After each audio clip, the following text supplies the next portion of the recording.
And yeah, 1 o'clock. So we got some time ahead of us. We'll want to play some games later with Robotic Head, possibly the other two as well, but we'll see.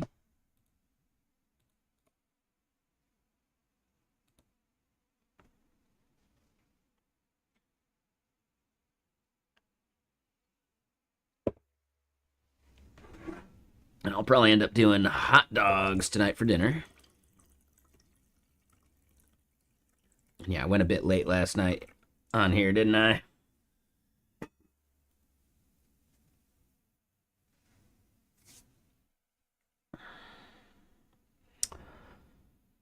Okay, so. And yeah, Open Source Live. Yeah. No, that one sounds cool. July 19th to 20th. Where is this?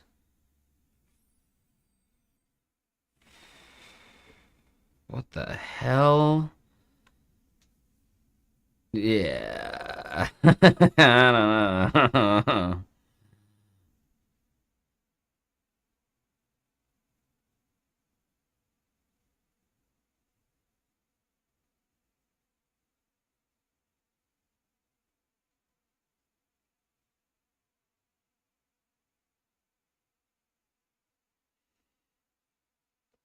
Yeah, it looks super pricey.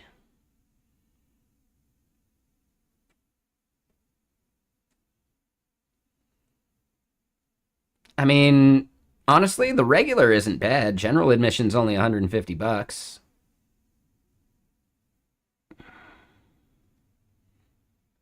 I don't know if I care about VIP. The industry mixer does sound cool. $750.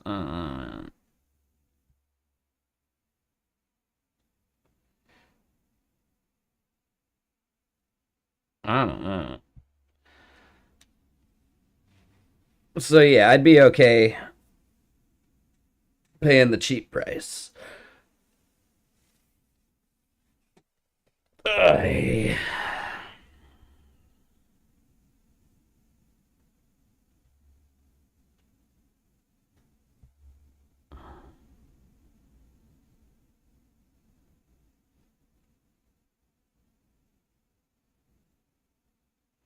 So free for individuals, nonprofits, and open source projects.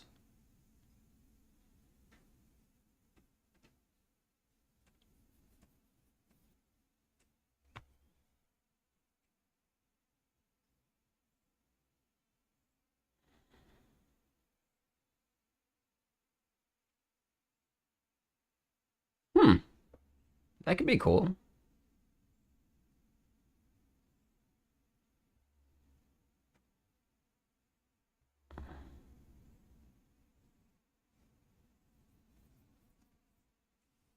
Oh, cool.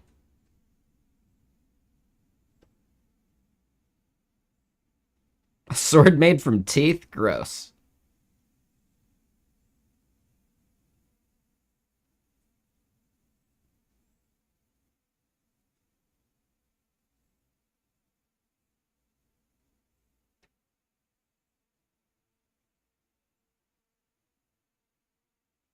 Huh.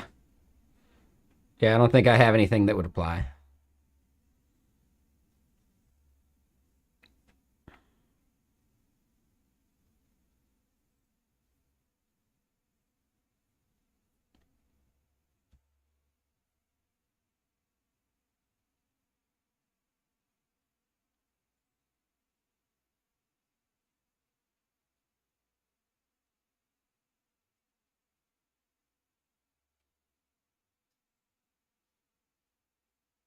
Hmm.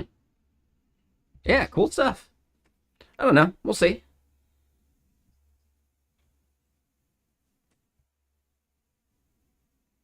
But yeah. So back to what we're working on. And I got my chat. I got all that. All right. Yeah, we're set up. Perfect. I should take a vitamin D actually.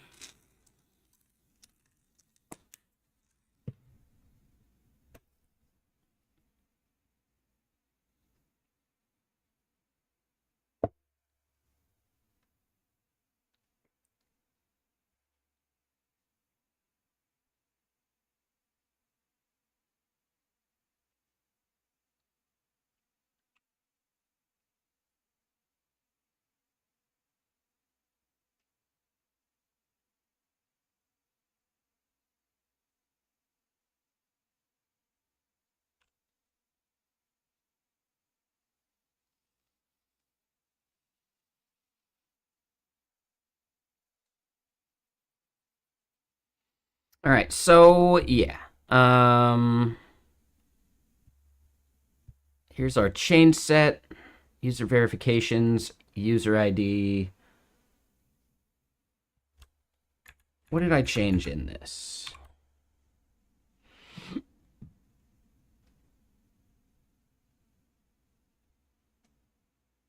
So this part seems wrong. So now I kind of want to check my migrations.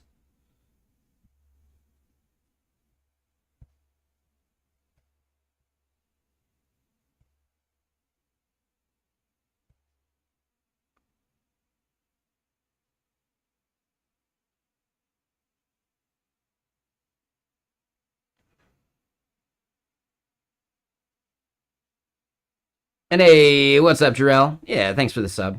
All right, so what I'm thinking here, we can actually just destroy the whole database for now. Because I want some of these, like, seeds to just do their thing, right? So did I just forget adding that?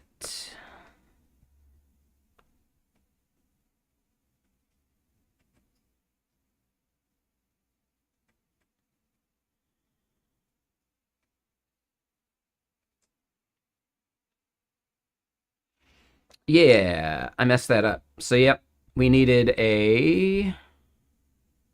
Well, we've got user magic links and user verifications.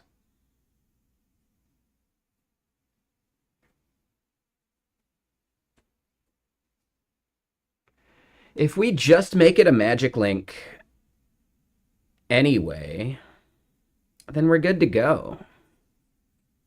Yeah, so I think verification's not needed.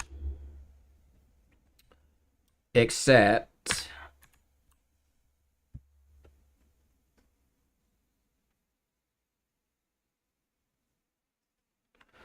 we're going to need, like, user invites.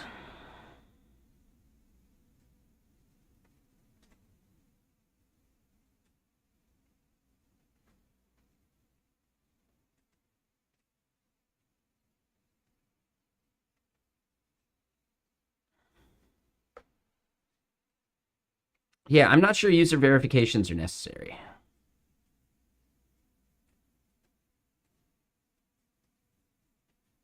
And it would actually be org invites. Or instead, I think org user.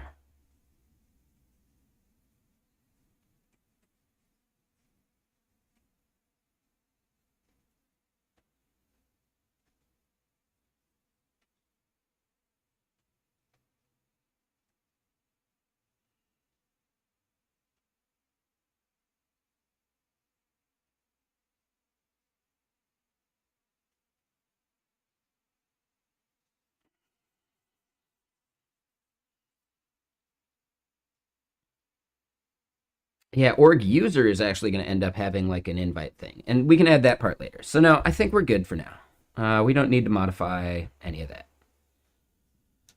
So then, yes, Elixir stuff.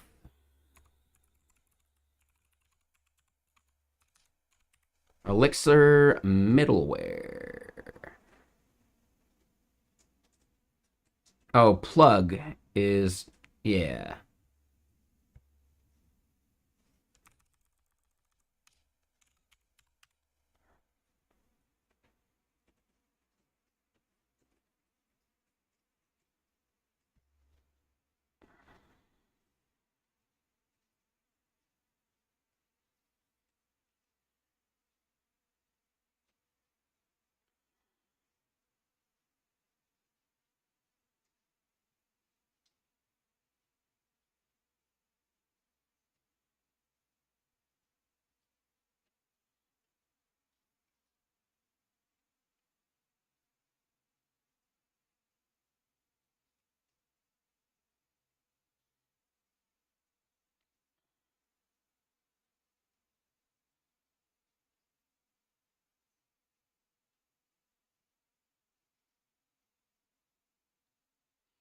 Okay.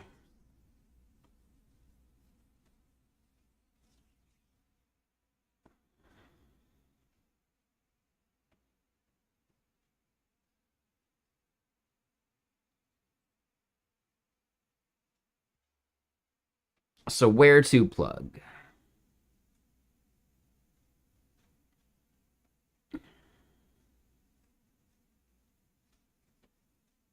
Right. Okay, so then routing,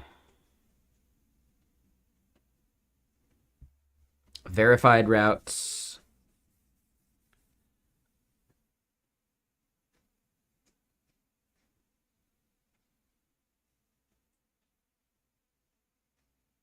Okay, so that part's happening by default, right?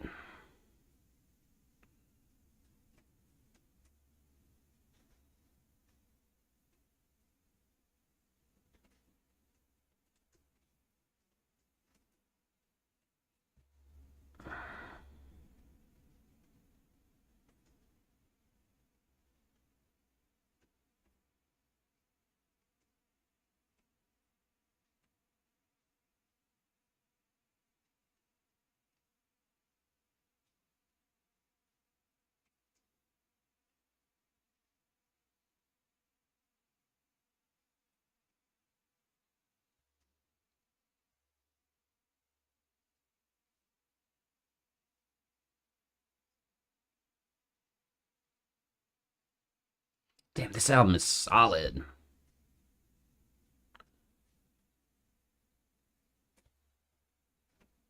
So hold on, where is the router?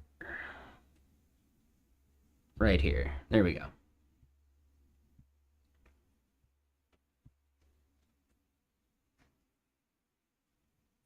All right, so pipeline, API, do. And every endpoint is also going to need authentication. So I actually.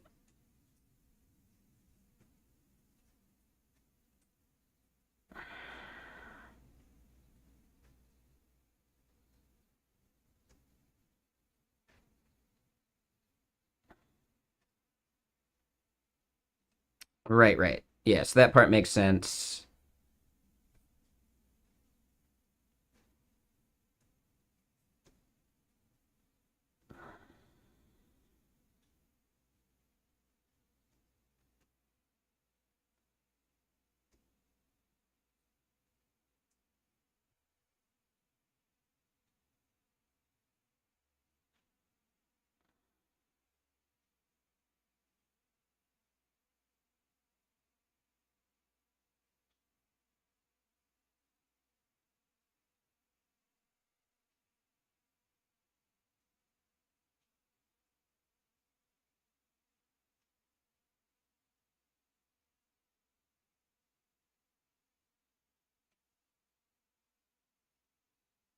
Okay.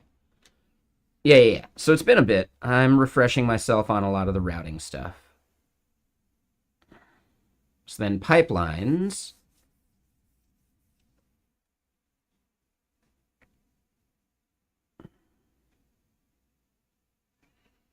It's not that weird. It's very familiar if you're used to Ruby.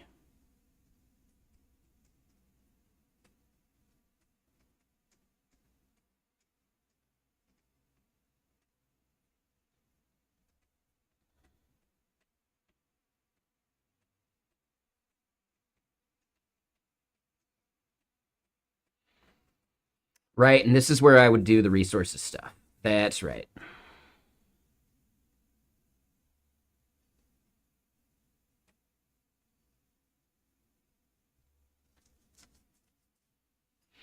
And that's right. Okay, so yes, we would go create an authentication plug. Where would we put that authentication plug?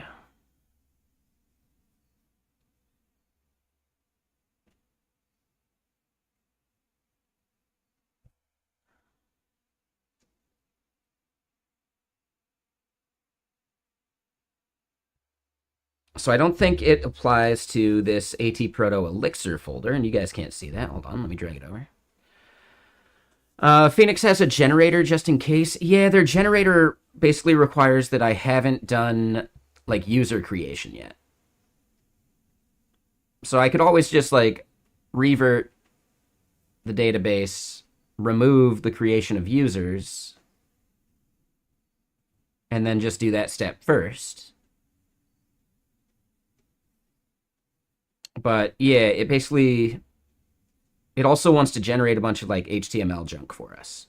So the gen auth is definitely like a little too much. So I think I'd rather just make my own.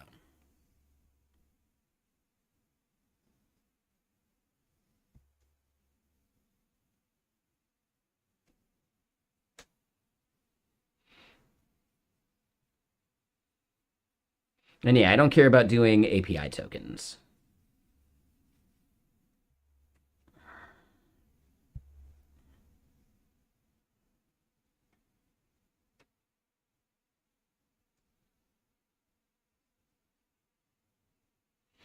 Right? They want to handle like a lot of the other authy kind of stuff anyway.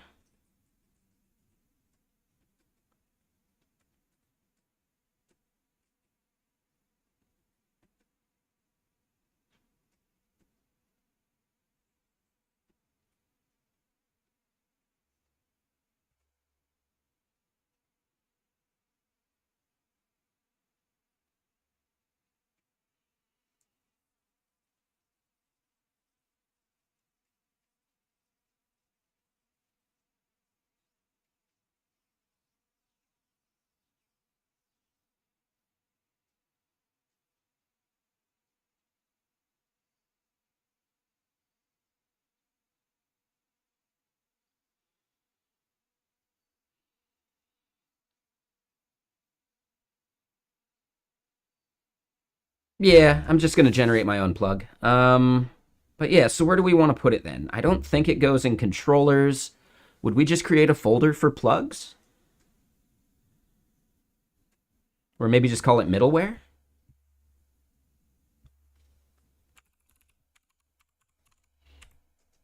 Like, I don't think Elixir cares that much.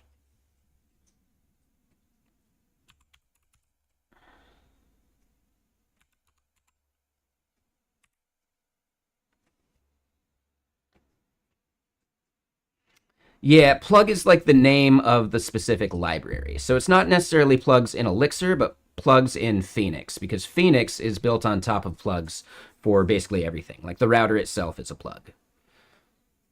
So it's not like a plug is a type of middleware, but you can make middleware in some other way too if you wanted. But yeah, because Phoenix is so like built on top of plugs, that's the way you want to do it with Phoenix at least.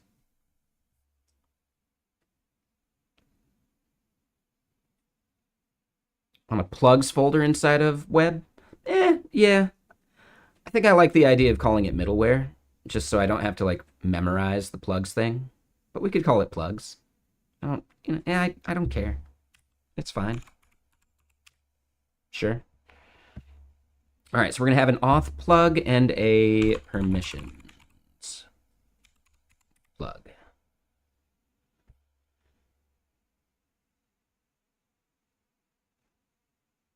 Yeah, this is a good hoodie. Plugs middleware, like the name of the folder? I'm good on it. It's fine. It doesn't matter.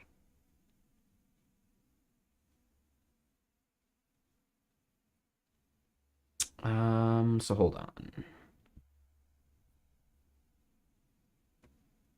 Go back.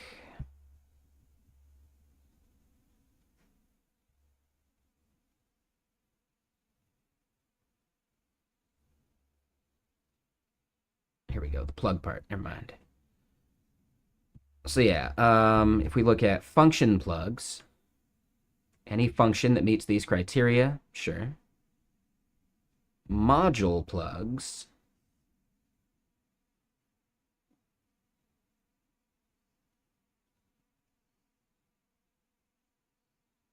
Yeah, so right, this auth plug would be its own like module, right?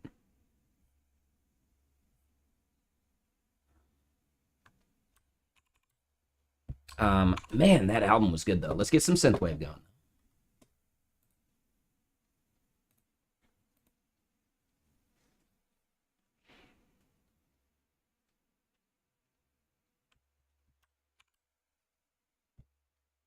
Okay, so then auth.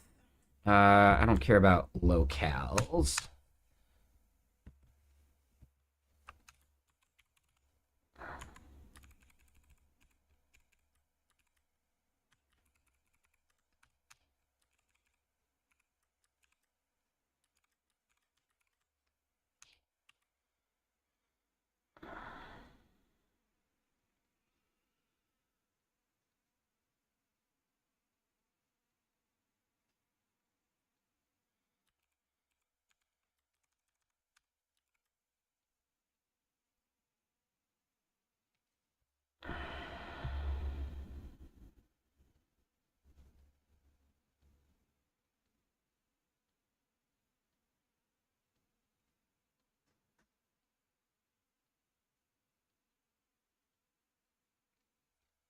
Oh, and we're gonna have a cores plug as well.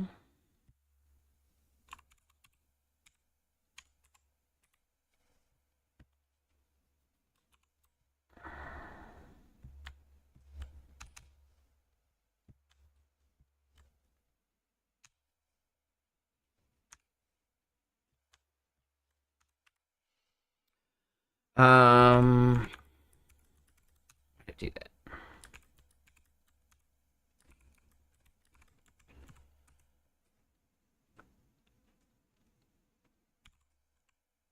What is it? Match pattern. Oh, let's do this first.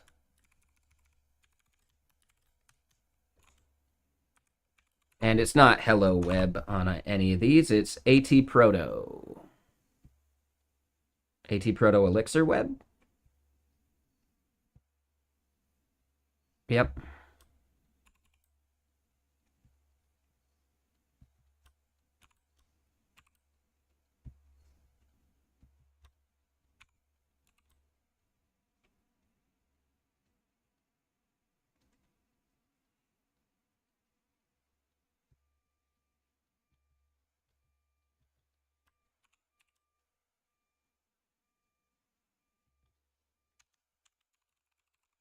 All right, so yeah, permissions, and we'll gut this accordingly as well.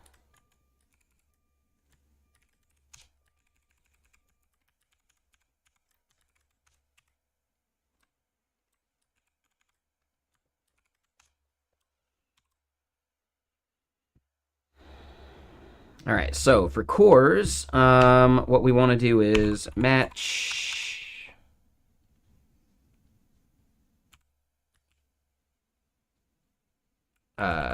And it's not request headers, it's con dot.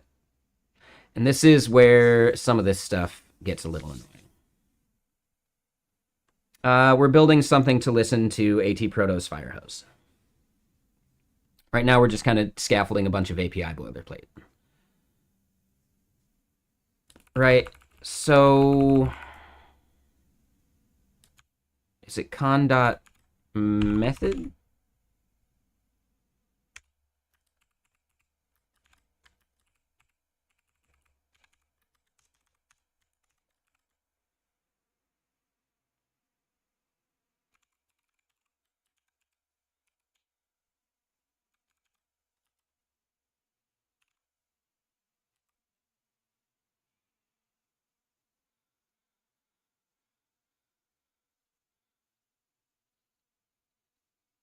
And yes, I forget match syntax already. Nope. And I think it's case, not match, right?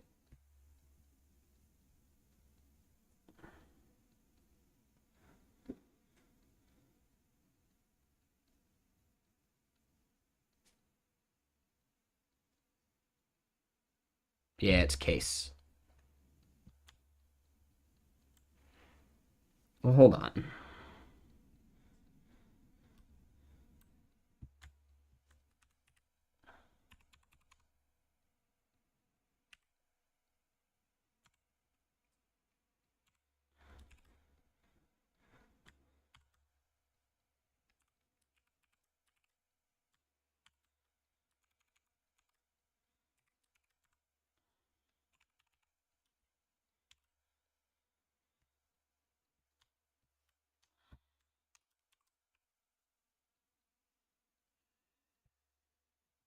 Allow or access control, allow origin.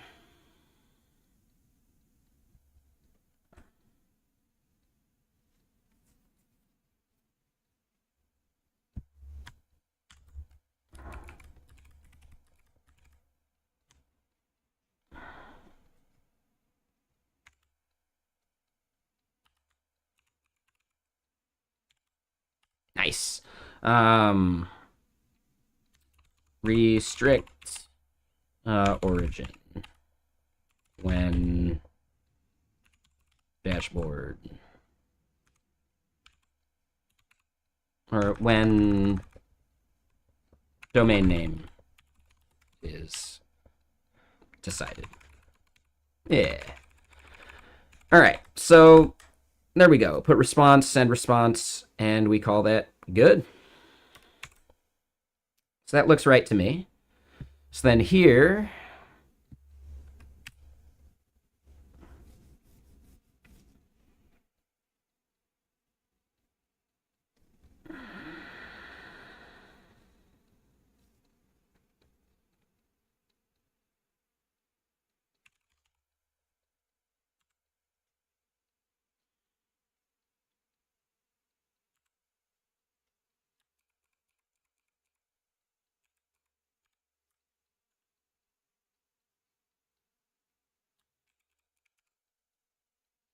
yep.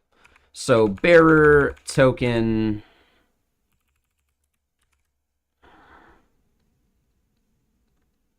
No, con is the connection, right? So think about in a lot of like other stuff, you might see it called request, but technically this is the connection dot like you know, and this that is correct. Cool.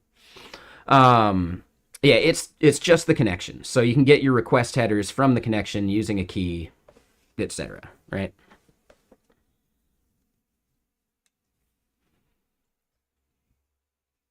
But yeah, it holds the state as a map. Yep. Uh, right, as a map rather than a struct or whatever, right? Which I think has subtle implications, but I don't know if we need to care in this case.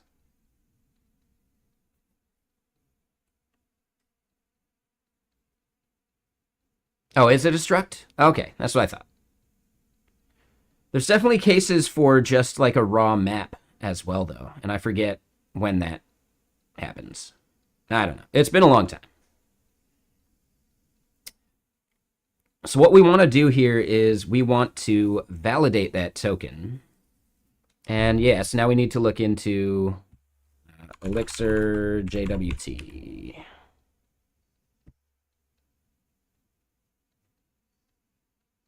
And what's up, Krasner?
All right, so then we could do something like that. So yeah, we just want to add Jokin. Uh,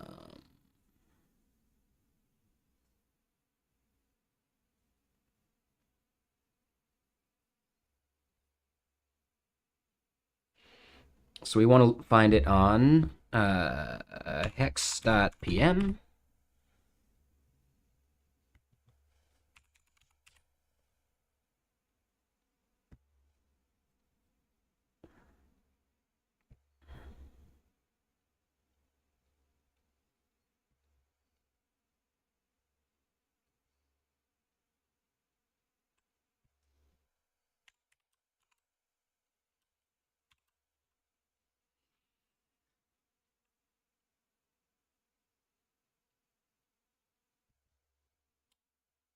Forget what flow does.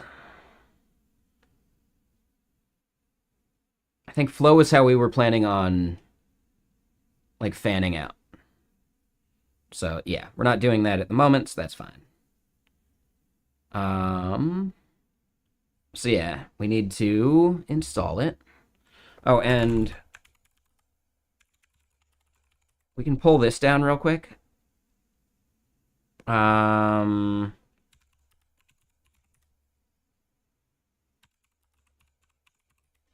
Okay, someone had a PR.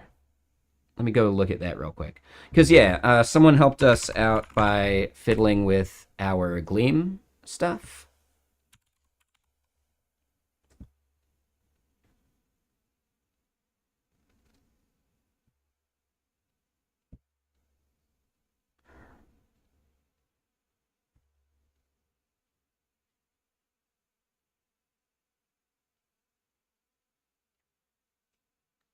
Sure.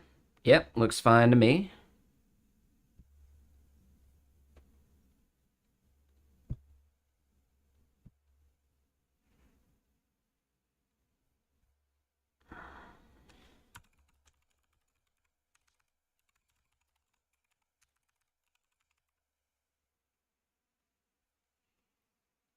So then, yeah, I just wanted to see the Gleam here.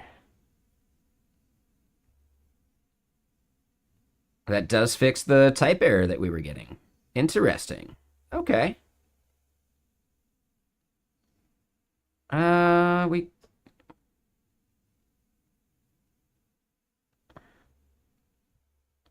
get something weird there.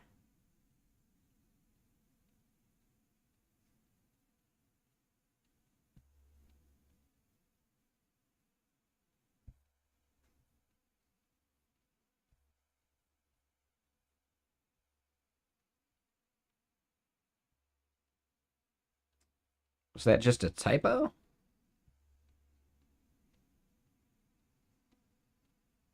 Or was that just always there?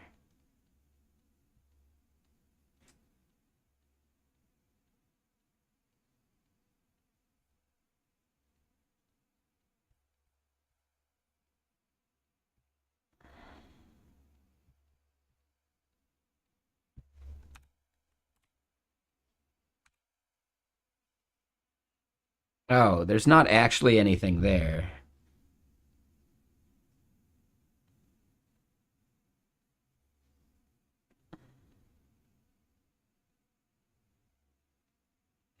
Is it because I'm just not using Builder? No? Yeah, so there's still just some weirdness with... Oh, maybe it's fine now. Oh, that's weird.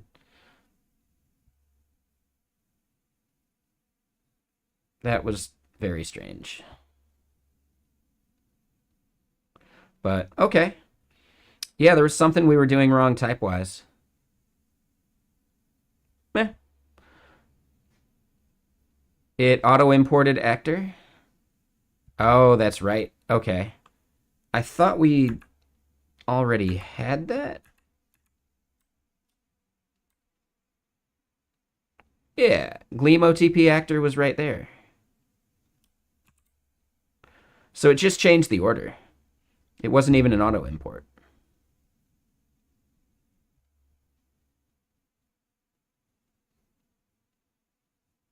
Yeah, the extension just has like a preference on sort order for imports. Yeah, so it's just the formatter kicking in. But yeah, we'll stick with Elixir. I just like the idea of Phoenix. You know, it's going to have more stuff. I don't want to build everything from scratch.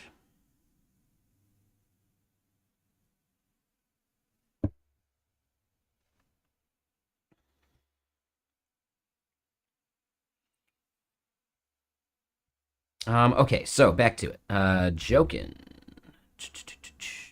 Close that.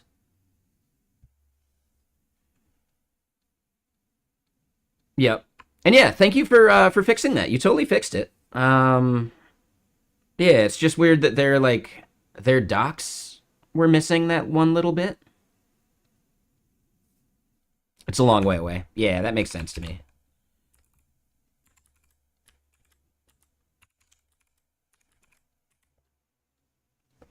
All right, so we get Jokin and Jose. But yeah, thanks for looking into that. That was cool. I appreciate you.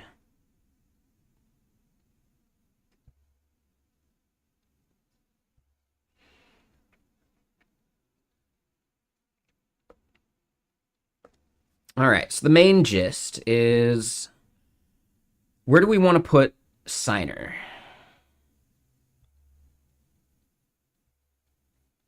Because I definitely want it to be like a stronger JWT, just because.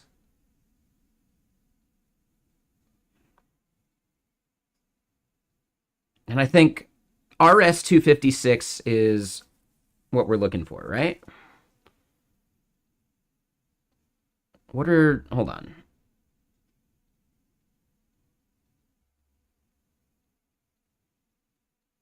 We could do RS512. I think that'd be better too.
I don't think that was me.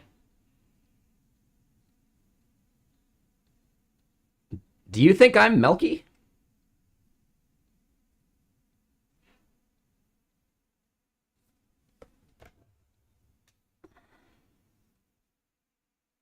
I'm not sure who else you would confuse me with.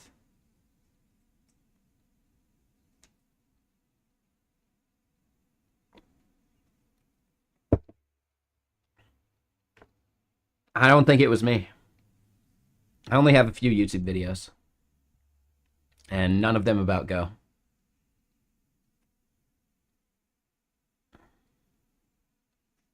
Hmm. Yeah, I guess now you got to go watch all of them.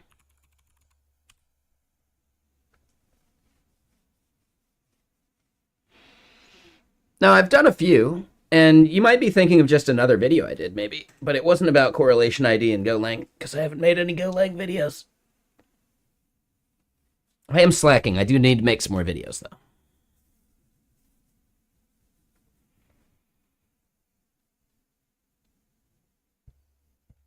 If you got me confused with Melky, I bet he'd be pissed.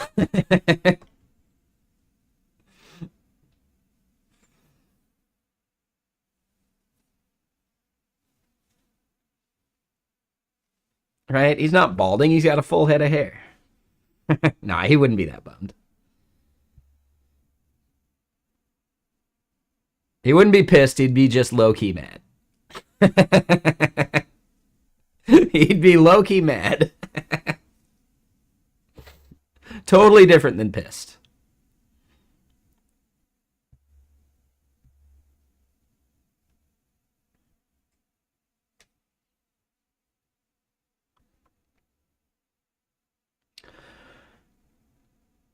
Correlation ID in Golang. Yeah, I don't know.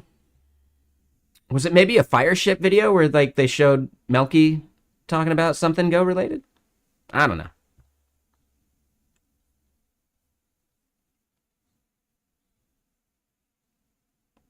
Like Melky's big time. He made it into a Fireship video. That's huge.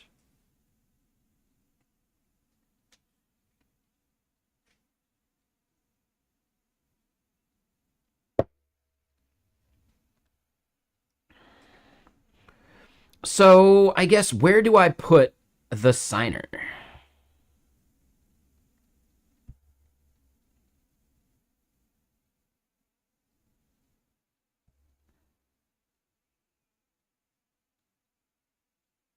So we can put it in a Jokin config, and we would just call it like myapp.token or something, right? Okay. And I would consider that a web thing, so we do it in the web portion. I could just put it here at the top, token, because it's not middleware.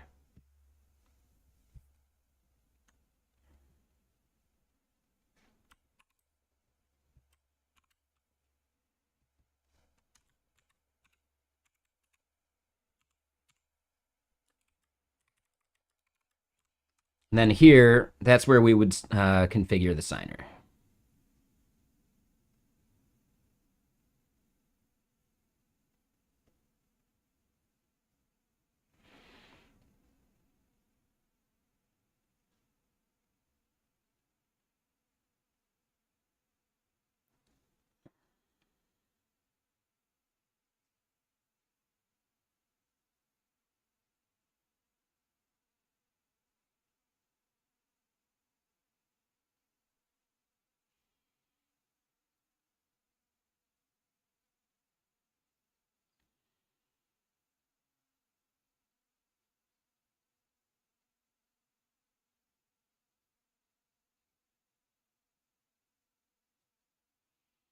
Oh, so I'm going to want to configure my own token config.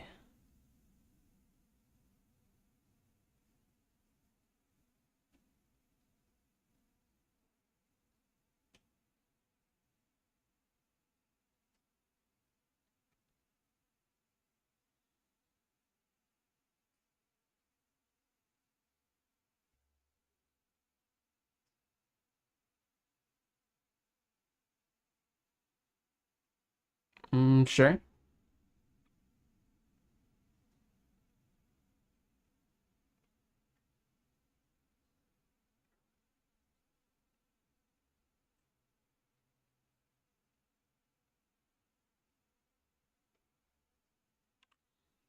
All right, so number one, we need to do this in config .dev.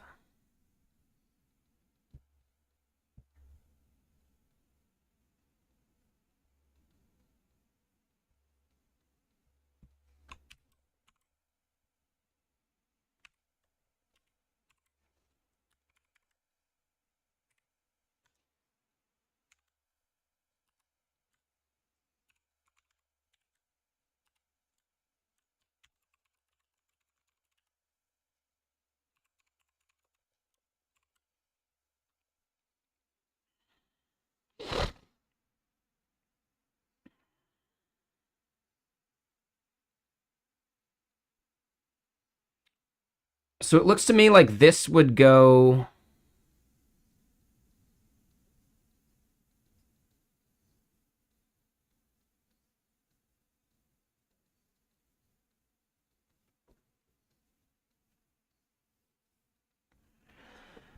And hold on. HS 512 versus RS 512. Or we could, yeah, we could do these, sure.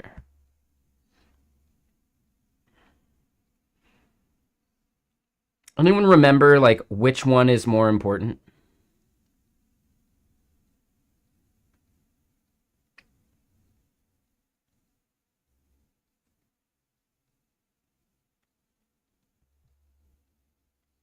Like, which one's the better one to use? I think we want to do RS.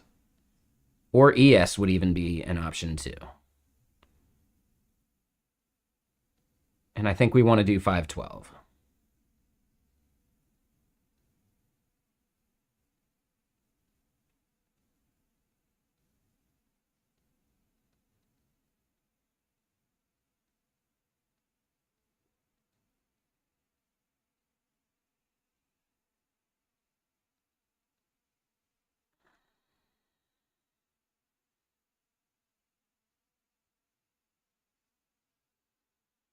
And hold on, Shuvi, 1 second. You have a web server that needs to pipe request data through some other program. What do I reckon would be the best way to do it? Just run a shell command or build a separated service with HTTP requests. I mean, it depends on how much you're going to need to fan out, right? Like, what kind of scale are you anticipating versus, like, how easy would it be to do it as a service later? If the effort later would be the same as the effort now, then you can just do it later.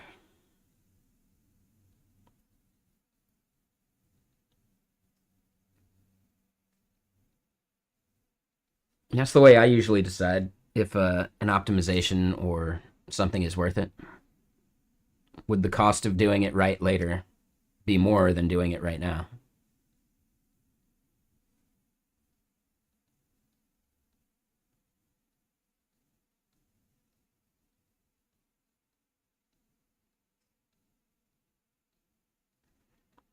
Okay, so we could do our S256.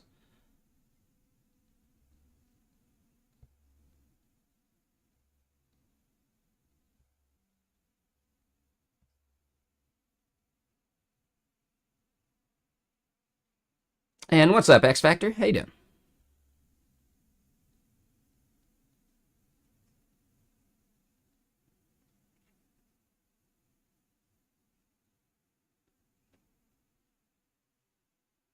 Yeah, that's what I kind of figured too. Um, but I guess, like, are you just trying to prove out the idea now, or is this like something that needs to last? I think that's the important bit.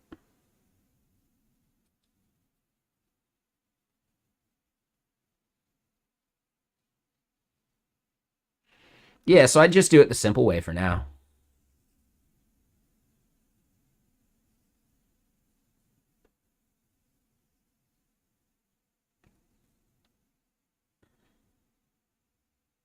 It depends, like, like you got to make that choice yourself, but if you're just looking to rubber duck a bit, I can be that rubber duck.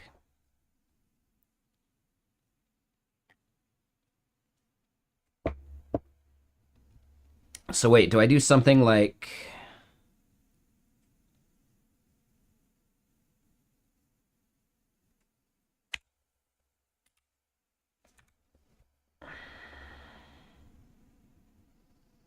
just wondering where this part goes.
That was funny. They pulled up Joaquin Phoenix. Okay.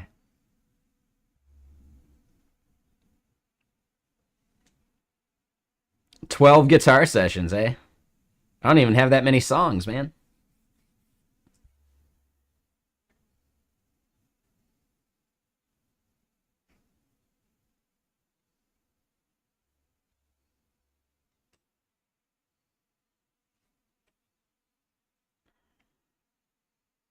Oh, interesting. What is POW?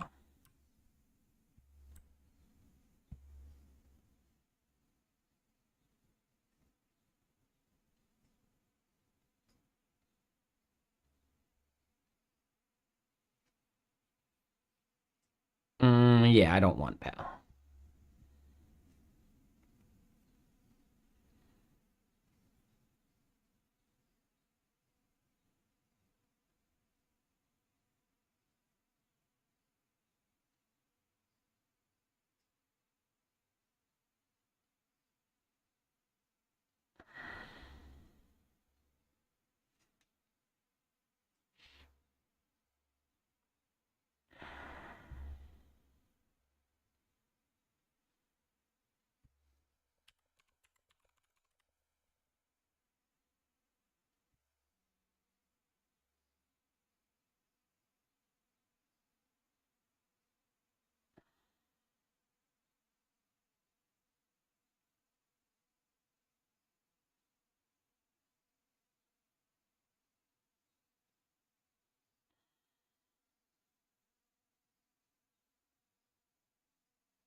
So hold on. ES 256 versus RS 256.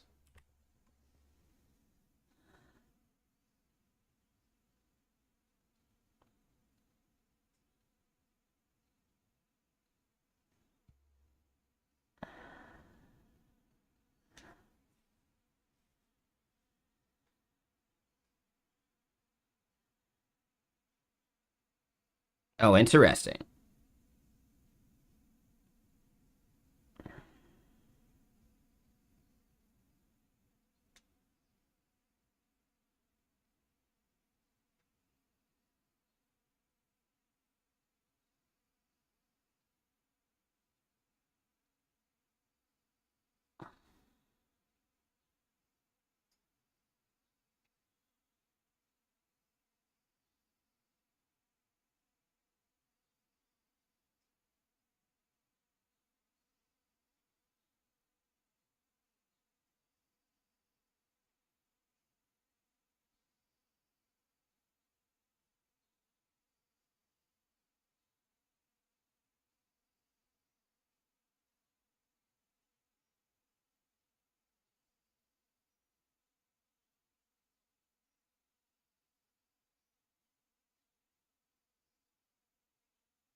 Yeah, okay.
And we can always think about Pasito or whatever at some point. But yeah, so we should be using ed 25519.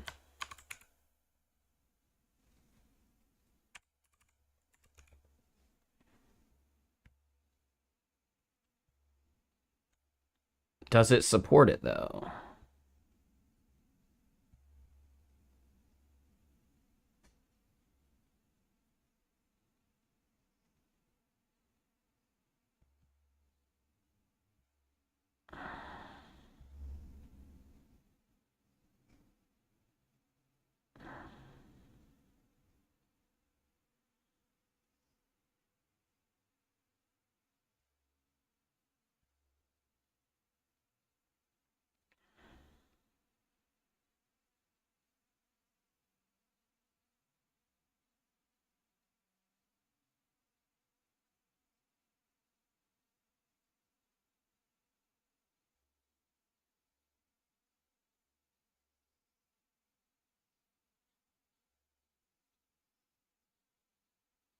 Hmm. So wait, does it not support the ed 25519? That's not ideal.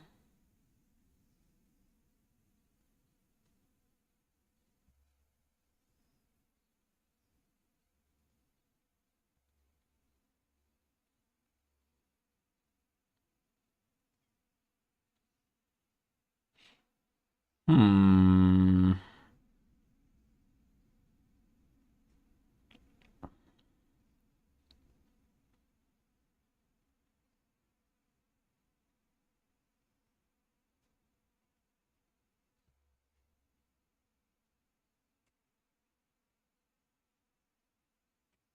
And hold on, when was this actually posted? 2019. Yikes.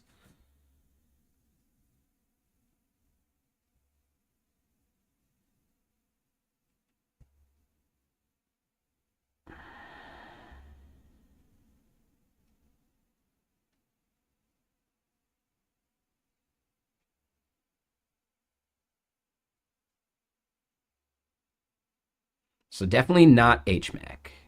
I remember someone being really against that.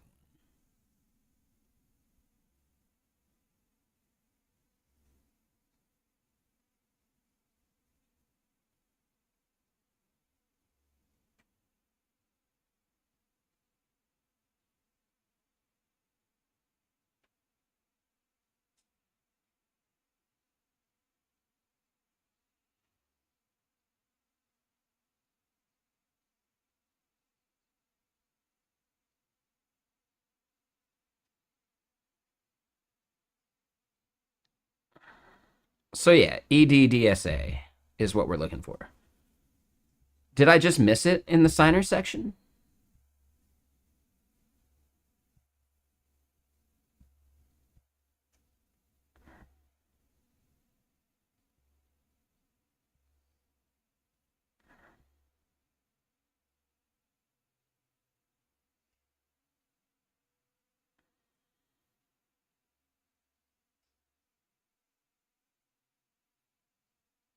Yeah, I don't see it in the signer section.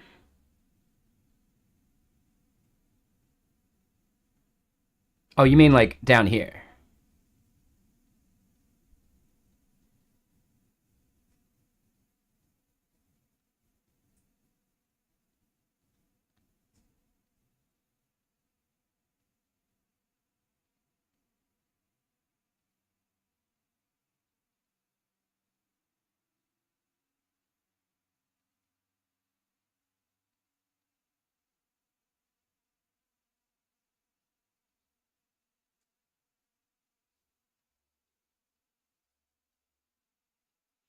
And yeah, so hold on. EDDSA?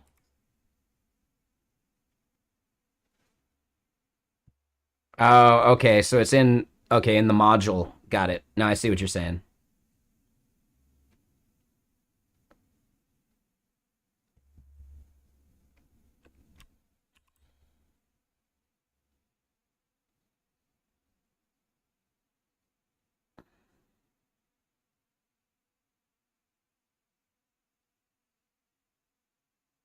All right, so key PEM is what I would want to pass.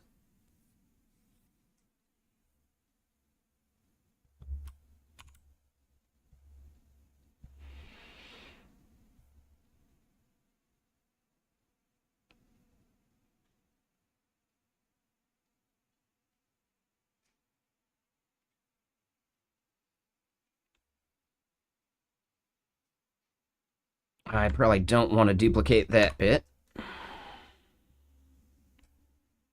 I think technically it's both, right?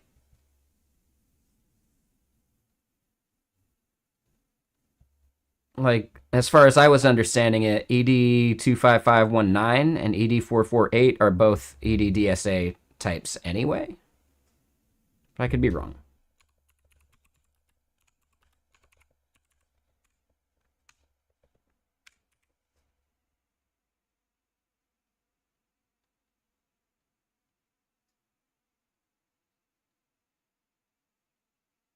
Yeah, so to me, it seems like the same thing, right? Like, this is more of just like a broader category, right?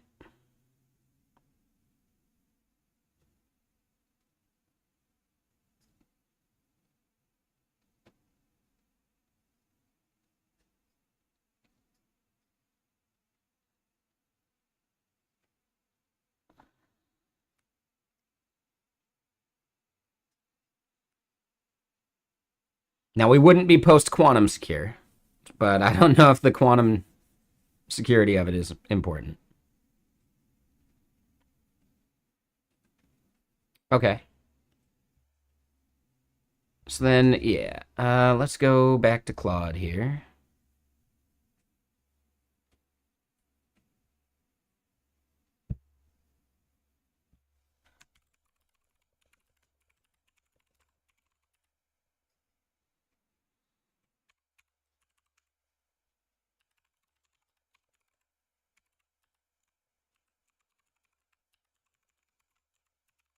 Let's just double check this part. How would I configure 8448 for an Elixir Phoenix application using a PM file?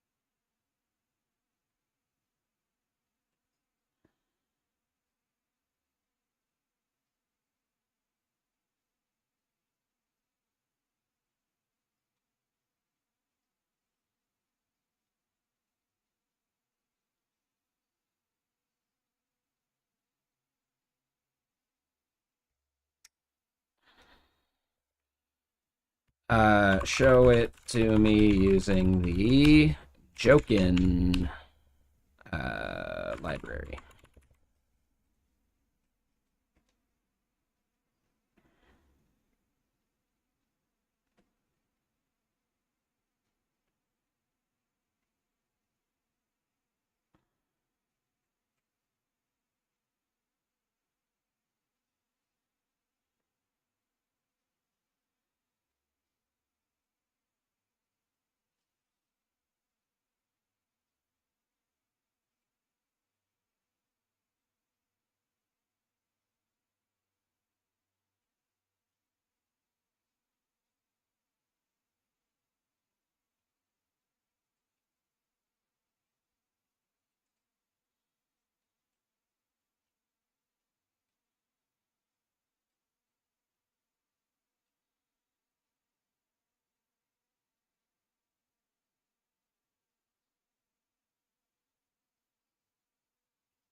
All right, so yeah, we look at it.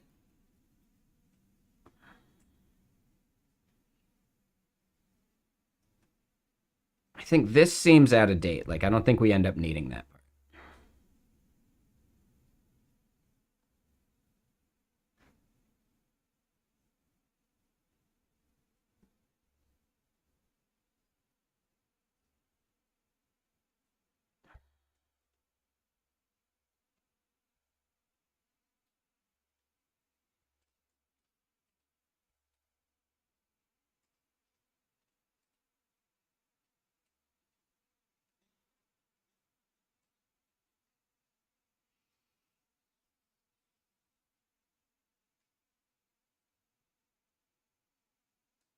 Yeah, that's definitely going to be it. Yeah, we got to generate the PEM file here in a second, but I'm more just looking at like the right way to load it in.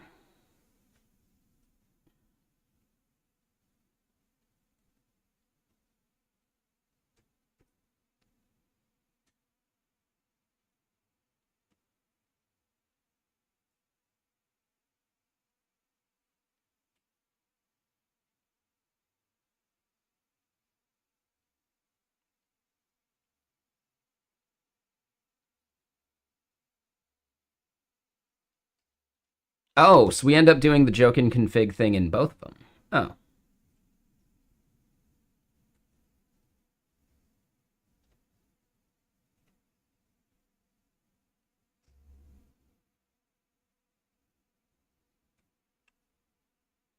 Oh, okay. I see what they're doing here now. So yeah, we do want to just grab this.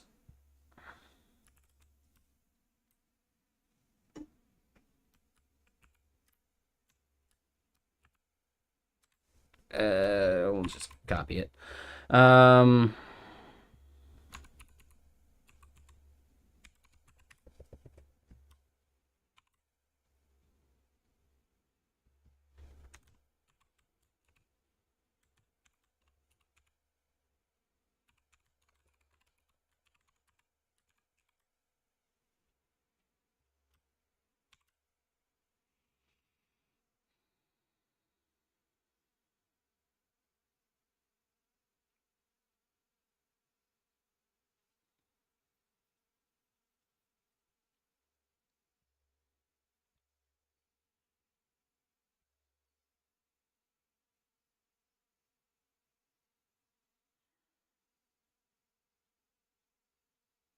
has no local return. I'm not sure what it means by that. This part we're going to want to do differently. So yeah, that part happens in our config file.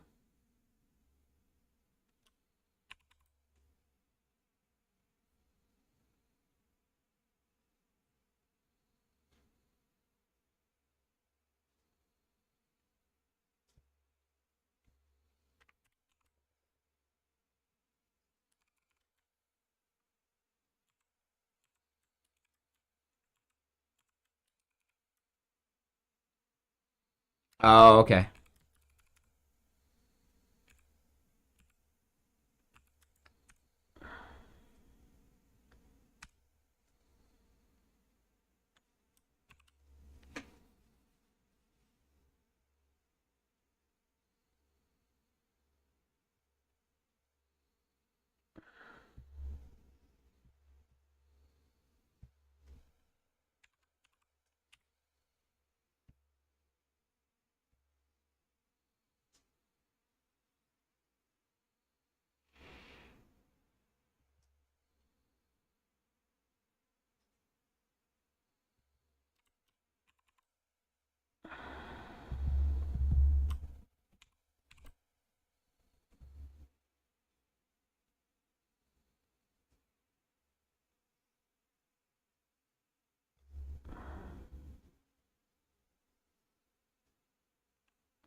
Oh, yep. Yeah, okay, so it was the atom that we were trying to look up.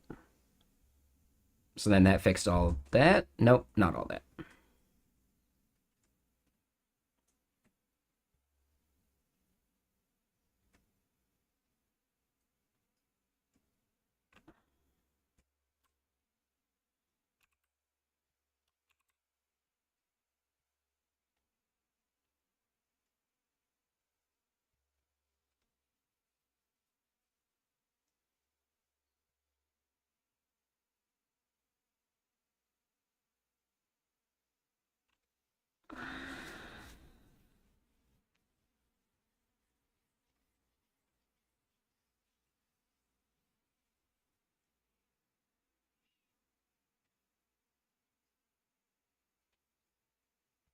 Okay, so now it seems fine after we saved those other files, which is interesting.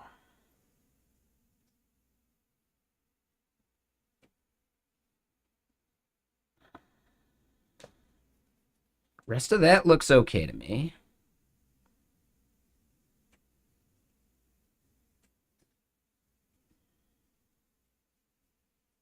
Okay.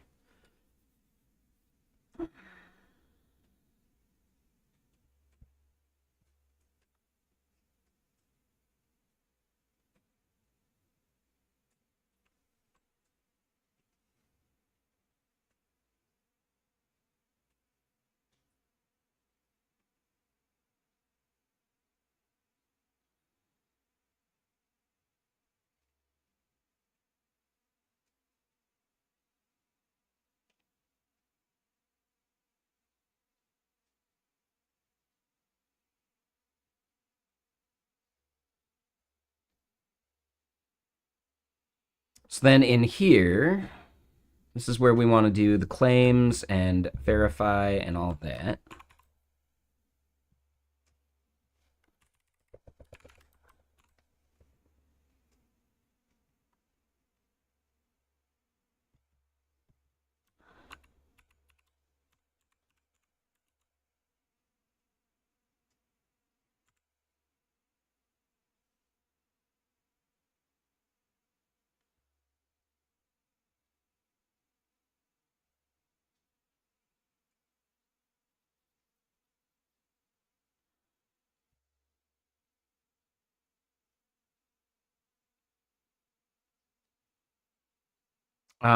Okay.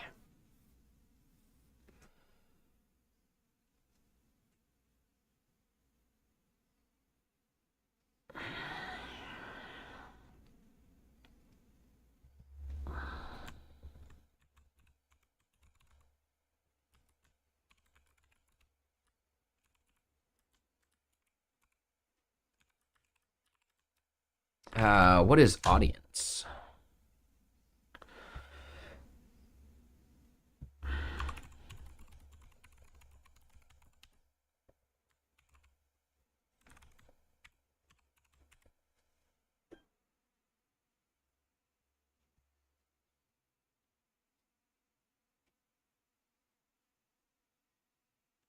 Oh, I see.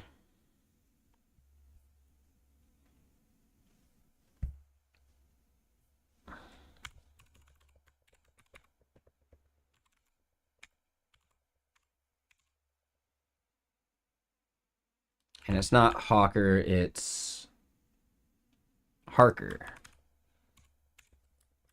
That's like our working title for now. Expires in 1 hour. We'll say week.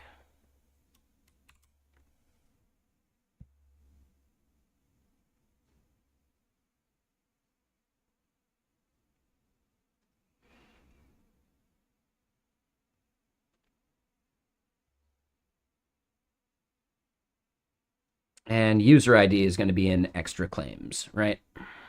So yeah, that part's fine.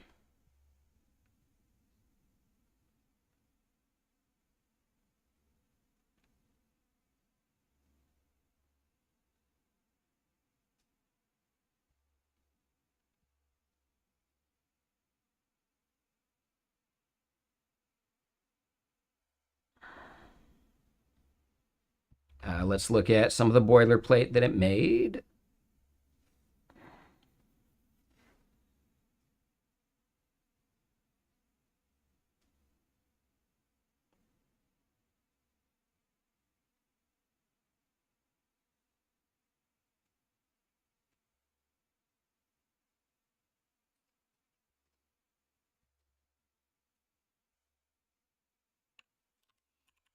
That's going to be in our auth plug.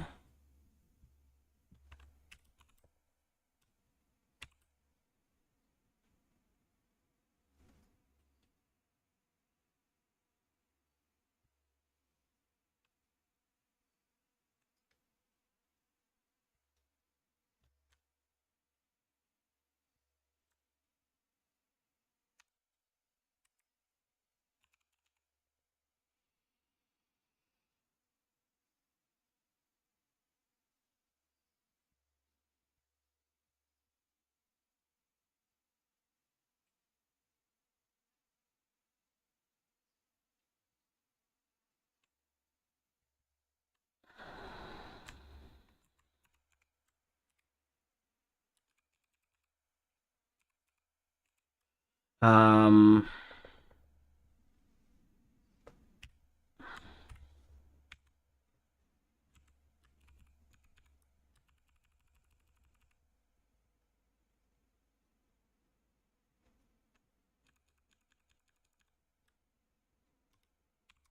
right, so then user ID would be on the claims later, right? Yeah. So then this,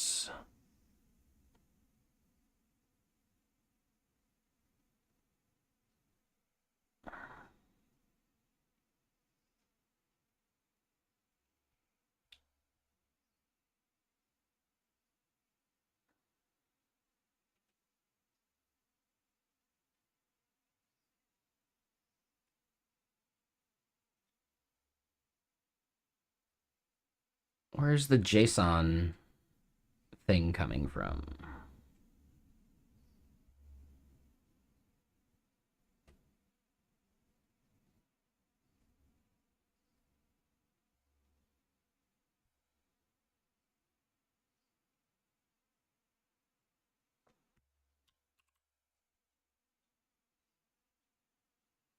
All right, so what's the problem it has up here?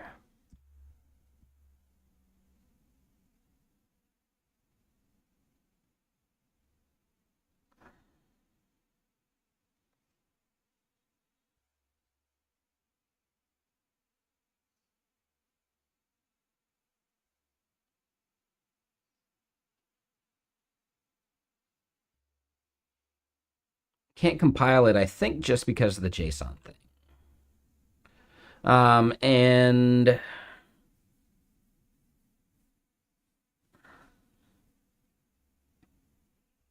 right, if we don't have the token, we want to bail out and do a 400 or a 401. I guess we could do unauthorized. That would make more sense.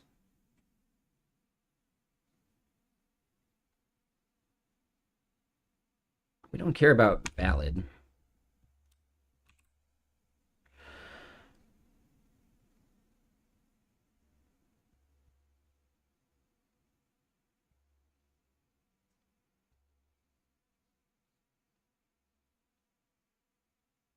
I think I might need that. Oh, we are bringing that in. Damn. All right, so plug.con. Oh, it is the controller thing. Oh, really? I thought plug.con would have it. And realistically, I don't know if I actually care about that.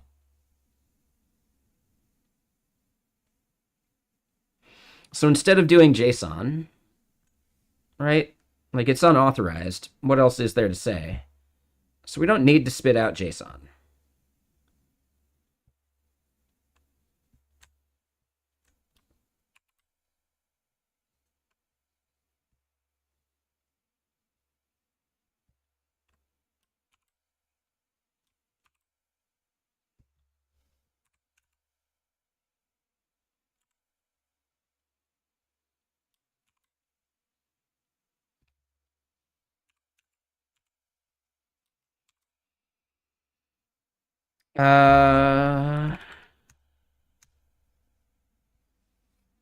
Now there's a better way to do this than doing the nested case, right?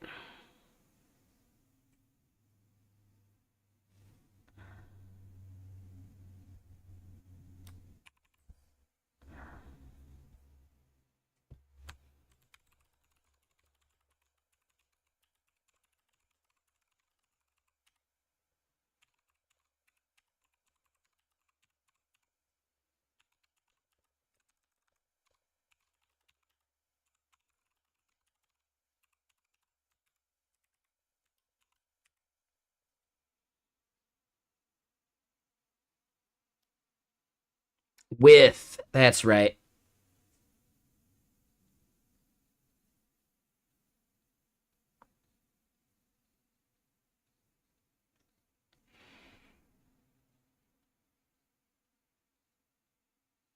I like that more for sure.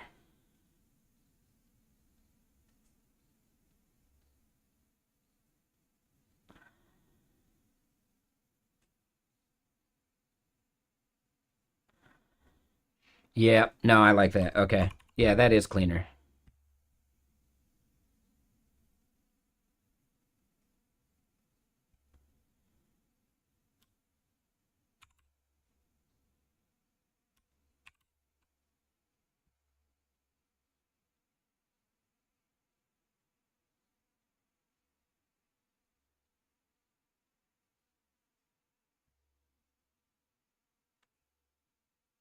Yeah, I like that.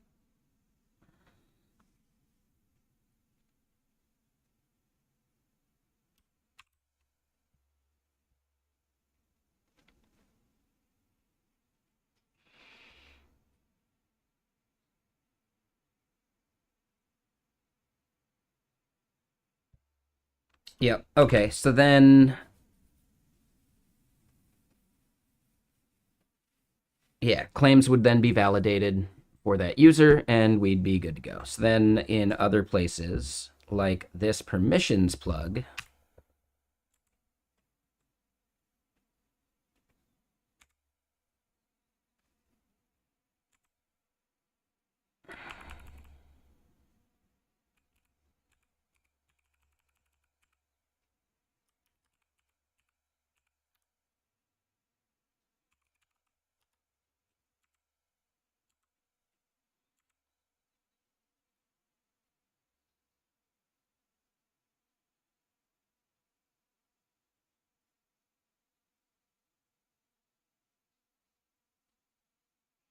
now this isn't going to work because this is trying to do it as a string, but we assigned it as an atom. All right, so that's actually going to be a flaw. We actually want this to be assigned claims. I'm pretty sure.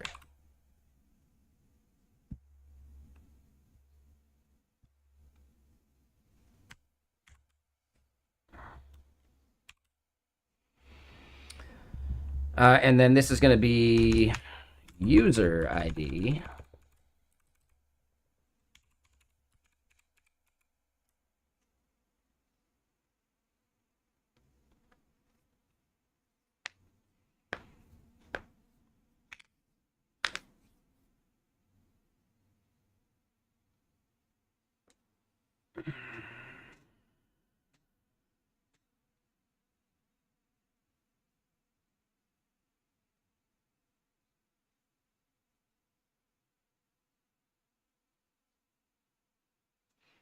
And yeah, org ID is going to come from the URL.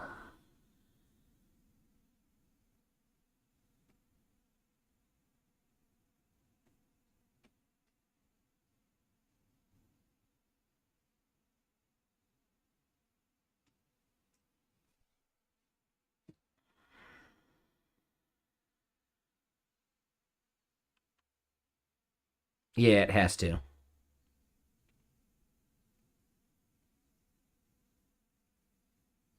Yeah, there's other ways we could do it. I think it still just makes sense from the URL.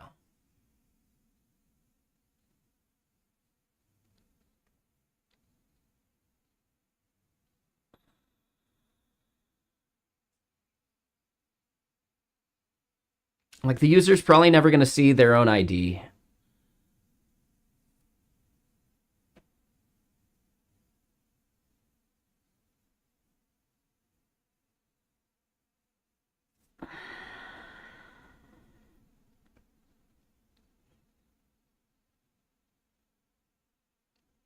Yeah, I'm thinking about right now we're just doing numeric IDs, but we're going to want to switch numeric IDs to ULID. Just it's better that way.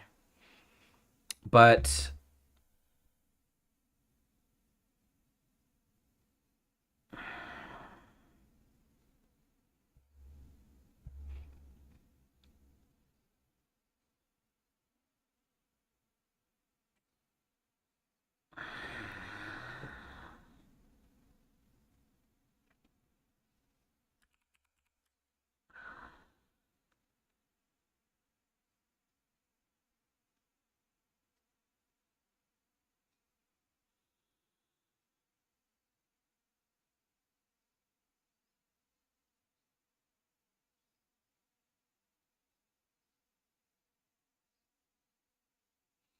And if they don't have permission for it,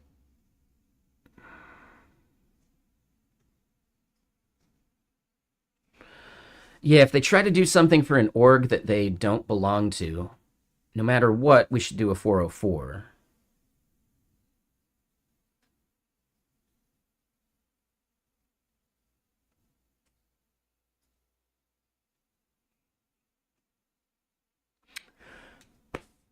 We'll wait on permissions, I think. But we'll add it to do.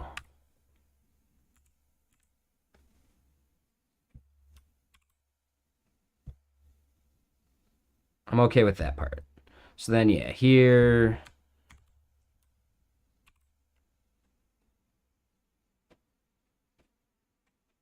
It's looking close for me. Yeah. All right.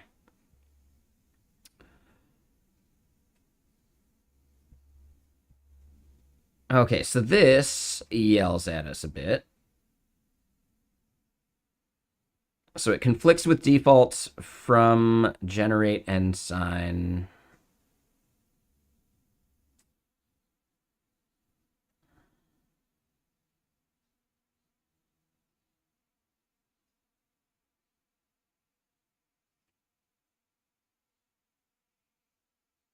And that's coming from config.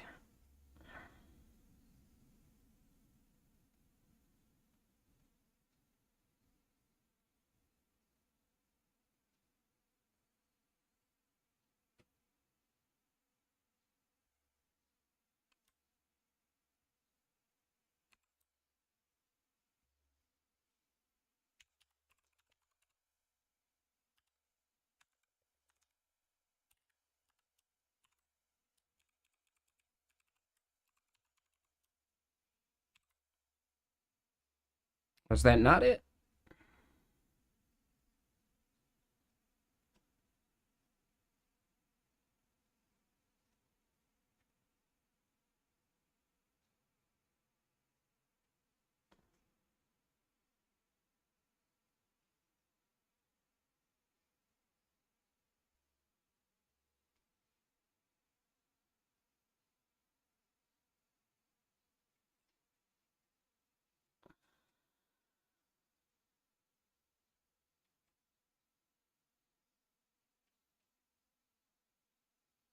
So hold on. What's it trying to tell me here?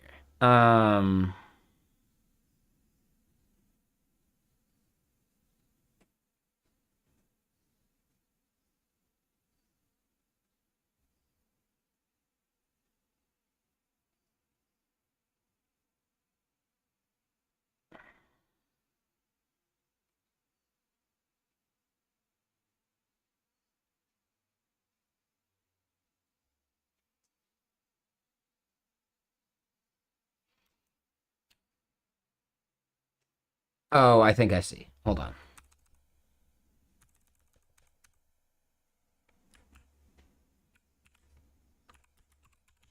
Is it like that?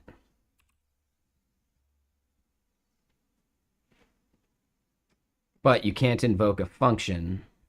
Right, right. Um,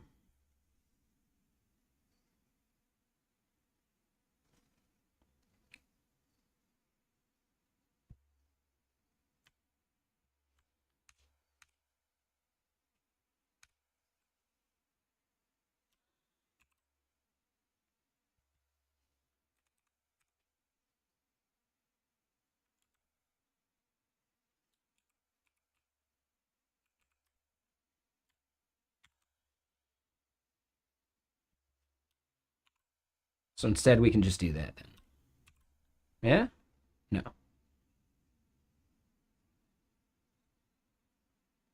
Right, right. Okay. So then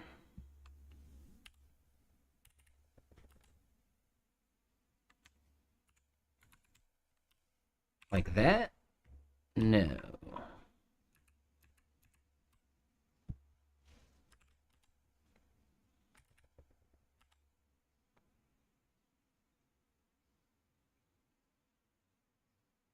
And then this would be like this. But now it's still complaining about signer.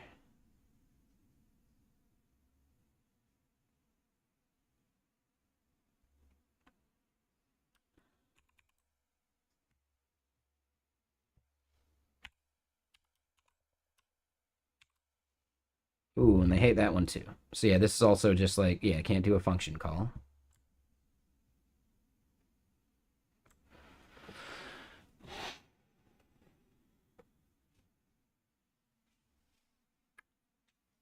Got it. Okay, so I actually would need to. That's what they're trying to tell me in this error. I think I get it. Okay.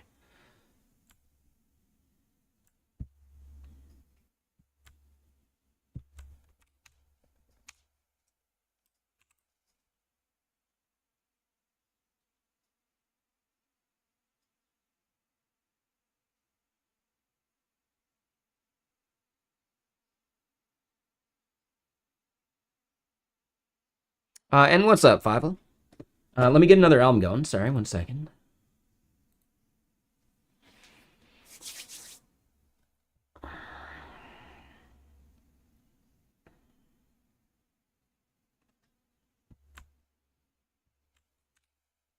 So I'm curious why it tells me I need to define that second thing, right? So yeah, custom claims or extra claims, that name doesn't matter.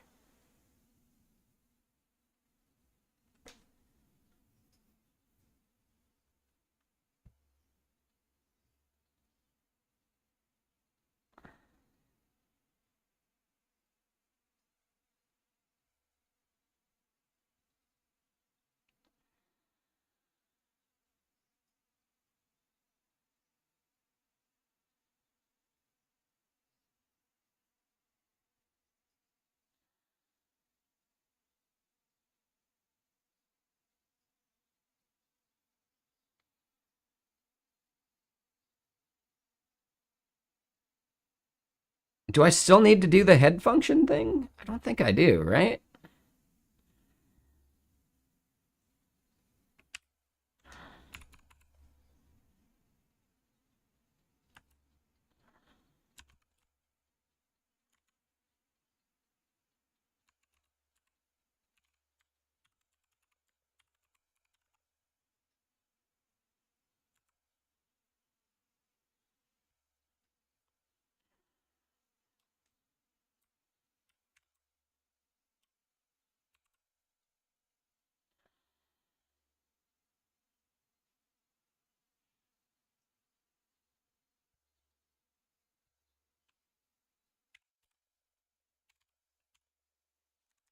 Is it actually doing this because this is named differently?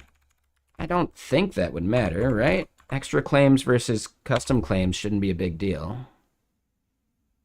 Yeah, no, so that's not the issue. So yeah, it's probably just going off of some older Jokin version.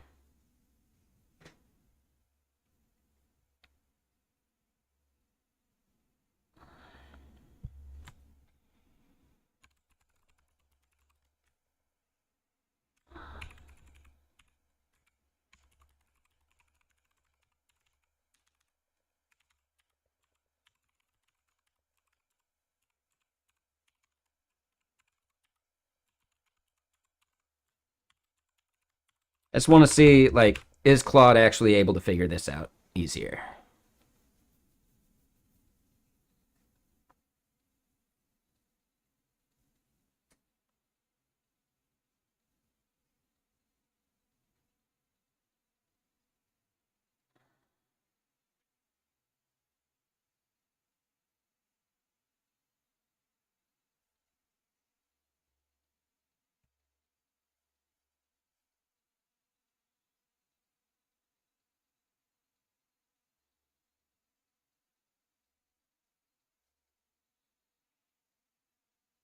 The spec actually seems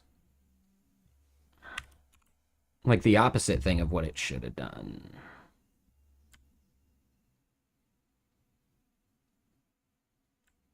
Oh.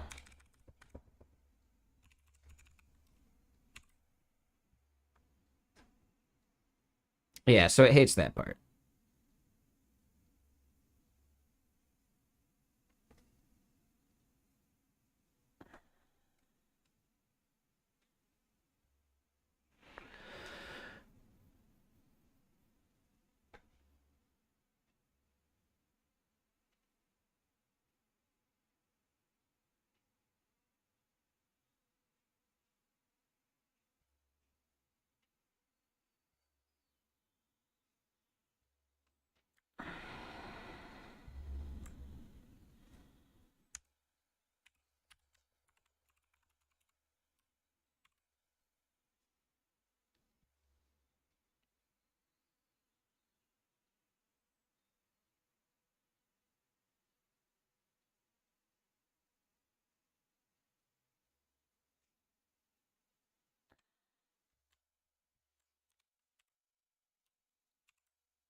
All right, so that solved the add claims thing?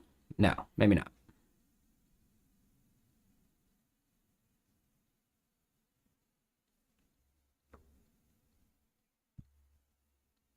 Oh, it's importplug.com.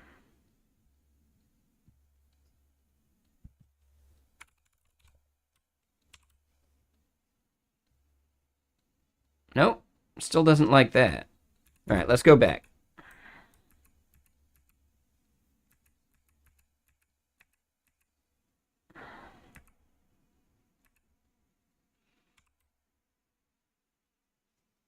And yeah, this is a good spicy hoodie.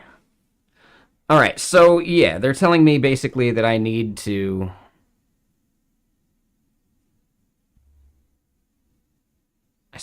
do the signer thing. Right? Because it conflicts with the defaults.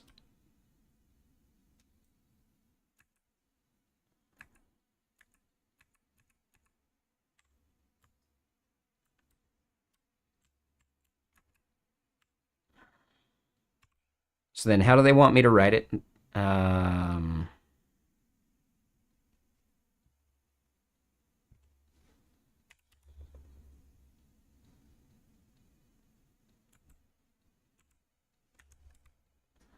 Nope.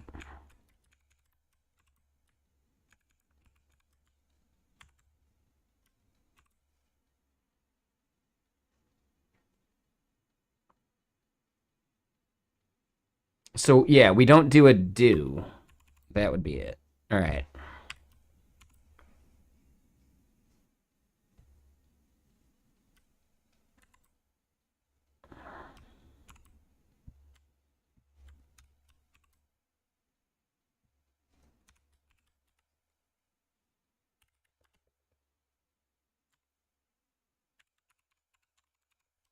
Right. I think that's actually wrong because default, where's that even coming from?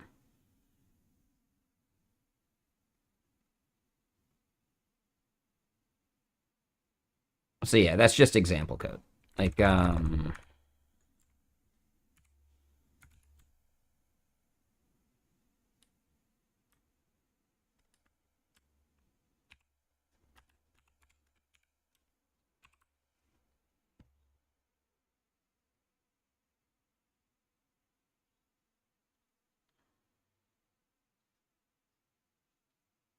oh,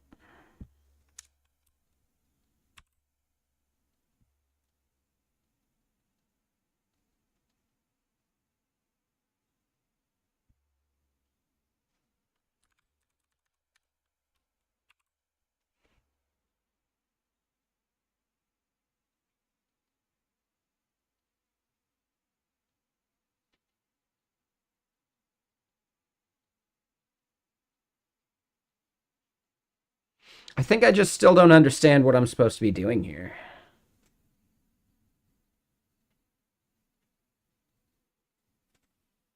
Yeah, and I don't remember.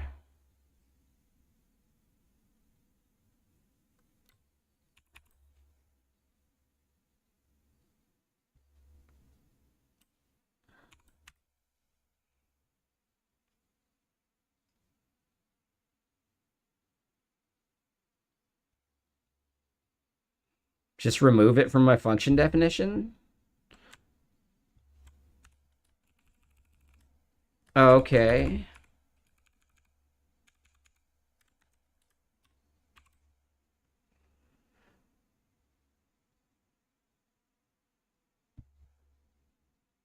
Uh, well, wait. No, shouldn't that still work? Because now I'm not doing anything with defaults.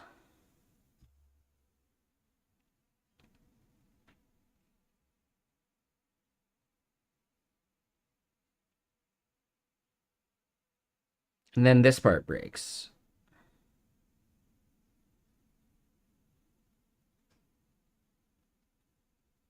So yeah, add claims is coming from something, and I figured that would be joking. Right. Like, because it's doing the whole use config thing, right? And hey, thanks, Standard Pointer. Yeah, so the use imports that function already, which is where this is coming from. Right.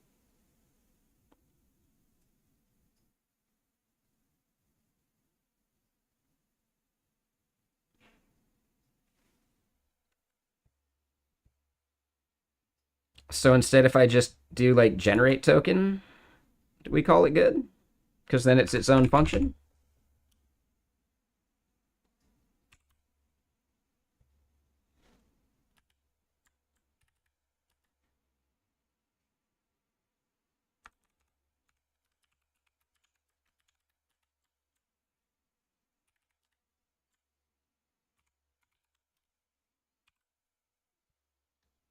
Okay, so it no longer complains about that. And then it would just be on me to generate the token later.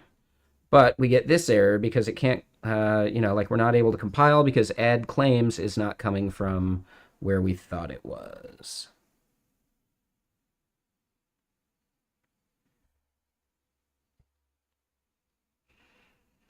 So that we don't have to call the signer thing all over the place.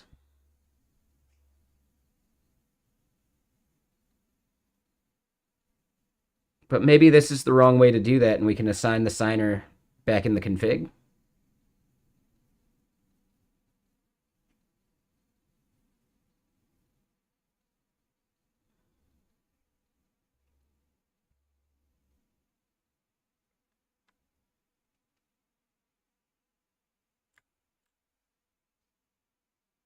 Yeah, okay. That makes sense. We'll still want to do, like, overriding this function, though, right?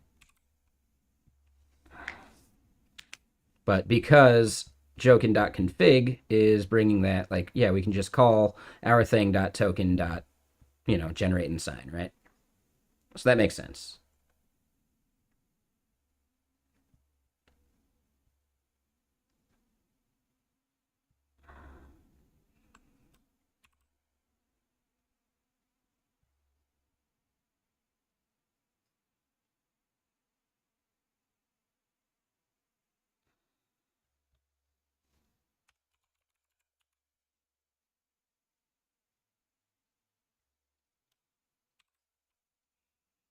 Okay. Yes, that makes sense. No, I get that then. Okay.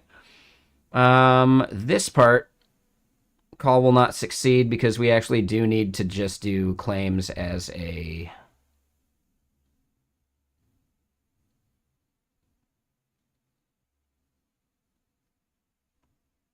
atom.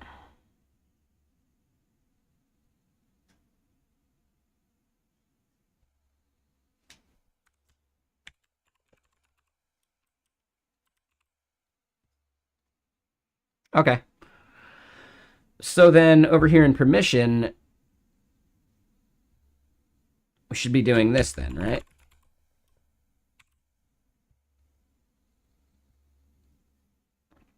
But we're not using user ID yet. We can just do that for now.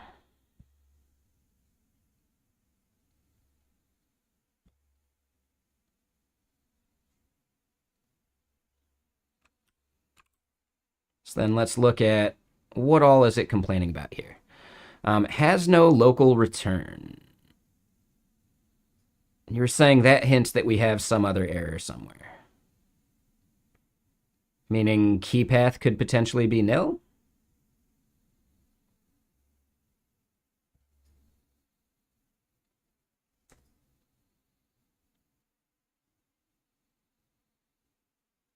Because the implicit return should be this.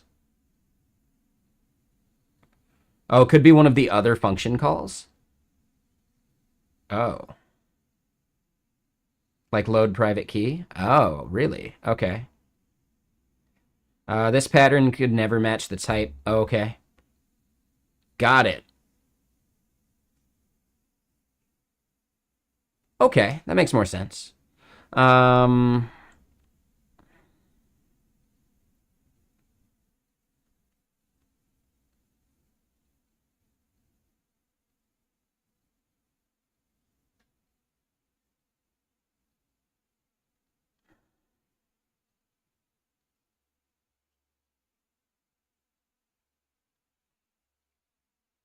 Yeah, it's like failure all the way down.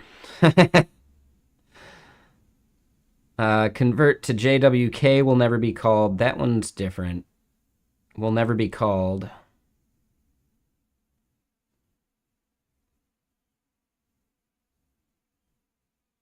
Yeah, so it's about this pattern not matching, right? Because, yeah, this function never gets called because this will never match. Right. And then the whole convert and find, yeah, so those aren't getting used. Got it. So the whole key or the whole problem is that this will never destructure that way. We skip this song. Okay.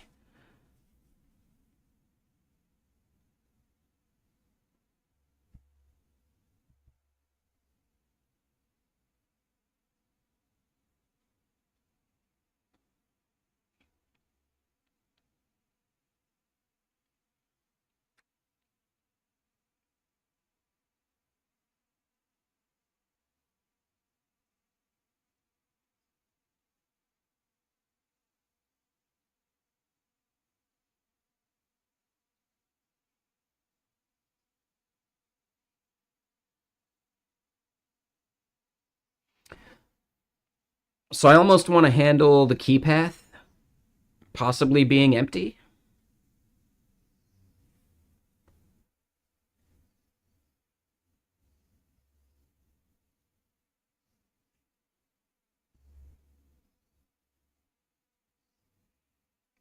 And it's maybe because our base config doesn't define any value like that.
All right, so that doesn't seem like that was the full issue.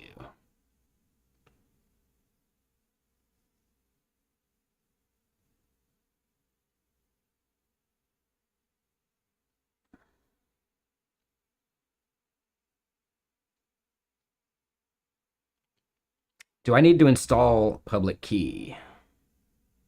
That might be it. Right, because we saw up at the top, they were doing like the NACL stuff.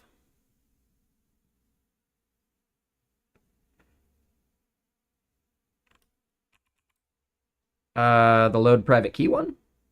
Sure. Or do you mean PM decode? Ah, okay.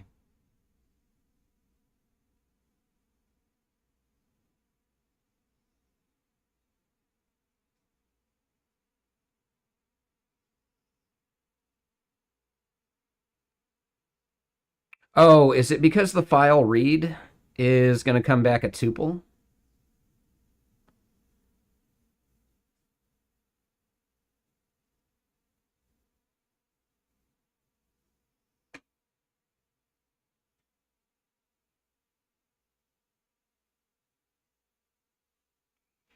Right, so entries or PAM bin.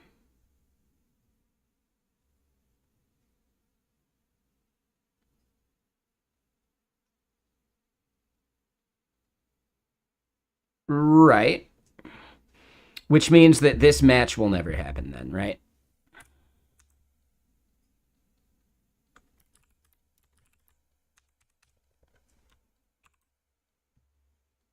No. Oh, well, that's why that would be broken. Oh, so it's okay with that now. All right, so PEM decode doesn't come back with an okay. Got it. All right.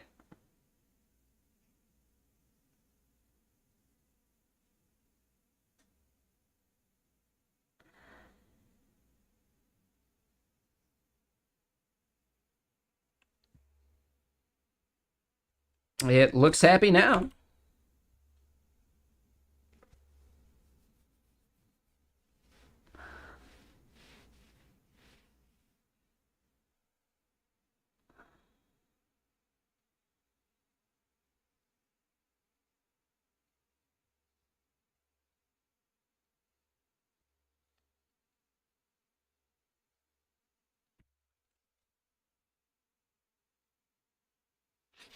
All right, so realistically, because I'm doing this in every environment, it's a list of tuples. Okay. My main thought here is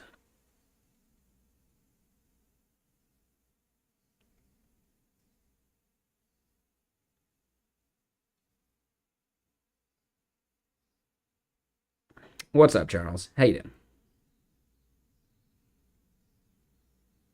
Right, if we're going to be doing this the same way in both, we can just put it here in the main config, can't we?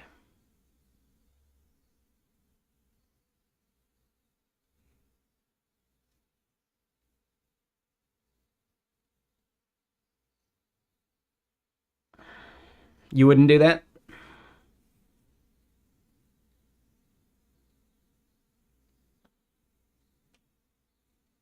I'm not sure if it's going to change, though. Like, in production, it's going to be the same path. So I don't know if it matters.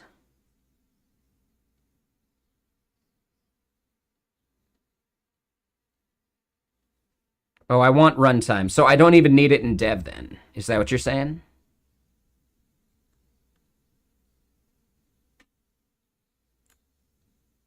So this one could just go away and runtime's the only place that I need it? That makes more sense. Okay. I just feel like they're doing like the secret key base here. So there's at least a little bit of something, right? But okay. Yeah, I can just remove it from here and keep it in runtime. Sure. Yeah, no, I think it works. All right, so now,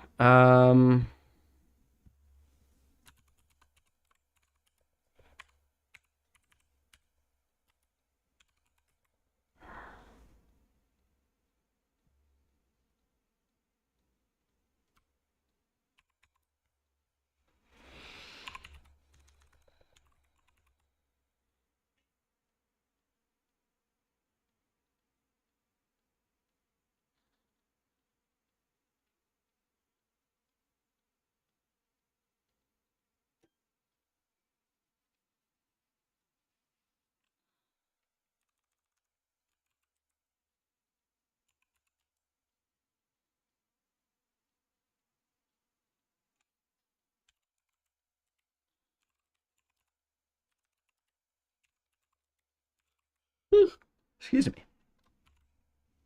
And what did we call the path for it?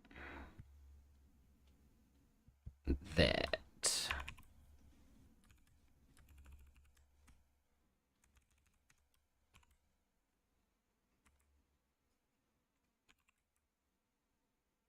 Cool.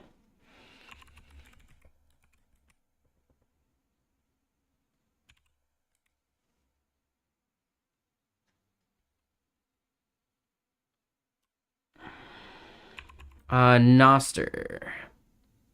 I think it sounds familiar, but I don't remember specifically. We're just listening to the AT protocol. All we're doing is sipping from the fire hose and building an app around that.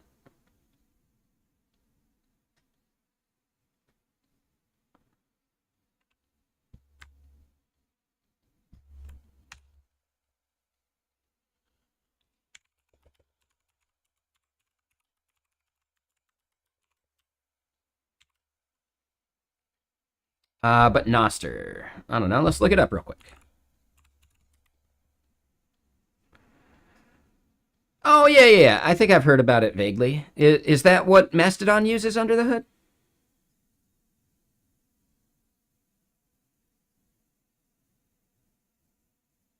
Oh, no, it just takes ideas from it. Napster, right? Yeah, exactly. Putting radio on the internet.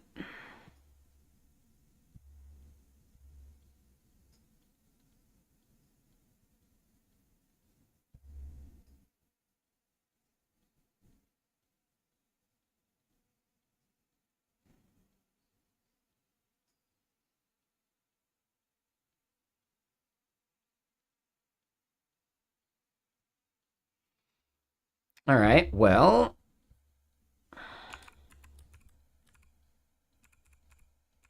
What is it? Mix Phoenix run? Let's just see if the server even spins up. Mix Phoenix server. There it is. Okay. Yeah, we'd have to like navigate to some of the endpoints first though. And yeah, so we don't have any of these paths generated.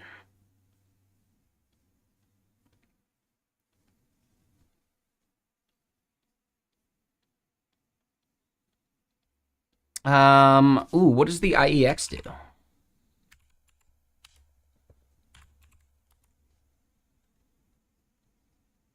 Oh, that's right. I see what you mean. Okay. Let's double check it.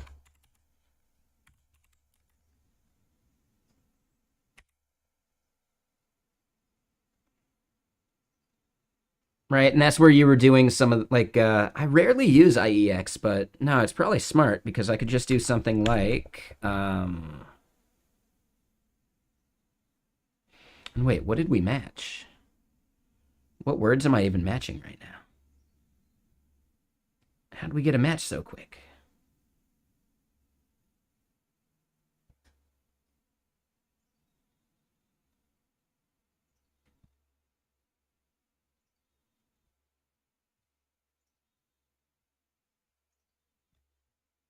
Oh, the word anime. That's right.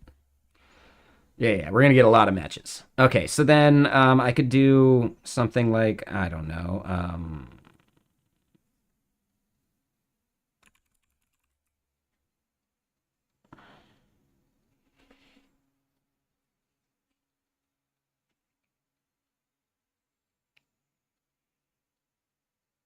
Oh, you're testing on Livebook. Oh, okay, cool. Um, yeah, like what would be like io.inspect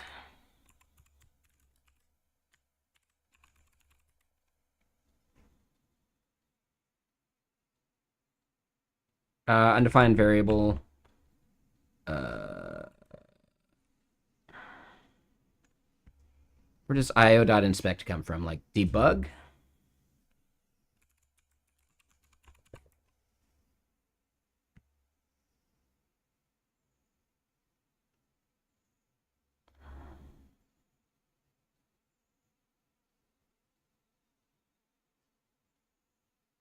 Oh.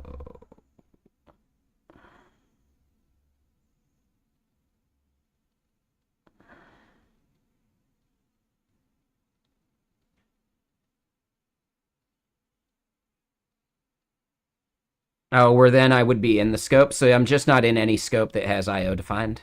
Is that it? Okay. But I could do like an io.puts.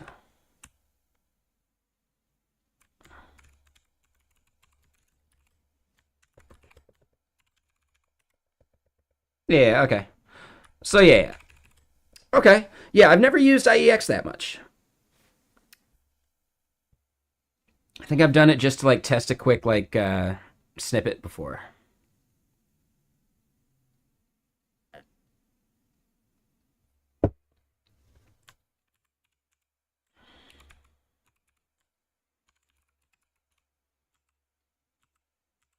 Oh, and you get auto completion too.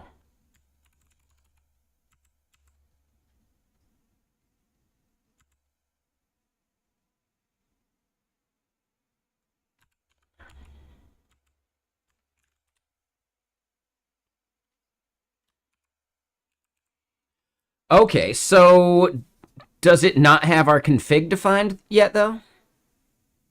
Is that something I'm recognizing? So basically, we'd need to like step into something. Okay. Okay. Yeah, that makes sense. Oh, I like the auto completion. I didn't realize auto completion was there. But okay, so server spins up at least. Our next step, and where do you usually put your fixture data, right? When you're like generating stuff for testing and like seeding various like data, like where do you put your database seeds or fixtures or whatever you want to call them? Feels like, oh, it's right here, seeds. Never mind. Duh. Duh. Yeah, never mind. Yeah, so we would do it in here.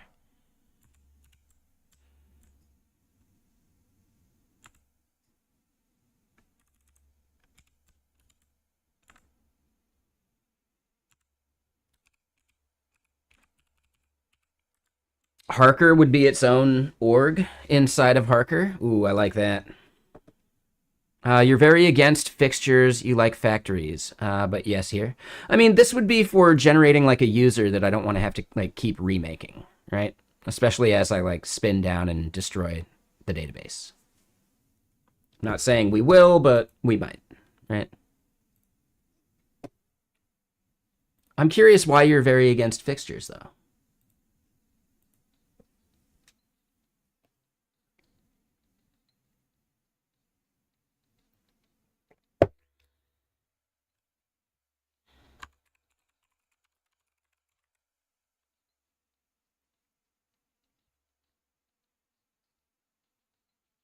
Yeah, so I don't want to do this just for testing, right? This isn't only in the test environment. This is, just me wanting to have enough data so I can actually fiddle around with it in the dev environment. I can see that. They get messy very fast. Yeah, dude, the fixture script for Walter is massive and gross, so I totally agree with that one. But it's better than doing a bunch of click ops to get the UI into a state to where you can like fiddle with and build the UI, Or not the UI, but to get the data in a state where you can actually build the UI.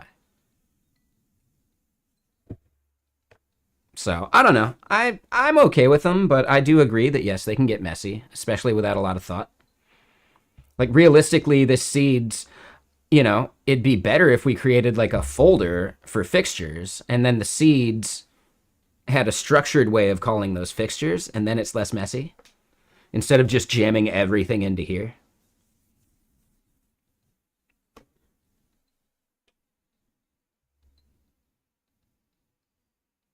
But I think for now we're okay.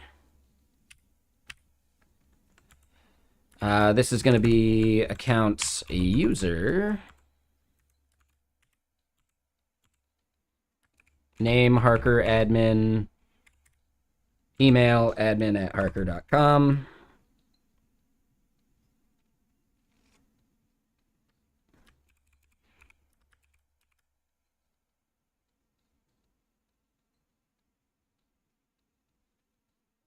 Oh, hold on 1 second. They have a test file of 5,000 lines, which you're sure you could reduce to a few hundred. They're writing so much boilerplate instead of using a factory or even a fixture. Got it. And yeah, like the Ex Machina thing that you're talking about is like a factory for this stuff, right?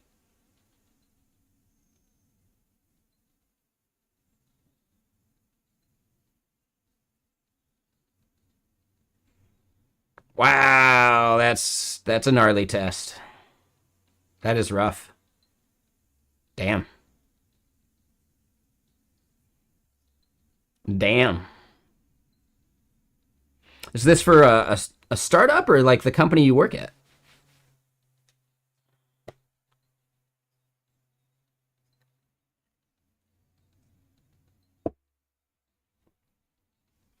Cool. Nice. So yeah, you're basically like staff or principal level, like independent contributor that gets given random fun tasks that are a little too heavy for some other teams or something. Especially like Elixir projects. That would be my guess.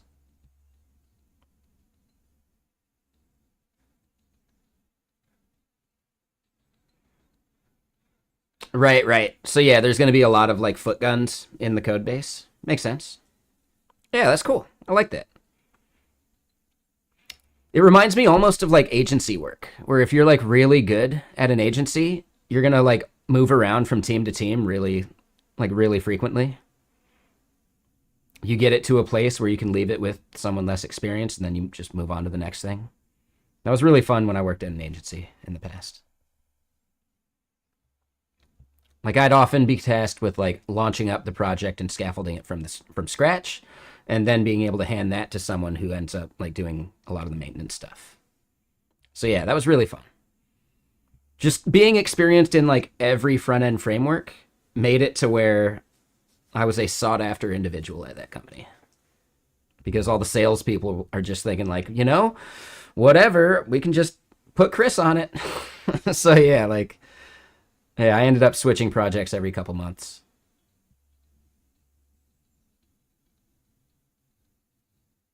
And then in between projects, I'd get handed like fun tasks like dedupe all of the images inside of this like repo of 45,000 or some shit. I was able to shave down 15,000 of their images basically. Had to do perceptual diffing, and I also had to like do the perceptual diff by like cutting off chunks because some of them were like the same image, but they were missing the bottom third. So yeah, that was fun.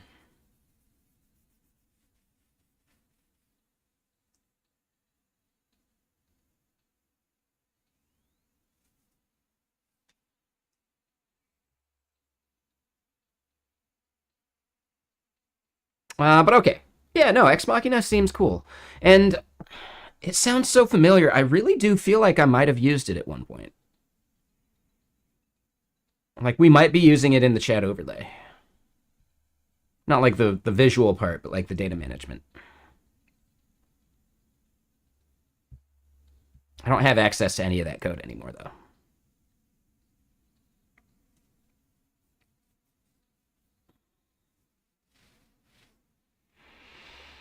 Like it's hosted, it's running, and it'll run forever, basically. But like the Elixir code is actually something we could just pull down and no problem, but we'd have to build out all the front end stuff from scratch. So yeah, it's just living as it lives.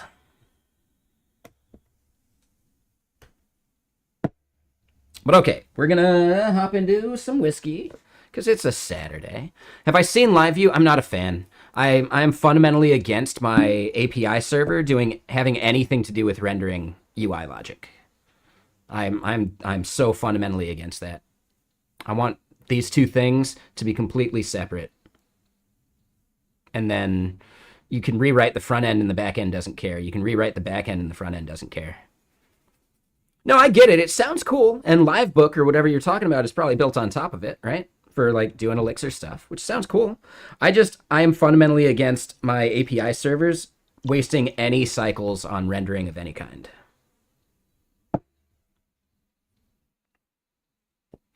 Right? Besides JSON. Or whatever other like data thing. Right? gRPC, whatever. Yeah, to me, that separation of concerns is just so fundamentally important.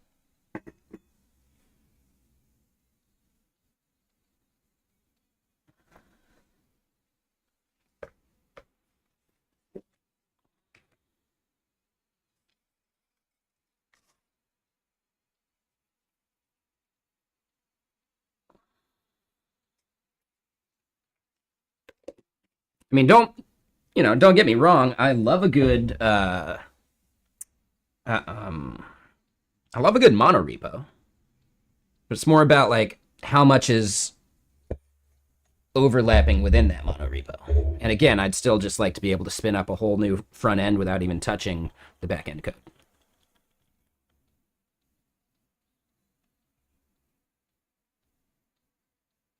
Is that weed? But yeah, all right. So we're going to have a beverage. And yeah, so our next step is we want to scaffold out some stuff. We've got the users created. We're going to need to create the login endpoint.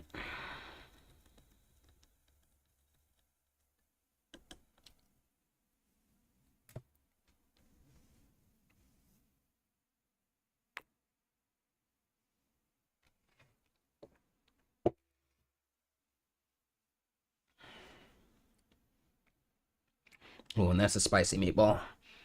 Take another sip and add some more water.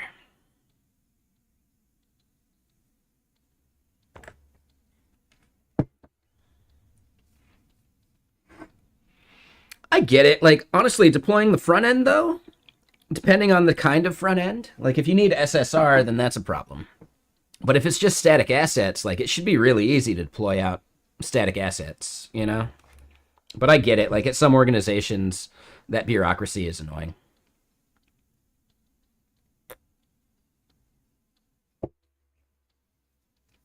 Like, I have a quick example. I worked at a life insurance company.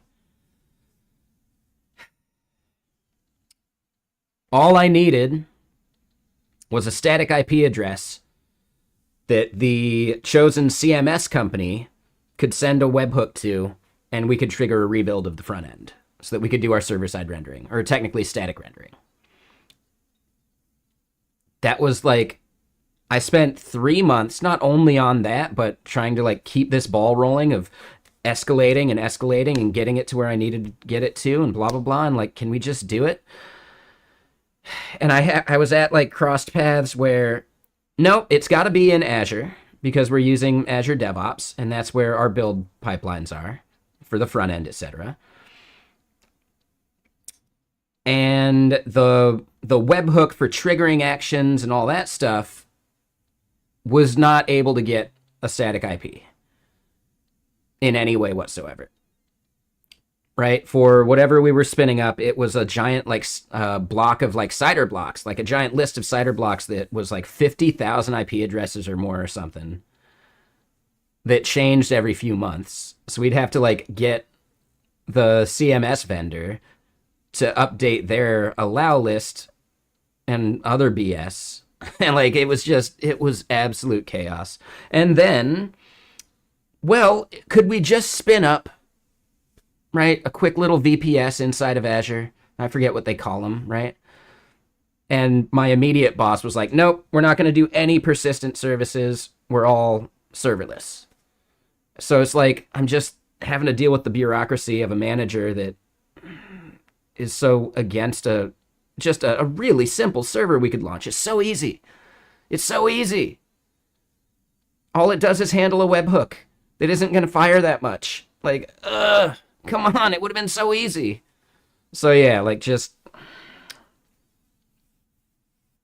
so annoying. Like super fucking annoying.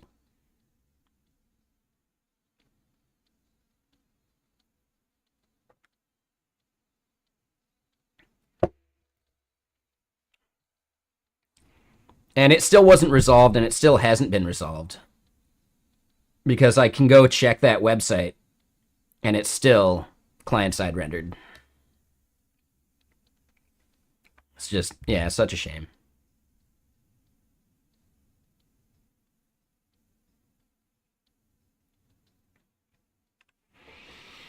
But okay, so, we don't care about the IO thing at the moment. That looks fine for now, at least.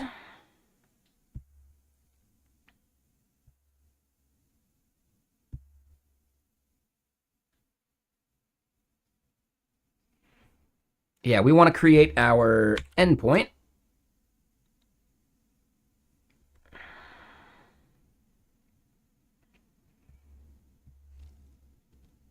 We'll put it on a controller. And yeah, part of the fun is that we haven't actually set all this stuff up in the router yet, and we're going to need to.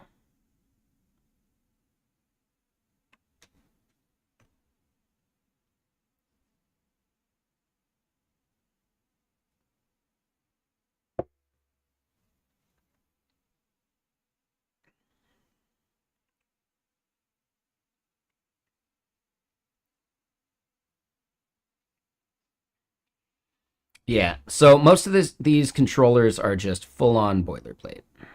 So we're going to have some work to do.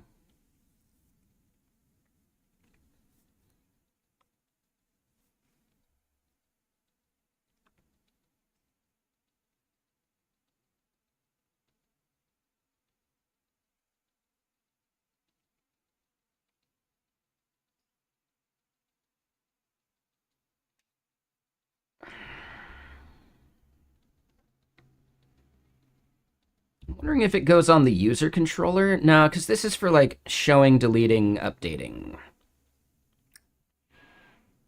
We're actually going to get rid of a bunch of these endpoints.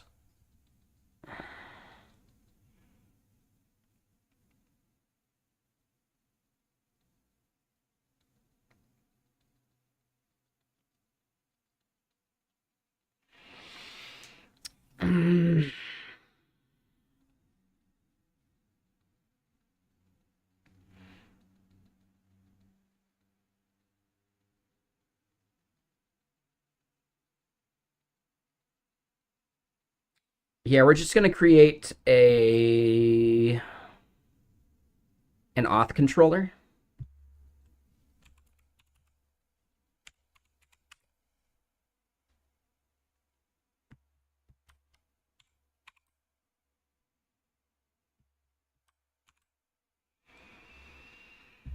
It's not going to have an index.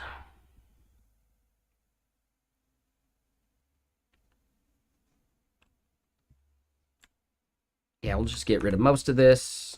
Right, it's not going to have a show.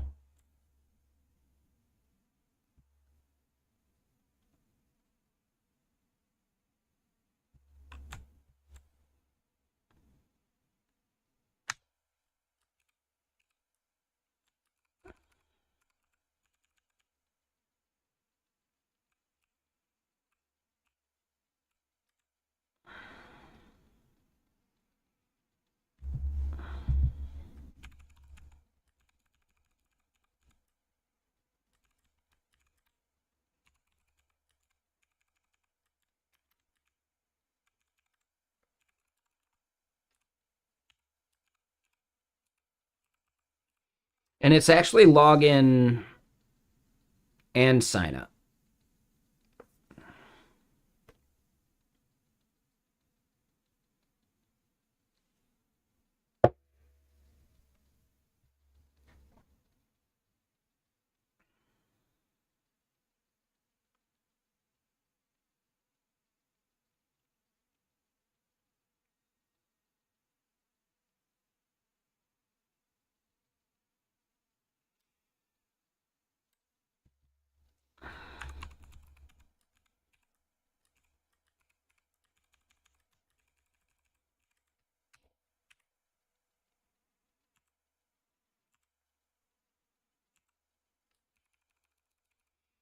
All right, so we get the user by email. We're not going to have JSON.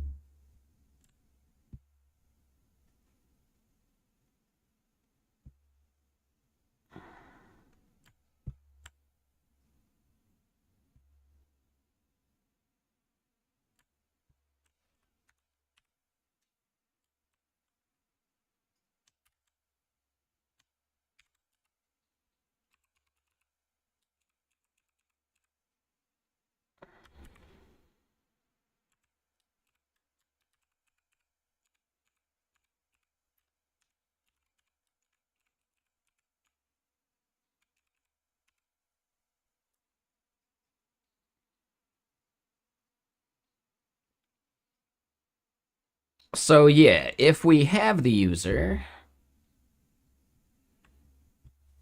right? What we want to do is we want to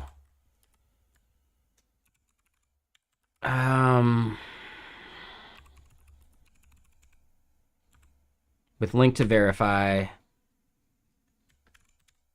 io.puts, magic link path is then equal to right, and what we want to do here is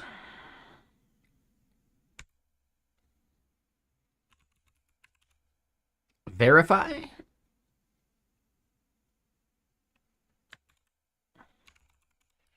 Email is user email, and then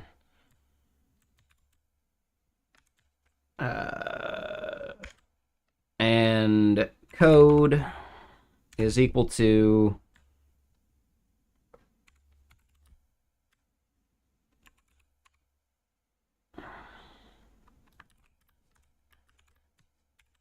right, we'll say code is equal to, and it's not going to be on keywords, it's going to be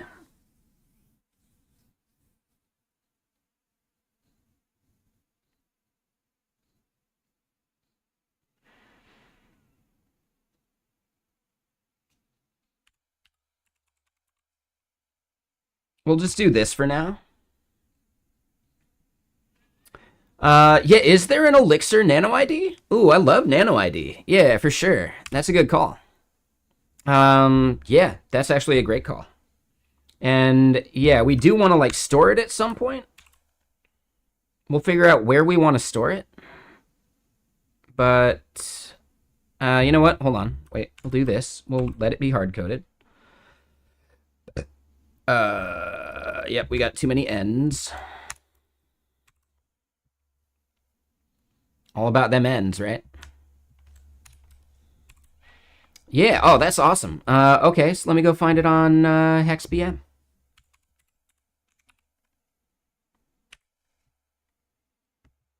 Yeah, Nano ID is so fantastic. You want to know my favorite things? I've met Andrei Sitnik, the creator of Nano ID. He's also the creator of Post CSS and Auto Prefixer. At some, like, you know, he spoke at Seattle JS or Seattle React or one of them. And basically, he was very, very passionate about the fact that the company overrode his decision to name Auto Prefixer. He thinks it really should have been After Prefixer because it's a more fun name and it runs after things because it's a post CSS thing. Like, you know, like naming conventions. Come on, guys.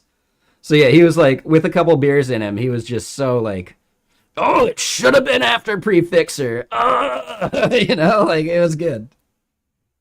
He's got like a Russian accent, so I can't reproduce it. But yeah, he's a very smart dude, very cool to chat with. And he's made some shit. Like, it's really cool.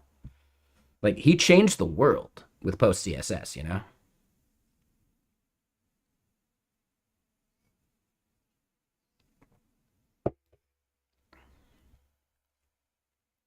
Right? Auto Prefixer and all that bullshit. Like, dude, he changed the world. It's just, yeah, really cool to me.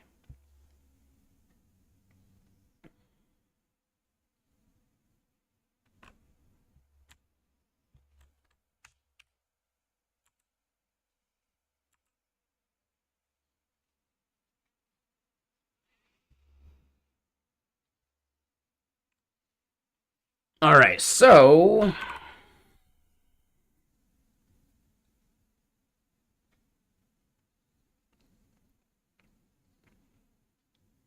I don't think it's worth generating an entire like JSON asset for it. So we just want to do like a migration.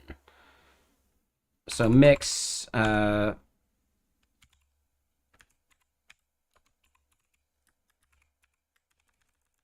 think it's just ecto.gen.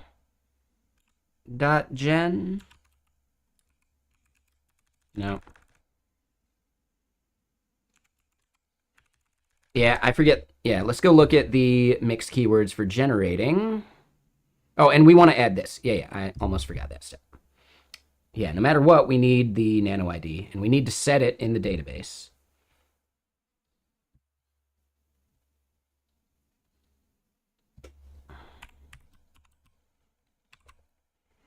How do you feel about organizing deps? Do you ever like alphabetize these things or anything? Or do you just keep adding to it? I do feel like alphabetizing would be nice.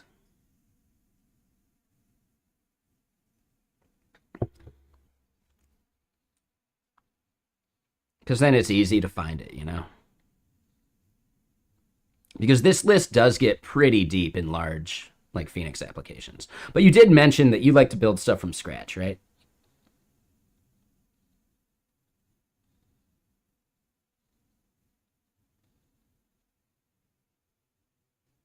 Hold on.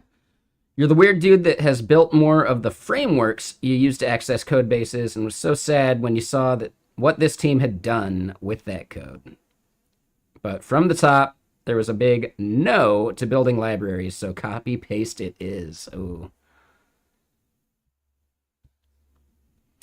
Yeah, so I you may actually have OCD, you may not. We can just call it obsessive rather than using like the the clinical term. I think it's a little better just because people who do have OCD, we don't want to trivialize it. So instead, just saying, you're a bit obsessive would be a nice substitution, in my opinion.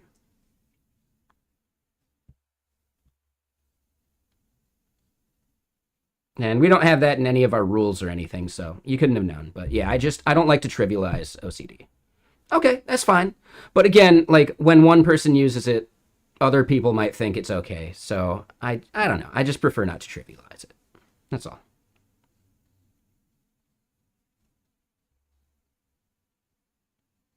Yep, no worries.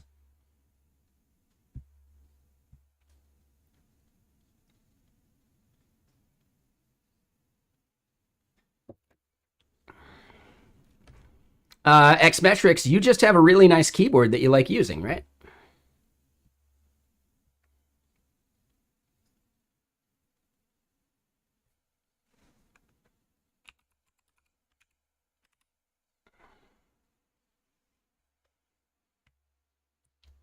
Right? How boring would it be if you typed it the first time, like first try? You wouldn't get to type on your really nice keyboard. Yeah, wearing out the backspace legend is your favorite thing to do. Exactly.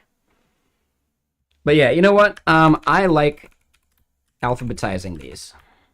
So, yep, we're gonna do it.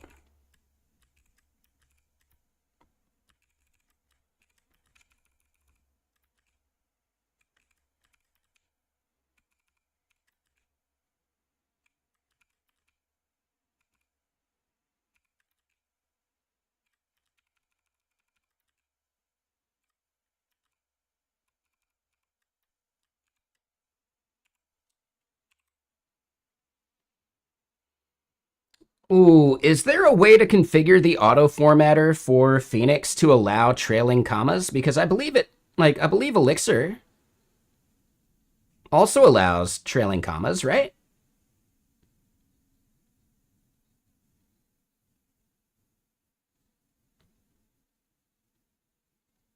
Detail oriented. No, no. Oh, so hold on. Wait. Elixir does allow trailing commas, correct? Because I could be off on that one. Yeah, no worries. I'm just curious. Just because, like, I would hate having to, like, keep reordering these things, but now that it's sorted, we can just keep doing it.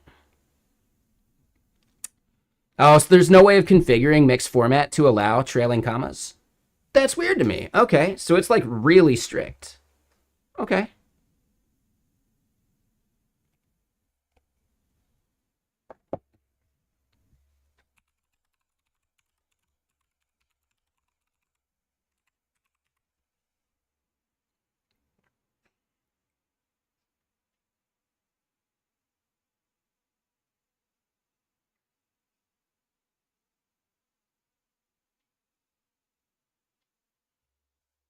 Yeah, it looks like Freedom Formatter might let you, but yeah, mixed format might be really strict. Yep. Okay, so we'd have to do Freedom Formatter instead. I don't know if I care that much. I just don't think I care that much.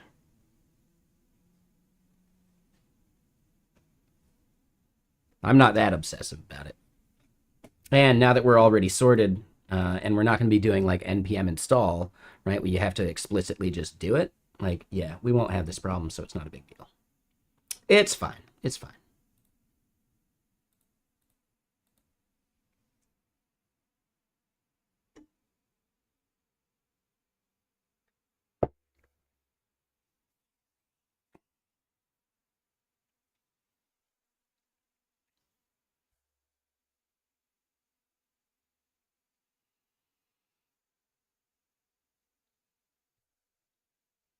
Yeah, I'm not worried about it. Yeah, you don't need to stress about it. I was just curious. That's all.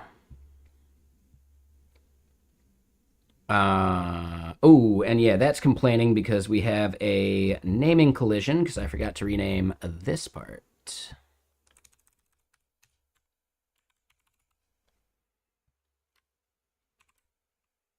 All right, so then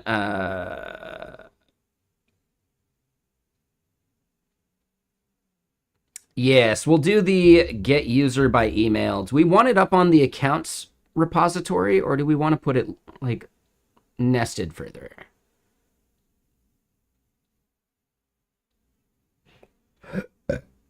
I think that's fine. Yeah, yeah. So then, oh, ooh, and I like that Formatter did the underscore thing for us. Line length, ooh, that's not a bad one. Okay, so yeah, Elixir Nano ID.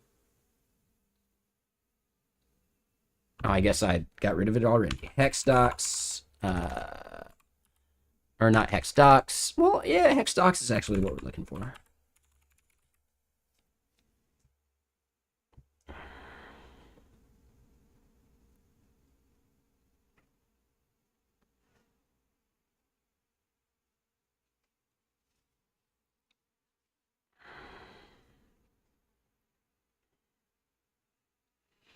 I still actually want to do.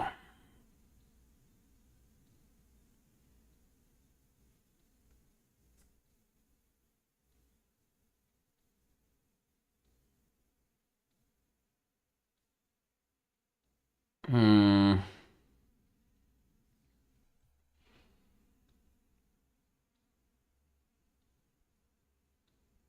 So I'm considering creating a utils. Not Urals. Those are mountains, right? And I'm thinking I'm going to put EDDSA in there.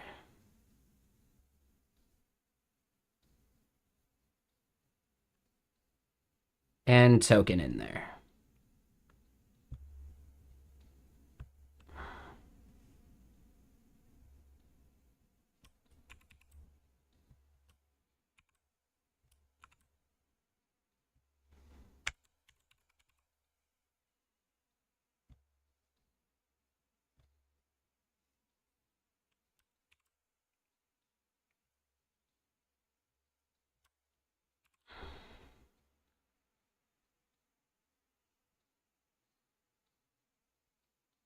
So I don't want to do ecto UUID, because, well, I mean, we could for this case. That part doesn't matter as much. But I do plan on changing like the ID pattern for ecto to be a ULID. Yeah, like that'll be my main thing that we do here in a bit. Because I know Postgres can do ULID. Oh, you're not familiar with ULID. So it's basically, it's monotonic or whatever, right? Like, and it's sortable.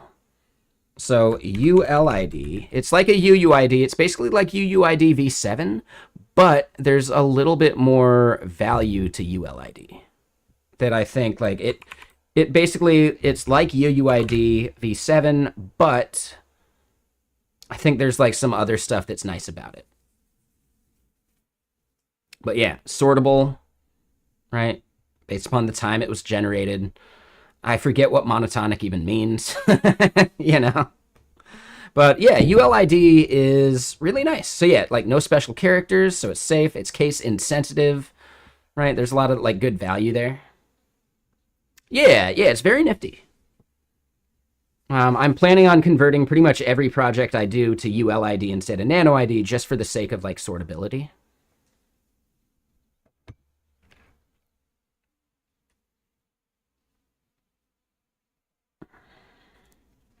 And yeah, like, you know, this many unique ULIDs per millisecond, which is huge, right?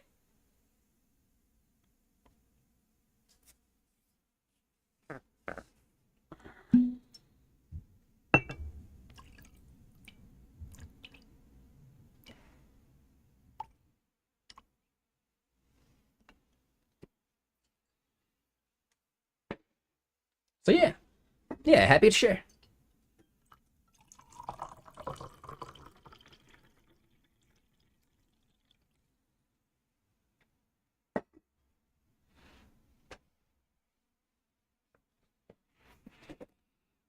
But yeah, so I know there's like a Postgres way that we can do it so that when you insert, it's just generated for you. I don't know if we actually care that much because we can just do the insert ourselves that way, and it's not a big deal. And I would assume that there's an Elixir ULID library. For the sake of magic links, I don't think it matters. Yeah, we're definitely gonna modify the nano ID alphabet to make it URL safe because we have to put it into a query param for sure.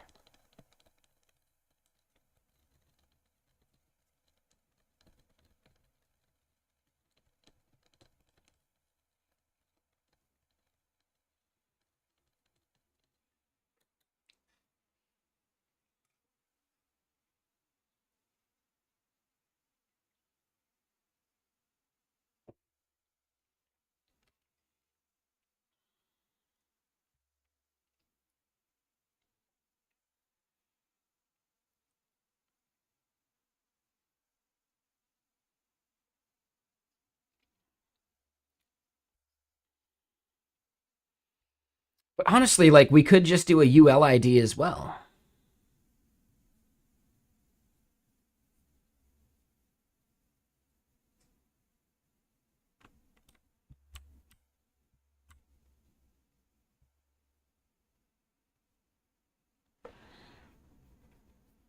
Right? If we're already going to bring in ULID, it doesn't matter, right?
Oof. Yeah, this one hasn't been touched in 7 years. Probably not a problem.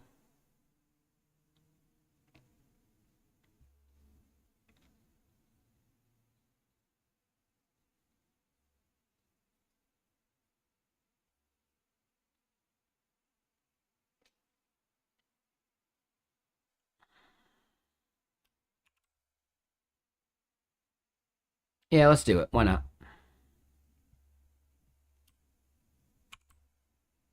Oh, I didn't even look at the stars.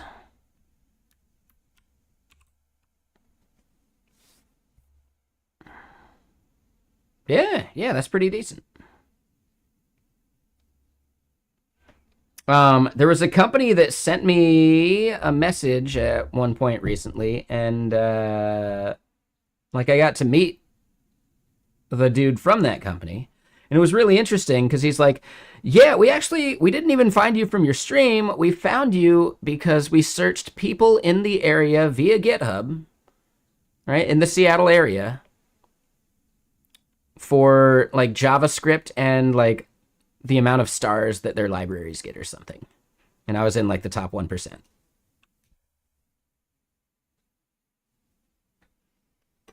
It's because I stream, so it's easy. But yeah, that was kind of cool. Yeah, it was like very interesting. And honestly, it seems like a really cool company. Shit, I'm forgetting their name already.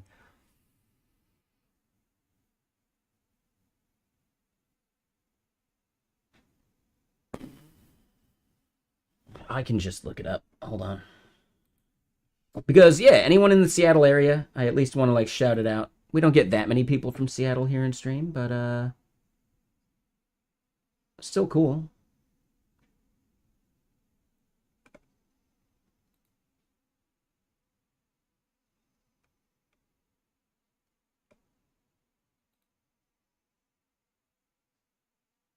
Yeah, I'm a collector.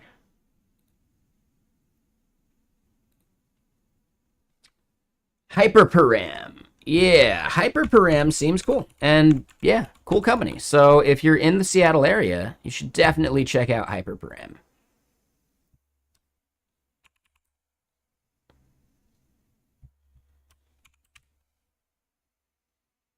Because they are hiring. Not much about it on their website, but yeah, I think oh,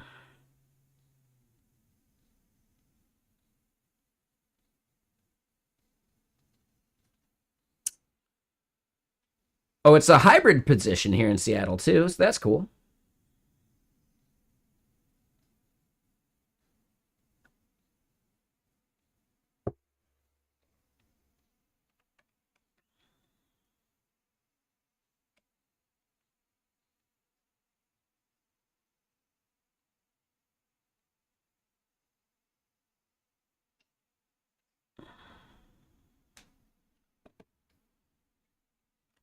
But yeah.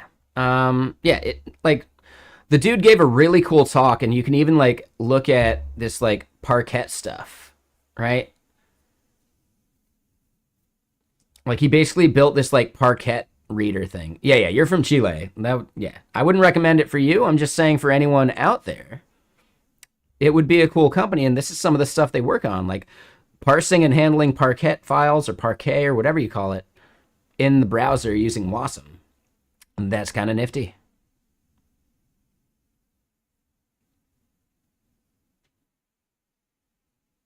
But yeah, I'm not sure where you would submit a resume for anyone who is curious. Yeah, exactly. Yeah, working remote is the best.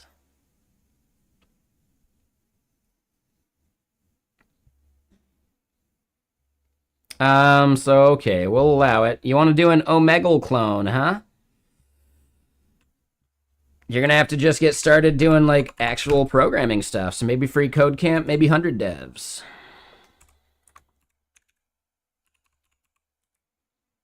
I don't know what Omegle even is though.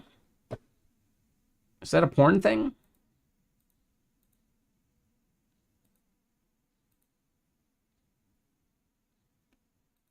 I'm not gonna Google it on stream. I have no idea. I've never heard of it. I don't know.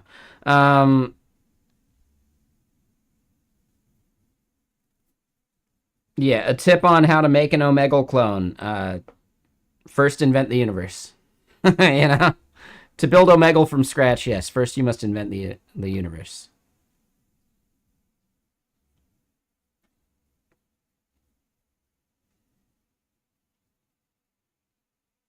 I would say aim smaller. Video stuff is hard.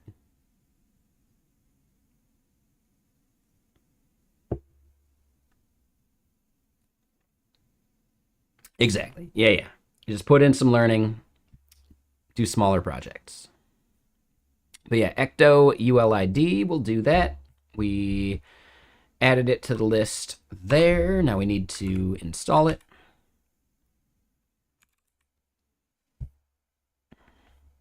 All right, and then configuring it.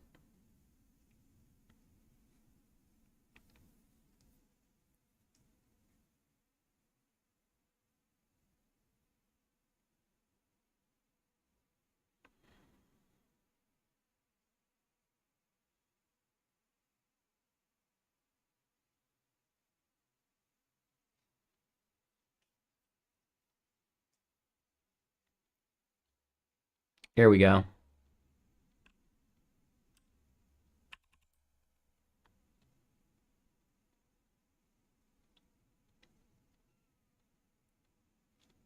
Depends on what you want to build. I would say if you're starting from scratch and you don't know any programming, I recommend FreeCodeCamp. Because you may not want to do web dev into the future, but web dev is the easiest way to learn, and there's just the least amount of shit to install. So if you want to get started, I think FreeCodeCamp is the best place to get started. Just because you learn one language doesn't mean you have to keep doing that language forever. The more you learn, the easier it becomes to learn.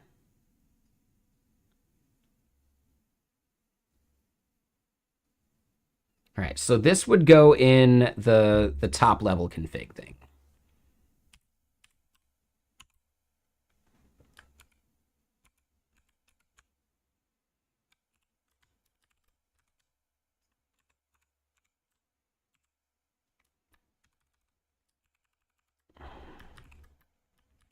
Yeah, yeah, right, exactly.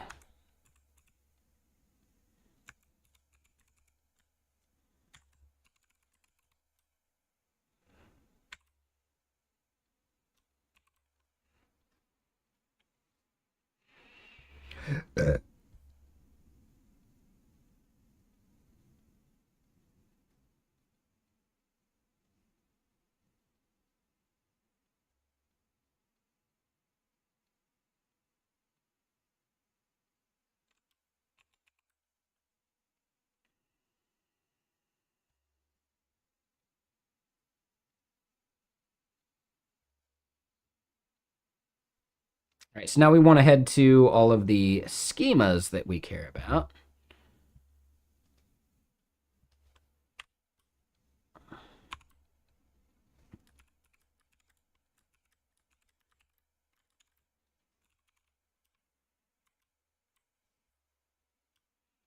Not that much.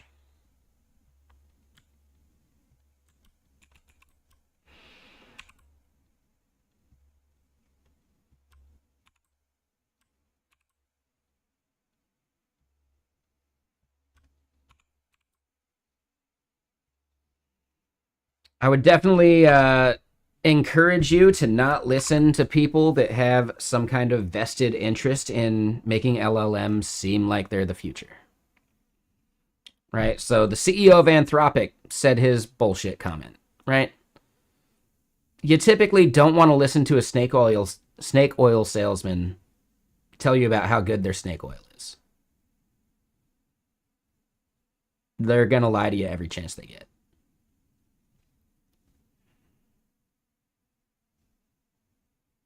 But yeah, you should still at least understand how to use an LLM, but don't become dependent upon it.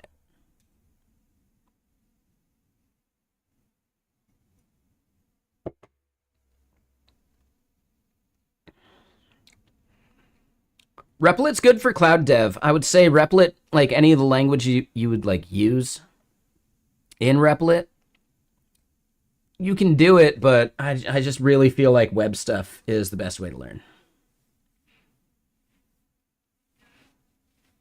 If you treat it that way there, Pliskin, then you're on the right track. If you're just going to vibe code your way into a career, you're going to be really lacking a lot of skills.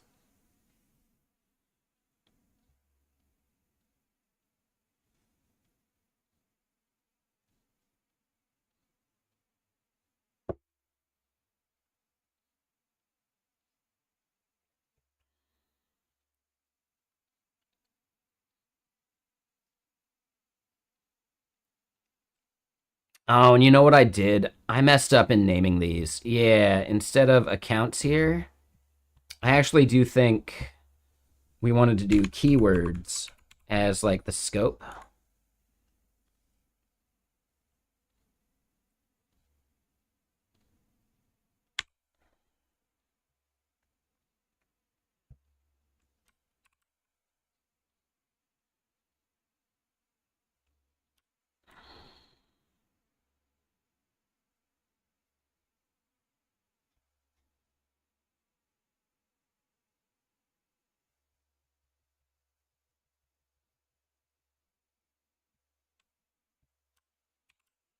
Yeah, we got way too much stuff open.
There you go.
We're listening to the Blue Sky Firehose.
Skibbity API. All right, there you go. Sure, why not?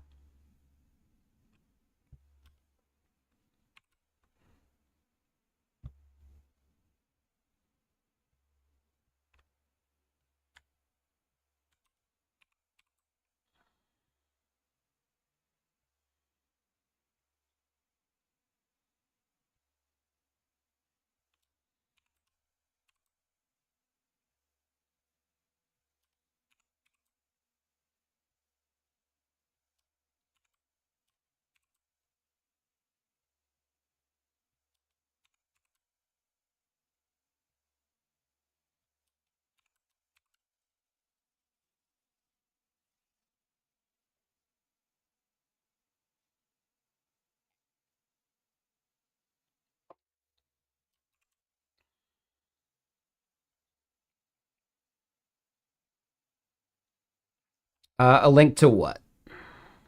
My project? No, it's not even close to live yet. We're doing the initial scaffolding.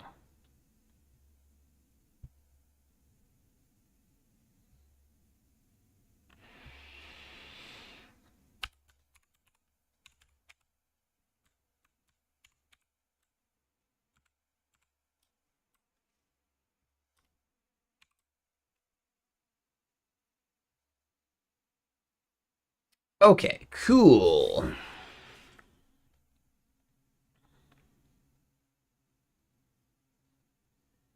All right, so then here in accounts, we got list users, we got get user, def, get user by email.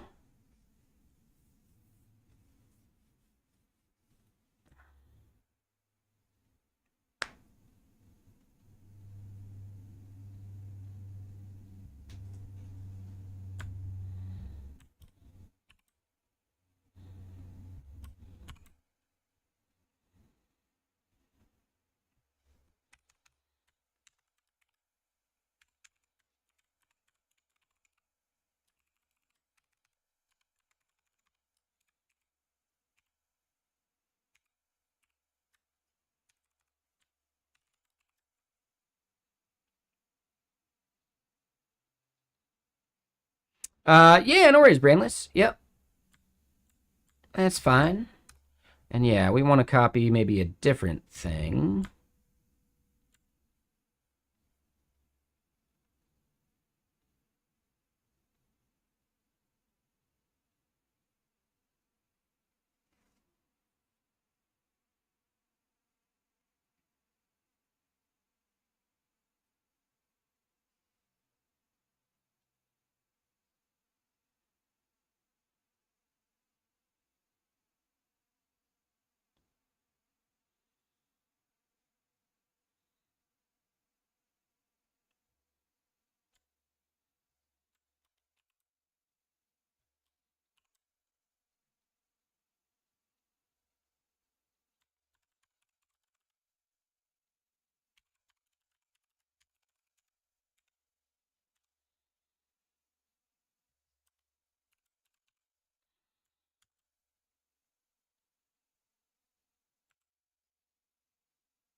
And it's not going to be the change set. This is just going to be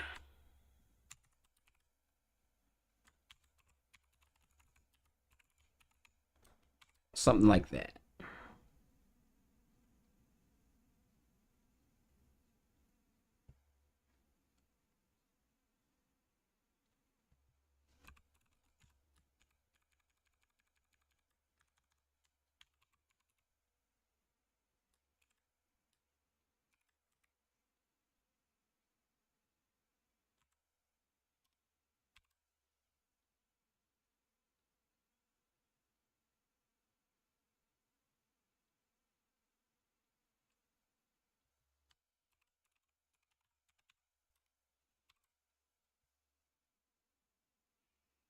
right? And that would give us the eventual typing stuff, right? So yeah, the at spec thing is what makes sense. You finally made a feels okay resume today. Proud of yourself? Hell yeah, dude. Good work.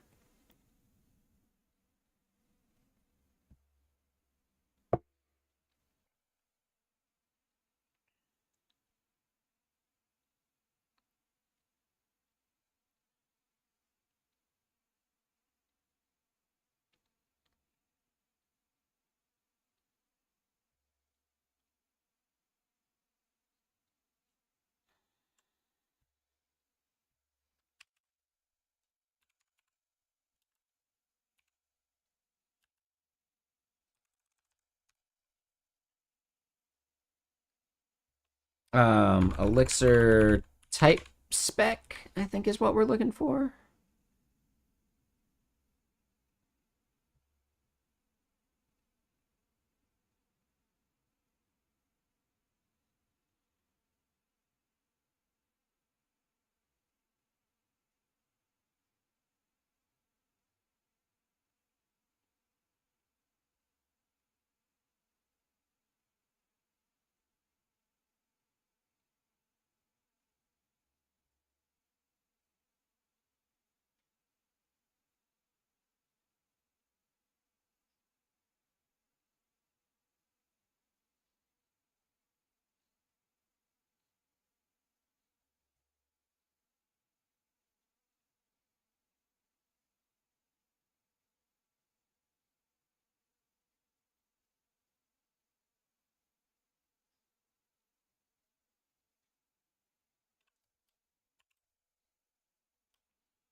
Maybe that part we don't need to do, right? For our schema stuff, it's generating the T for us.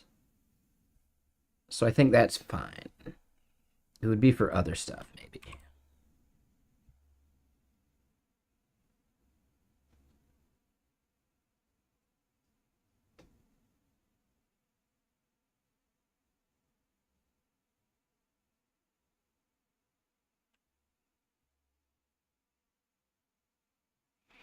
Well, no, it looks like T is not defined on it.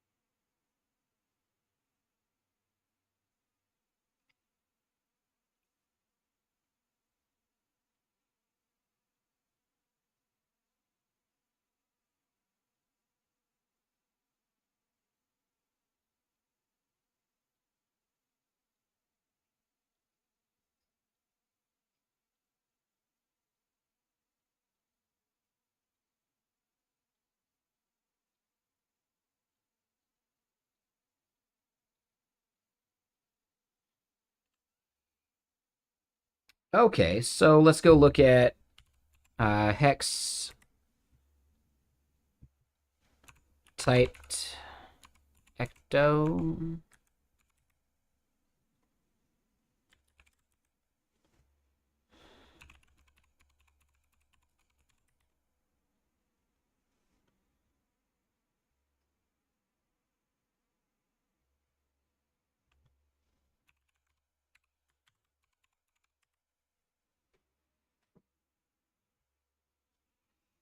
It's a fair amount of downloads. Yeah, I'll call it good.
Interesting.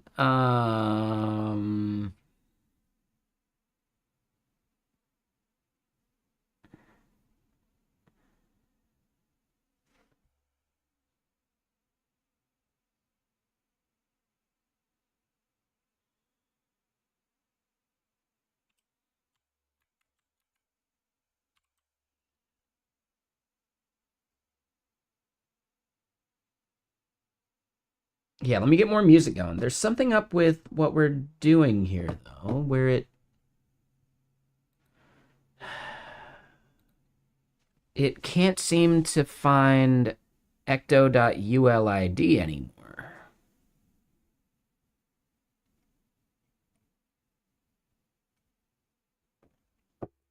And that's because it doesn't expose a ulid.t.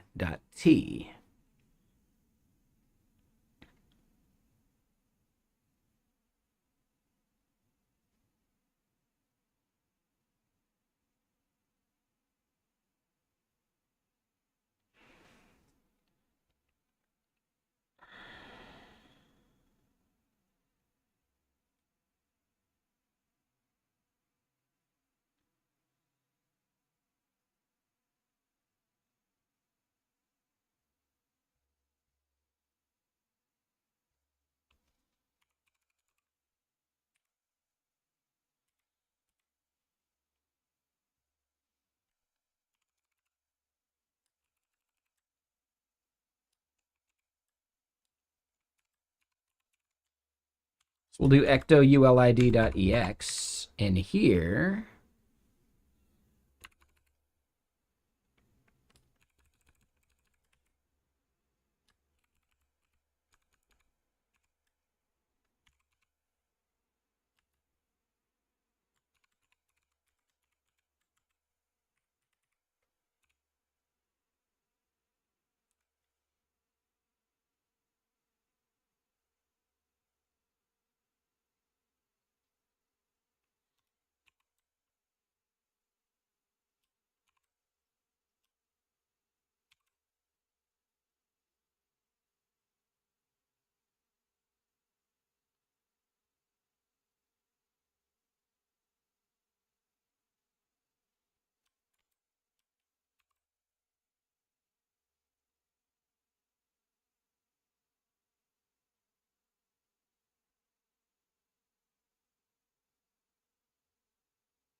Hmm.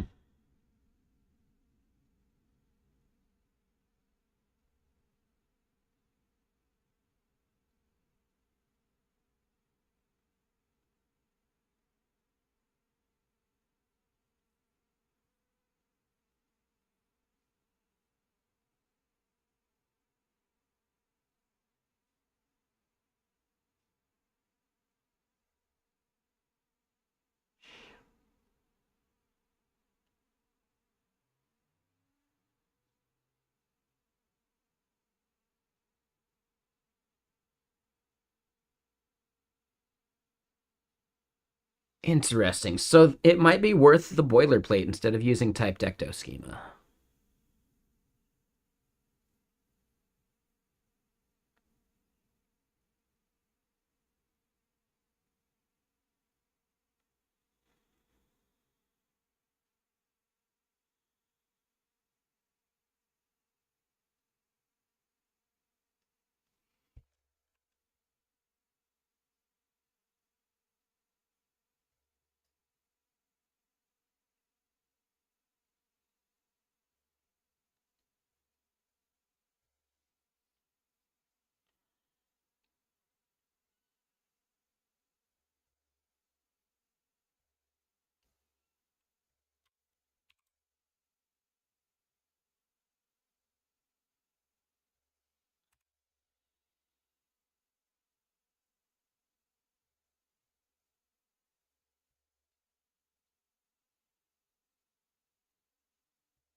And yeah, typed ecto schema goes away, so we're not actually using it.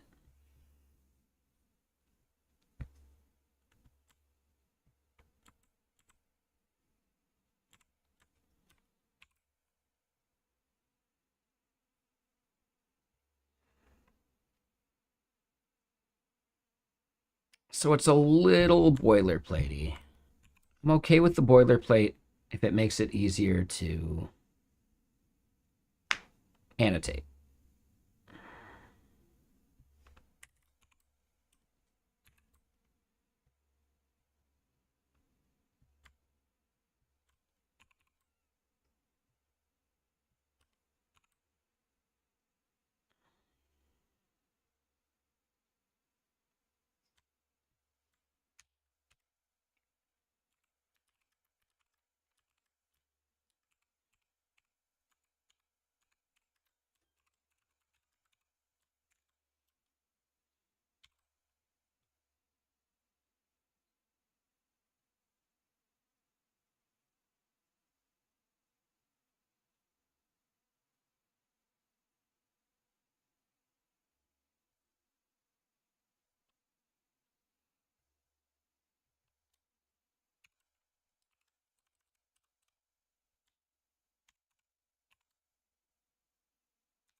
All right, so what's the right way to do that type def?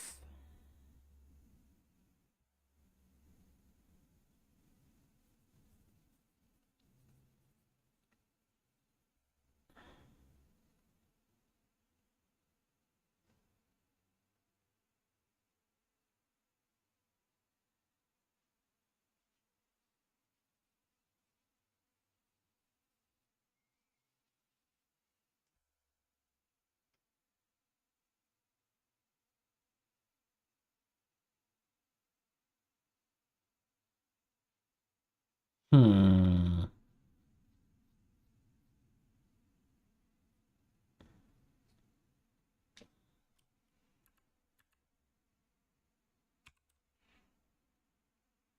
So yeah, I expect that to also still fail. Yep.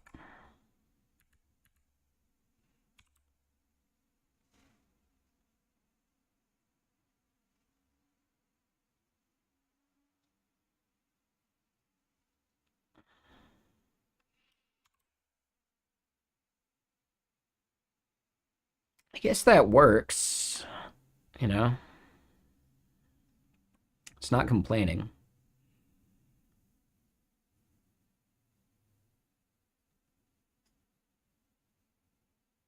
Yeah, I'll call it good. Sure.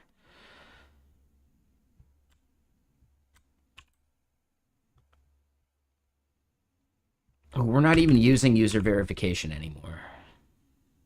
But yeah, user ID.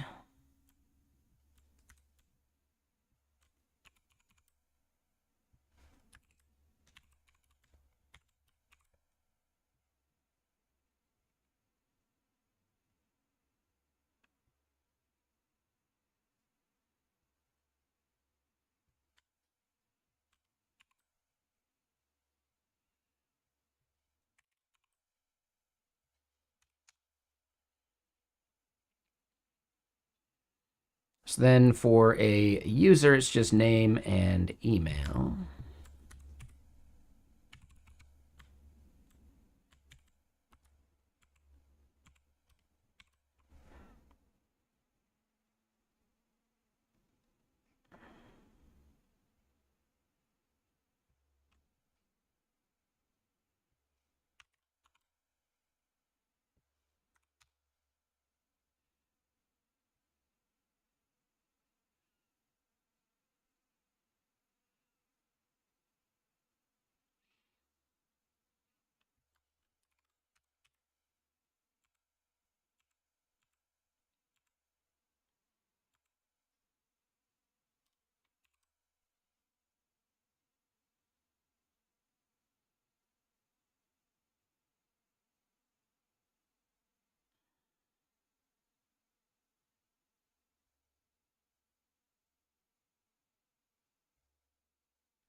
Hold on, let me look at how typedef is doing this.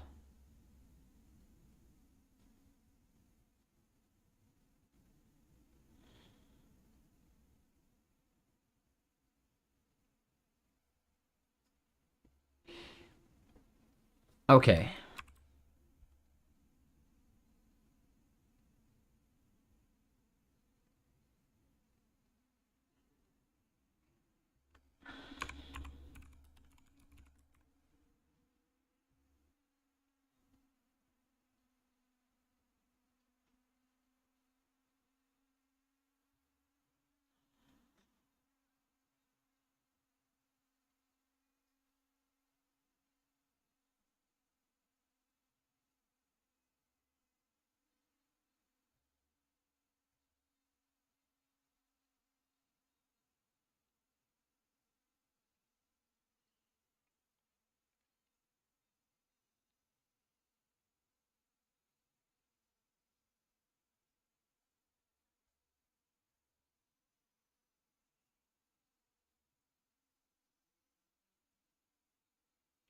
Interesting. Yep, so that's not it. I wish there was a better example in here, but whatever.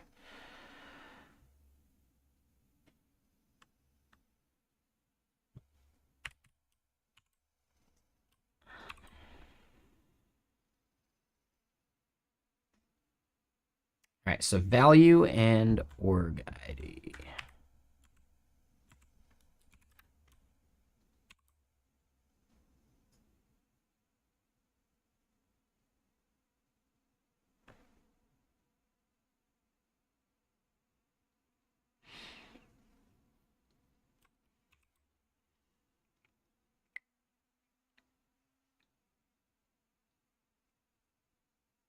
Okay, so then we do that. And yeah, that's basically all of the entities that we have at the moment.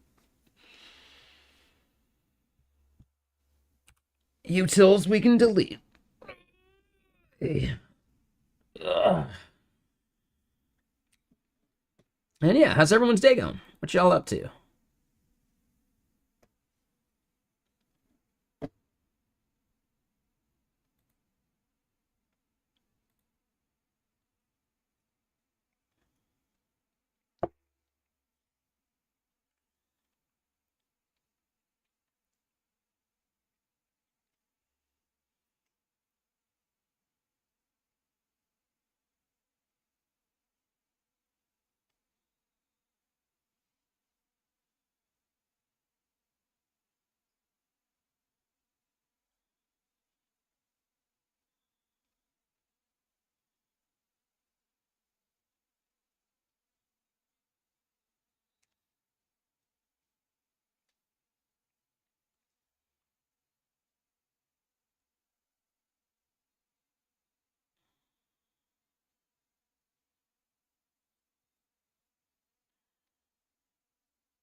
Okay, cool.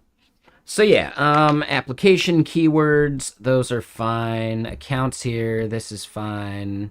We created a new method called get user by email, and it comes back with a user or nil.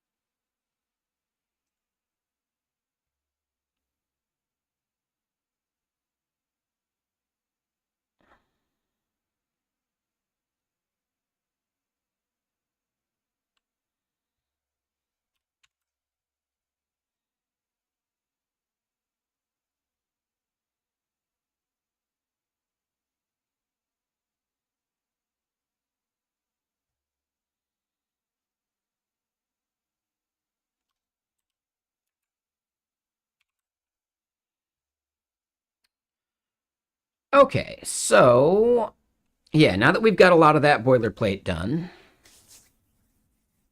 we want to go back. We've got auth, we've got get user by email. But accounts is no good.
Hmm.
Like that's not right either.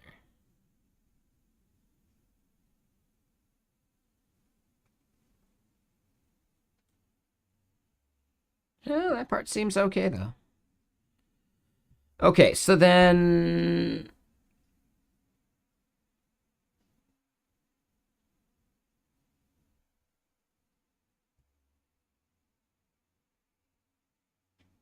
right, if we get that, we get the user.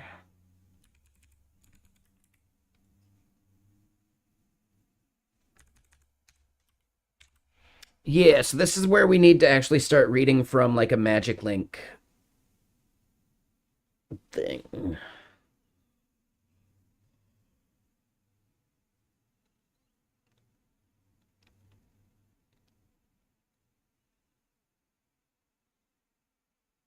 Okay, so let me go use the restroom. And yeah, we need to store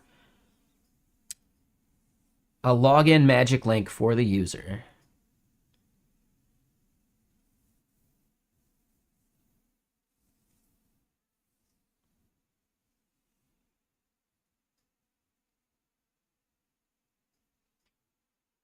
I don't think we want to use the Phoenix generator stuff, right? We'll just build that by hand. So let me go use the restroom. I'll be right back.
Okay, and I'm back.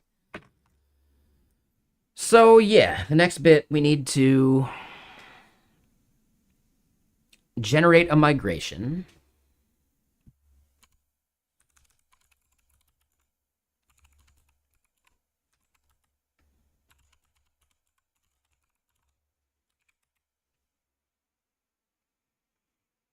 Mix ecto gen migration. Yeah, that's it.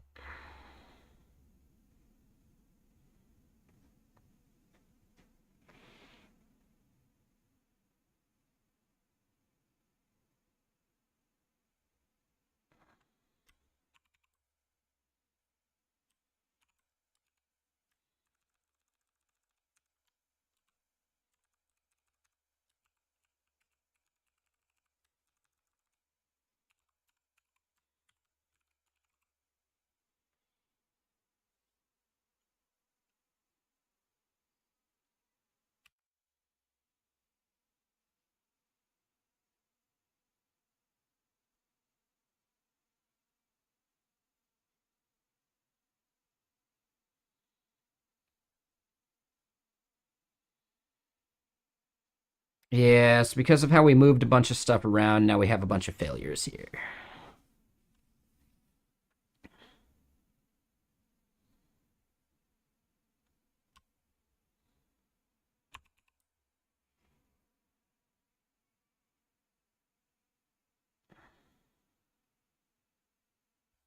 Okay, so it's in the json.ex files.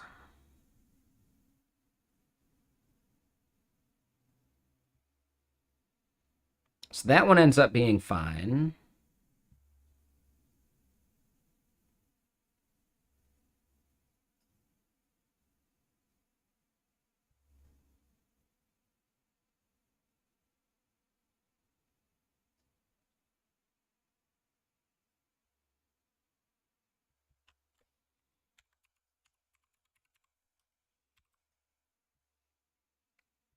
Damn it. Okay, so for each of these JSON files, we just got to go in and modify this.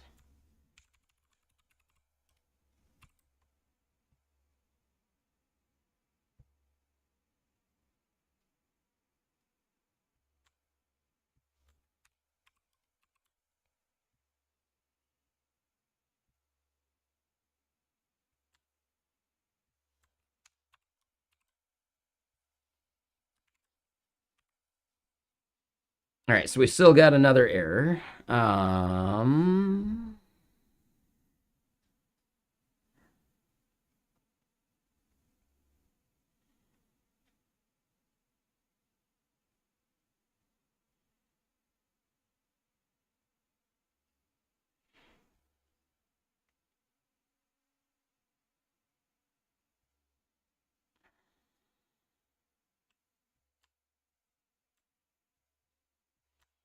Yeah, so yeah, this is just a mistake. Like, these are bugs because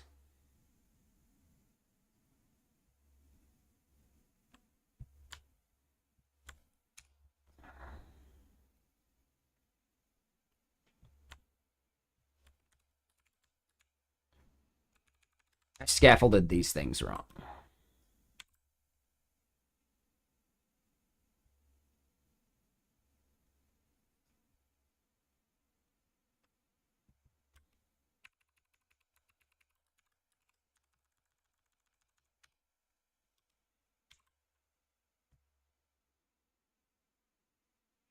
Right, so then that's going to be a warning, sure. And then here,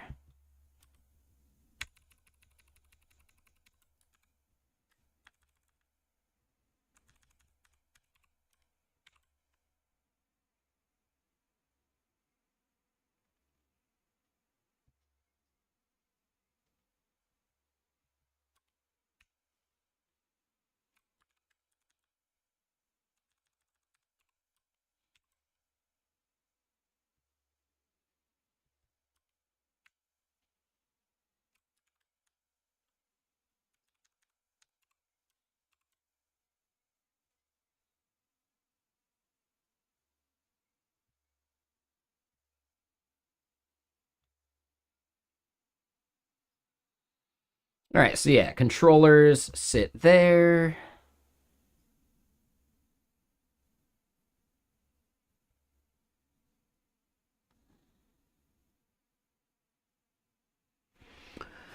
Right.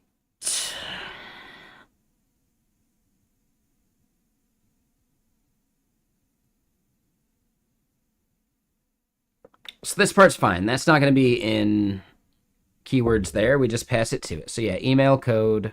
We want to fetch the magic link by the code and make sure it's not expired.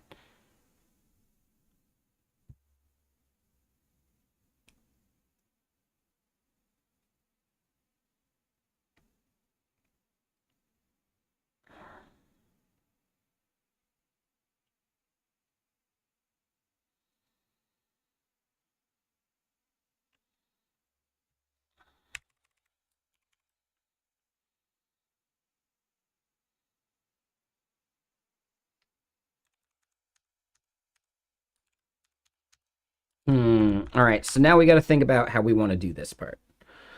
So accounts get user by email. We get the user.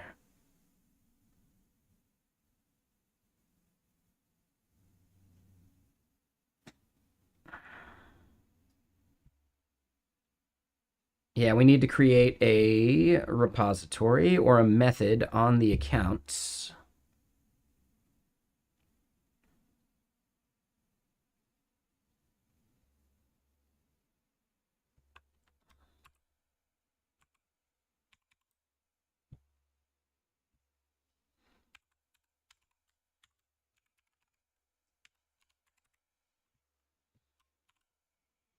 All right, so then magic link.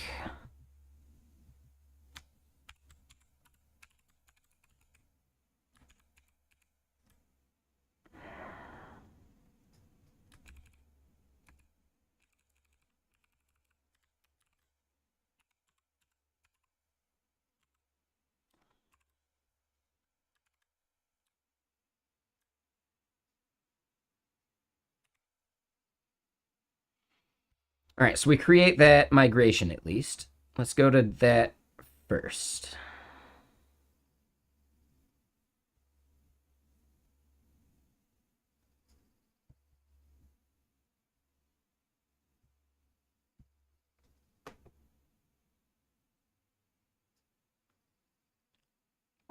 This is Elixir.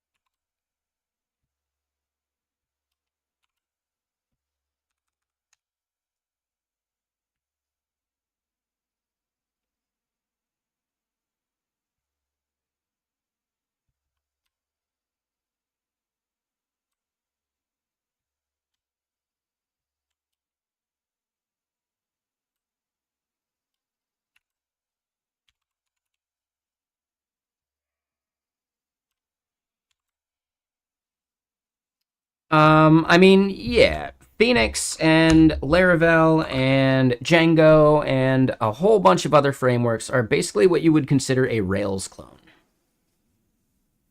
So Ruby on Rails kind of paved the way for all this stuff.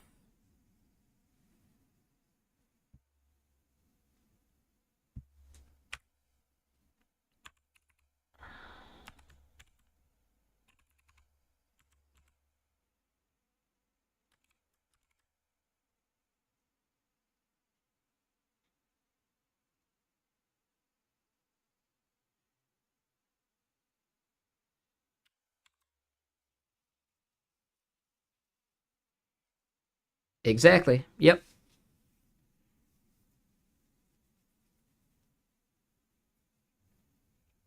So mix is how you get like dependencies and all that kind of stuff too. I don't remember if Artisan is also for dependencies or if you just use Packagist for that stuff, or Composer, I should say. So I would say mix ends up being a little more broadly scoped than just PHP Artisan. It is how you do generating of things for Phoenix, but mix is actually more like the top level. Think of mix more like NPM, or like the NPM command at least. So mix deps.get is how I get my dependencies. Mix ectogen migration is another like mix task, but like you've got like scoping to the various like tasks that you register with mix or whatever.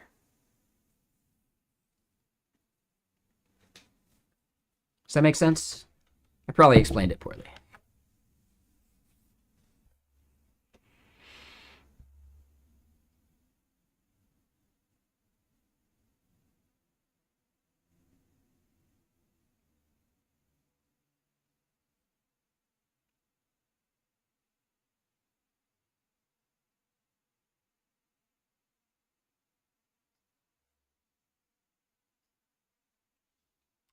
Oh yeah. Mixes to Elixir as go is to go.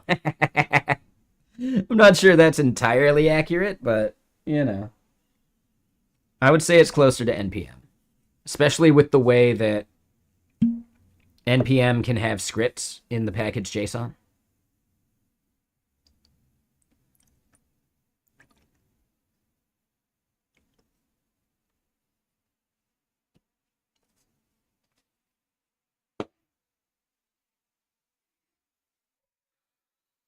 But yeah, how you doing, Morgal? What you up to?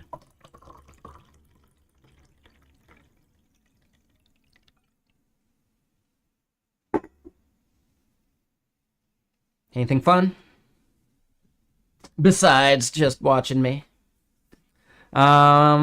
But yeah, so when we think about our Magic Link stuff,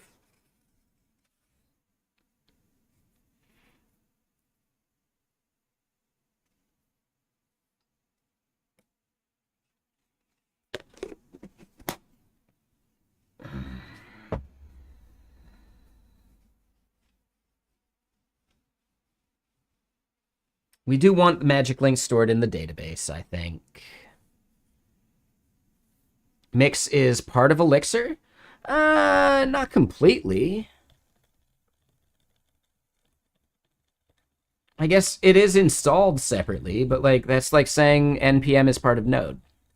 It's not quite the same thing, I think.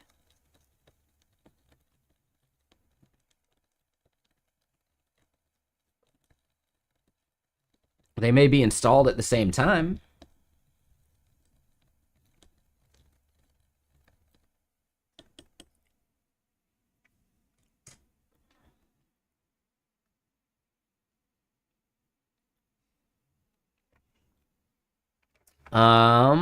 Breaking down PS5 HID reports. Okay, cool.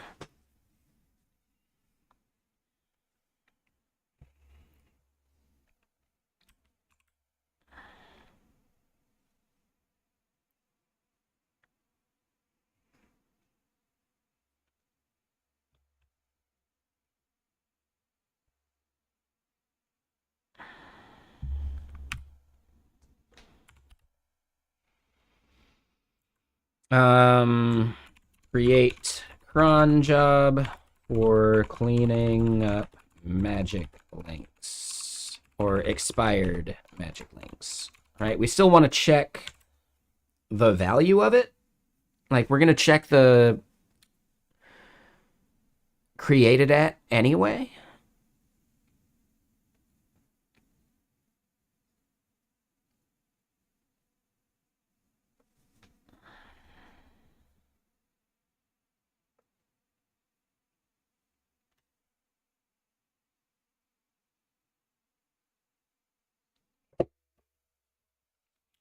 But we still want to, like, clean up stale ones, too. I think that'll be huge. So, yeah. Cron job for cleaning up expired magic links, not magic expired links.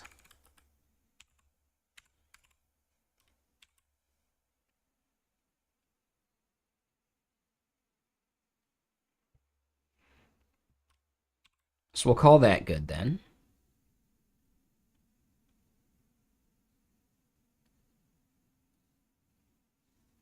That makes sense, and, you know, I could eventually see a similar thing with how Node is grouped as well, you know?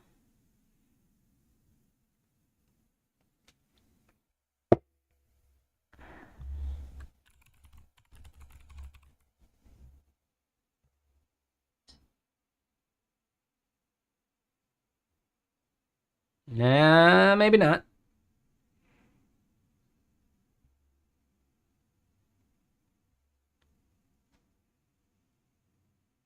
Now it looks like NPM is separated.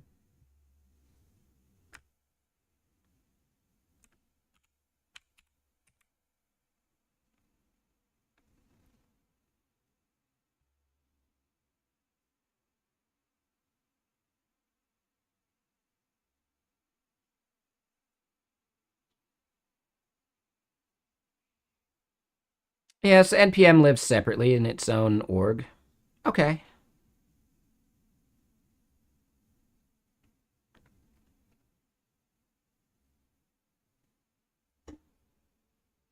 So yeah, it's more tightly coupled than NPM, but I don't know. I would still say it's not necessarily part of Elixir.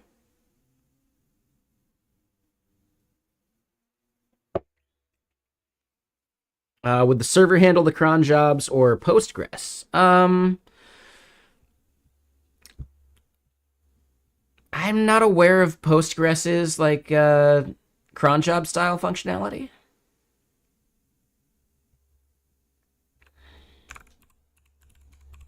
I'm sure you could do it with an extension. Yeah, like PG cron. So that's an option. But the more that I put inside of PG cron, or like the more like extensions I use for Postgres, the less portable I am to things like CockroachDB.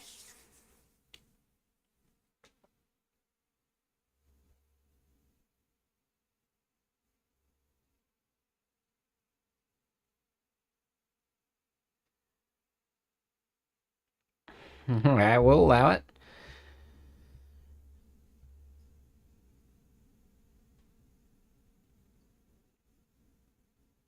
I don't know. You should incentivize yourself, right?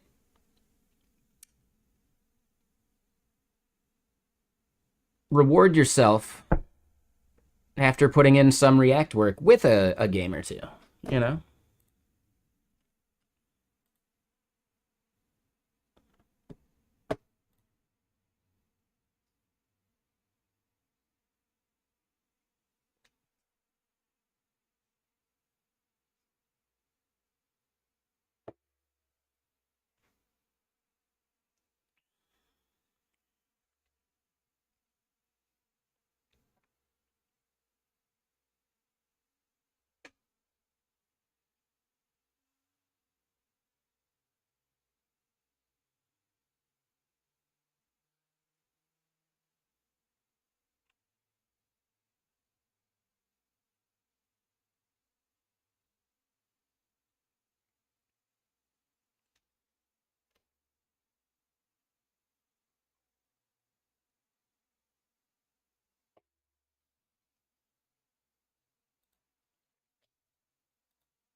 I have a gaming PC, but it's a totally separate machine.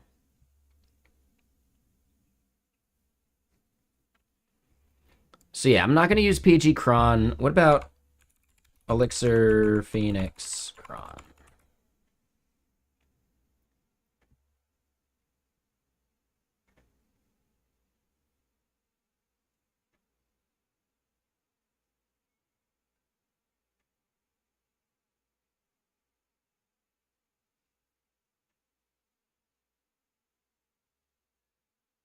Hmm.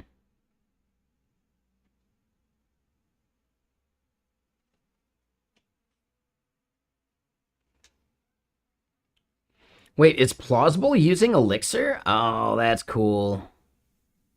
That's really cool, actually.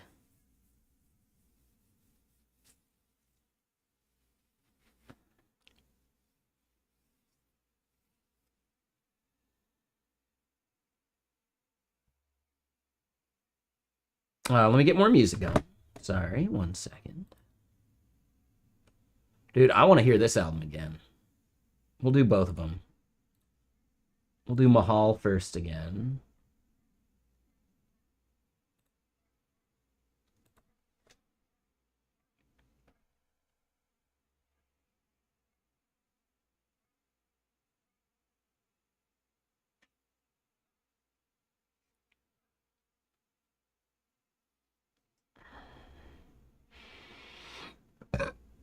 Sorry for the burp.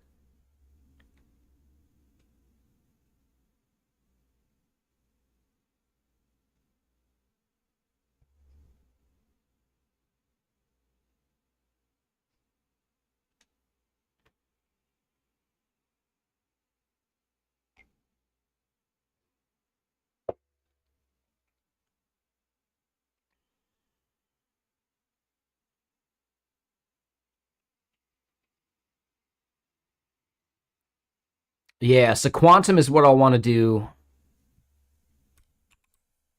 for cleaning stuff up. So it's in my planning. Let's just do this.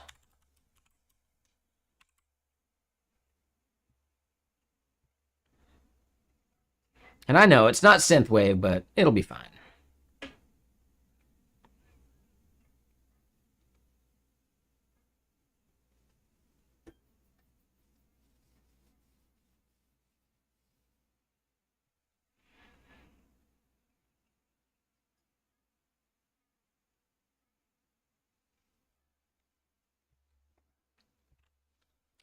What's a good way of doing like a Phoenix? I know, yeah, no, this is good.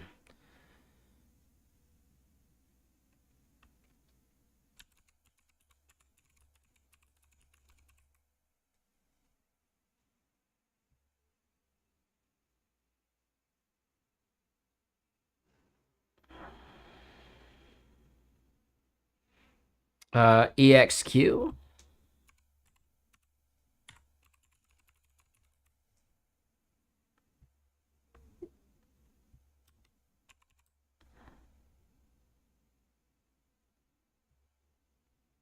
What is EXQ?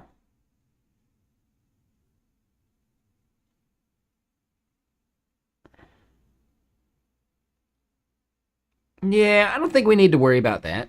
I think we can just do Quantum. No, I've never heard of Sidekick.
There's got to be some way to do this with as little boilerplate as possible.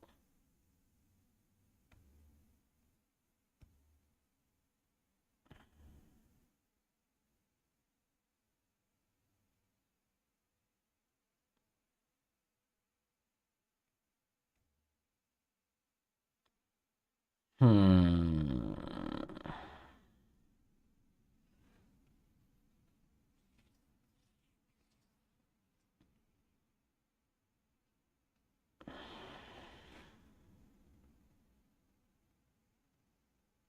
Is it? Okay. Yeah, we saw this other library open Phoenix Swagger, but it hasn't been touched in a while.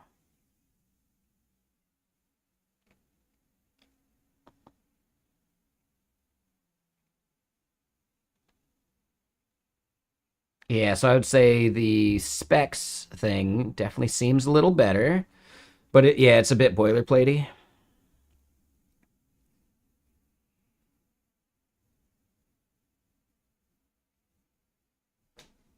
So here's the thing, I'm not going to be spinning up any external SDKs or anything. So I think there's less value. It can also act as my request object validator. Yeah, interesting, right? Because, yeah, we're going to want validation. I kind of thought we were already getting some of that. But yeah, it's not as strict. So if we go, I don't know, user here, and we see the change set, we can validate required, right? But it's not validating like that this is a valid email, you know?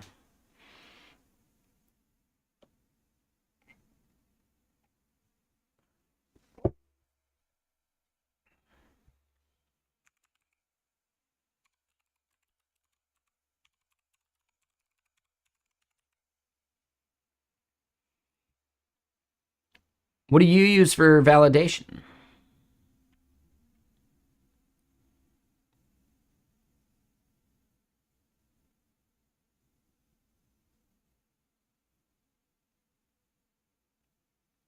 Yeah, no, I get it. I'm just wondering, like, do I care that much?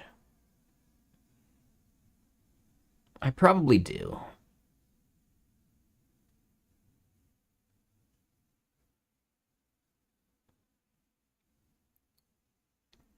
And if I end up doing the Open API like boilerplate, then we get a client that we can use in the front end nice and easy too.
So you still use change sets for anything ecto. Got it.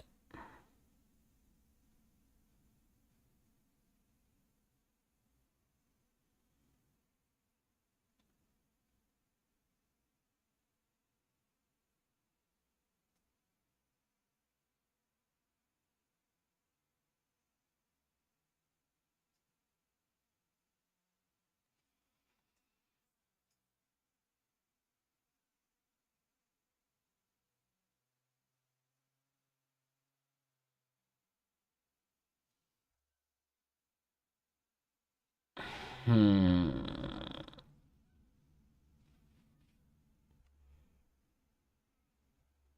Validating and casting. Ah, here we go.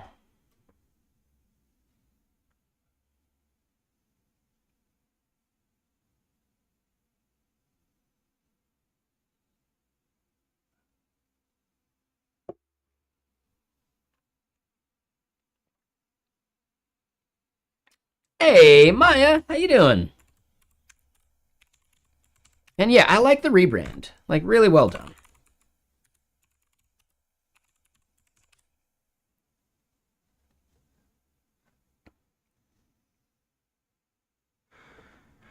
Do I work with Elixir? So, I mean, my chat overlay, where you can configure, you know, like emotes and things like that, that is an Elixir API. It may not be like the best made thing ever, but it works.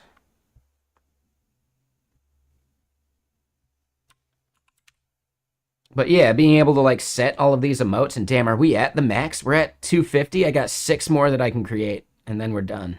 Like, that's it. Like, it's full. I gotta start deleting stuff. Shit. But yeah, like, as an example, if you type in sorry. Oh, hold on. If I could type. Sorry. If you type sorry, it replaces it with an image. Like, you know, it's just a chat overlay thing I made. I was thinking about monetizing it, and then we lost access to a lot of that code. But yeah, so like that entire service is an Elixir API. The big thing is, these days, I want stuff that can scale to 0. Why is it limited? Just because I have certain like tiers within the system, and I'm at like a tier that only has 256, and I can't modify it any further.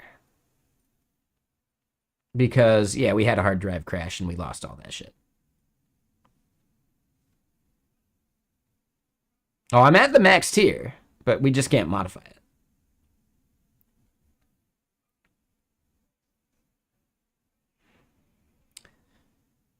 Correct.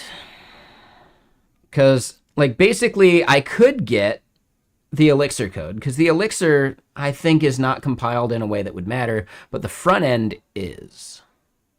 So that's a little tricky.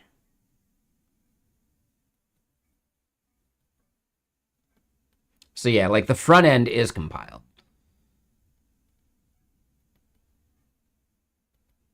Did I see how much storage you have now, Tommy? No, I might have missed that. Sorry. I think I missed your comment. You currently have well over 3 million gigabytes of storage space on your computer, unlocked now with rclone.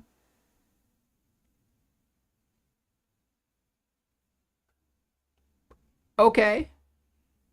Sounds like you just downloaded more RAM. Could I AI a front end? Oh, absolutely. Like, there's stuff I could do. It's just, I don't know. I don't care enough. I got other stuff I need to work on. But yeah, Maya, what were you up to today on your stream?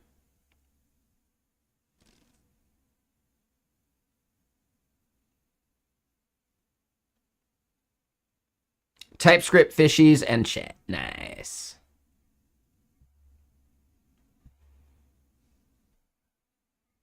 Finally switched back to PNPM. What were you using instead? Bun, maybe?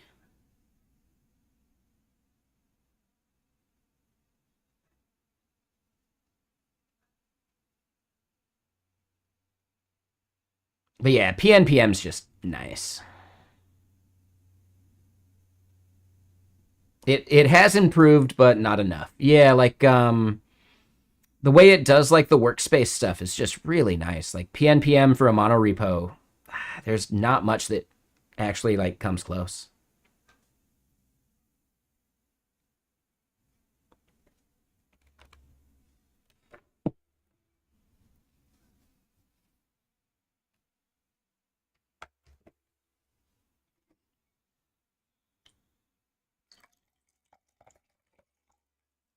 Need to pour some more water here in a bit, but we can wait. So yeah, for everyone joining, what I'm currently building, which isn't this, is I want to build an app that listens for keywords being mentioned on the Blue Sky firehose and sends out notifications to people when those keywords are mentioned. That's like the main gist of what we're doing in the moment. Is it going to be a unicorn, like billion-dollar company? No. But I think it could make some money. And if we start with Blue Sky and then start adding other stuff, we increase our value add and fuck it. There we go. No problem. Whatever.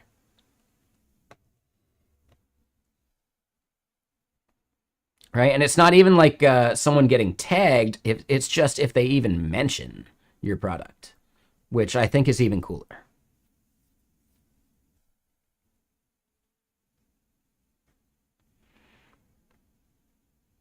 So yeah, I'm building it around the idea that I think we need something for Get Kraken, but also I think it's a legitimate business and it's a good way for me to end up dog fooding Walter, which is my like quota and balance management system.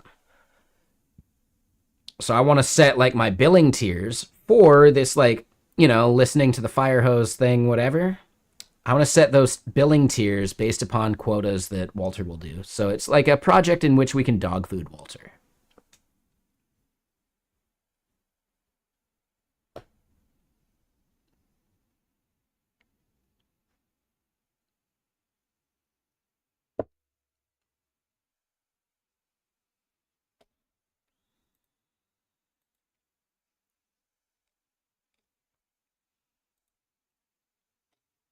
It's fun to mess around with, you know?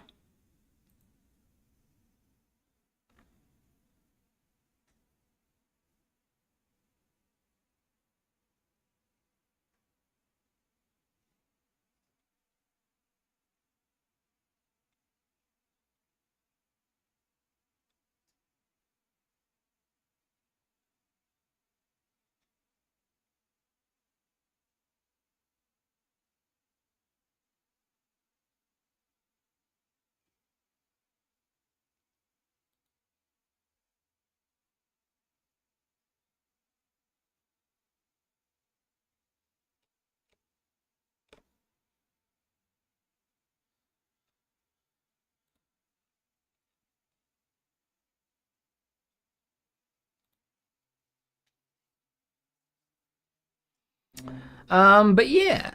So, like, what other stuff, like, what did you not like about NPM? Was it really just like the workspace stuff? I'm curious about that.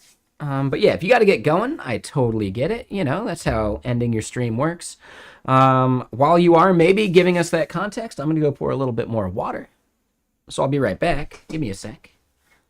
And yeah, we'll keep working on this stuff. What we're trying to think about is how we want to do our validation and how we want to do like exposing our types to the front end when we eventually do that part.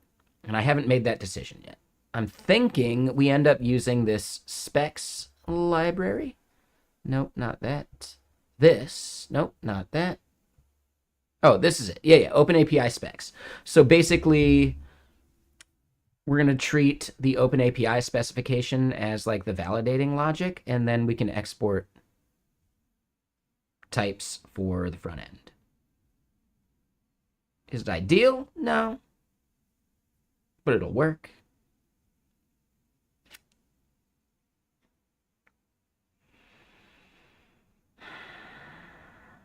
TRPC would be nice, but, yeah, we're not doing the same, like, front end and back end in the same language, so TRPC just is a non-starter. So yeah, let me go pour more water. I'll be right back.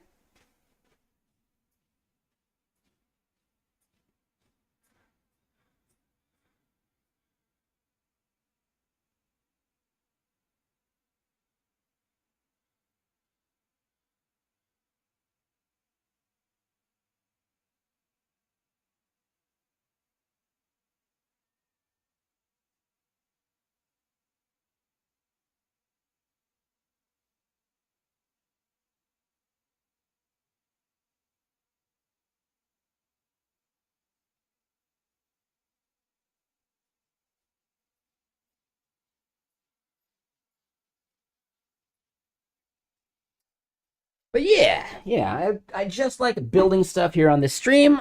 And if you're new to the stream, I hope you enjoy watching someone struggle through trying to remember how to use certain things, because I've totally forgotten how to use a bunch of stuff in Elixir. But yeah, I think OpenAPI specs is what we're going to do. There's going to be a bit of boilerplate to how we do this. But I'm not too worried about it. It could be worse. We've got this cool new like band that we found though, Glass Beams.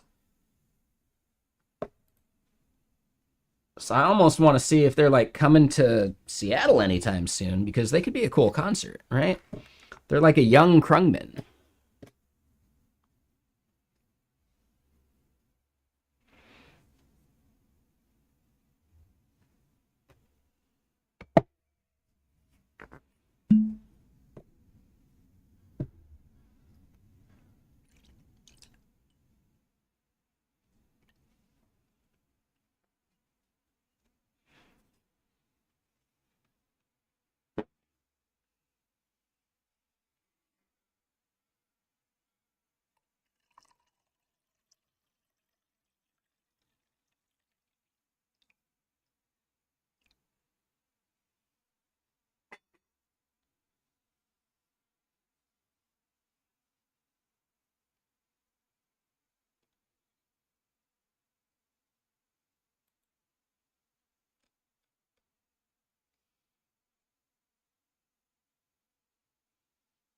Right? This stuff's good, right? Like this band, I'm really liking it. So yeah, we're just gonna have to keep doing this stuff, I think.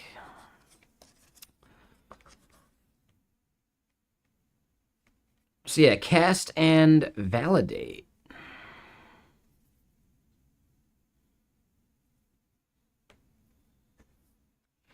And yeah, we got Robotic Head out there yet? Got any of the gaming crew tonight?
Oh, and what is 422?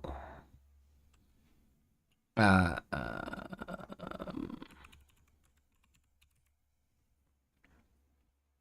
what is that? Conflict? Unprocessable entity. Ah.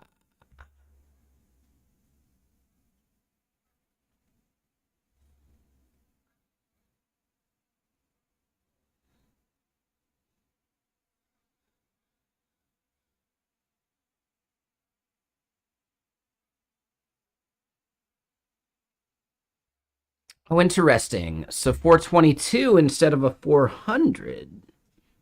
Okay. Is 422 actually the right way to do that? I've just been doing 400s, just generic wise. Huh.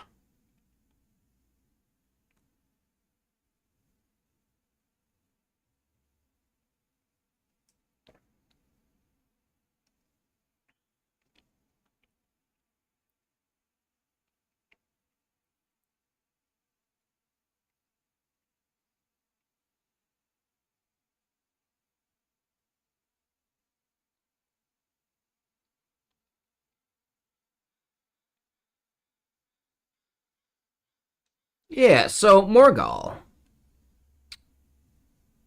What I'd want to do.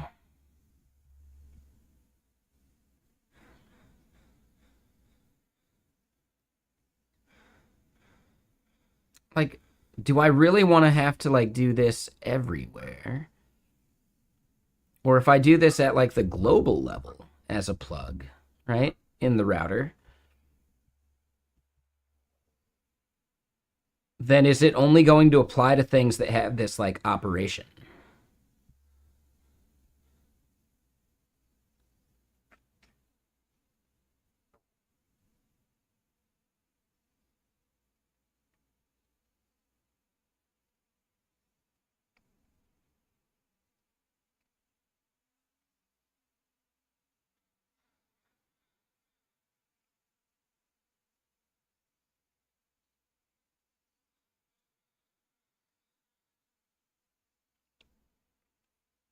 Oh, okay. All right. But since I'm starting from scratch at the router level would be fine. But then it requires like anything that I want validated in this way would be like operation, right?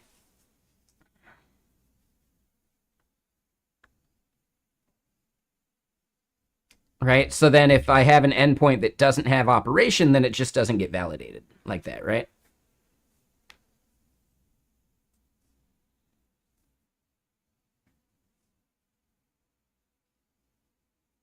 Okay.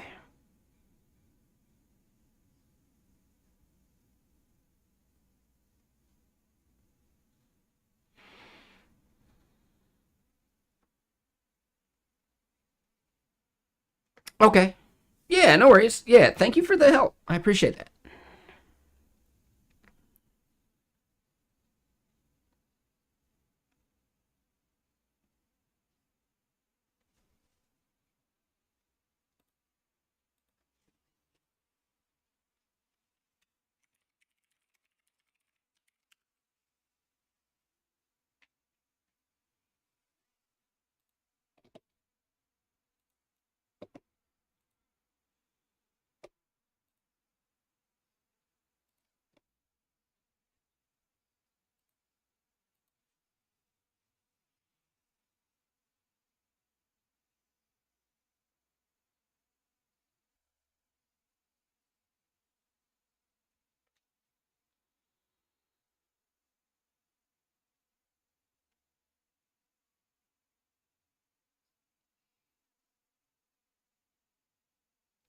So wait, does this automatically do that 422?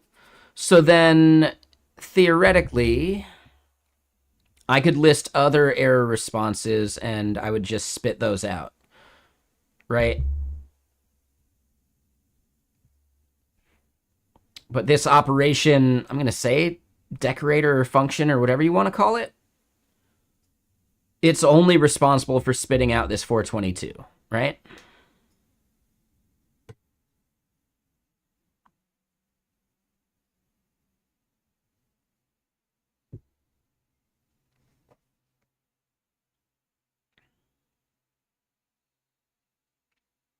Okay. No, I like it. I think it's good. We will get it added. Let's do it.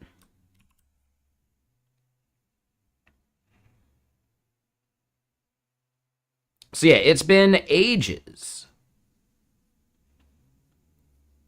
since I've done Elixir stuff. So yeah, I appreciate a lot of the help y'all are giving. Like, yeah, this is great.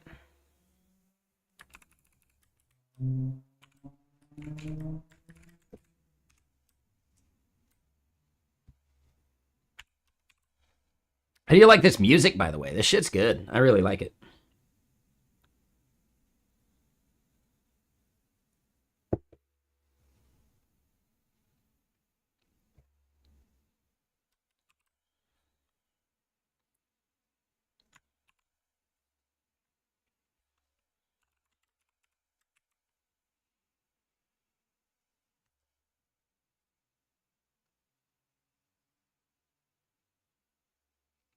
And what up,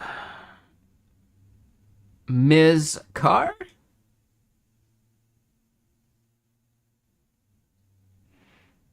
You'd be far better if you were on a beach with a bonfire and a barbecue going with a gentle breeze at sunset. Like your day would be better. No, I get it. Yeah, been a little bit. Misker. No, let me know how to pronounce your name better because I've totally forgotten. I do see Bienvenido a mi stream in your banner. So yeah, you stream. Cool. What stuff do you stream? I probably asked you, but I forgot.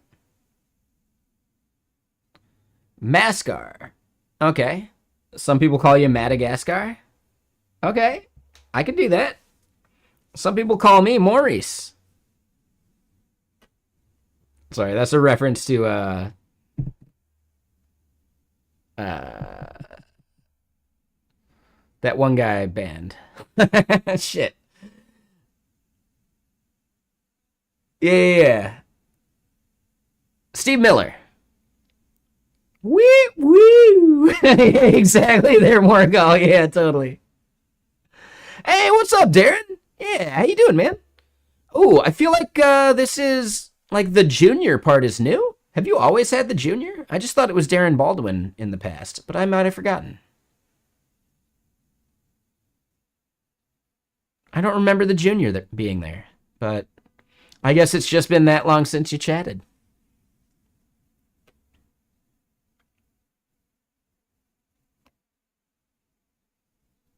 Okay, you did add it. Cool. Yeah. What is the website that Tembo has where it's got like the directory of Postgres lookups? Like the package manager for Postgres extensions? What was that website? I was looking for it the other day and I couldn't find a reference on Tembo. pgt.dev. Okay. Yeah, we were looking for this just the other day. We're doing some Postgres stuff again. And yeah, we totally like looked through the Tembo blog and everything. Yeah. And dude, I forgot how much stuff there actually is. Like, yeah, super cool. Yeah, thank you for sharing that again. How is Tembo going? Because of a tool I just recently built, in which, I do like domain lookups. One of the words I looked up recently was elephant, and it goes and gets like translations, and I realized Tembo is a translation of the word elephant. So genius, I understood what your name meant for your company's like company, right? That was actually kind of funny. I was looking for synonyms of elephant because elephants have really good hearing.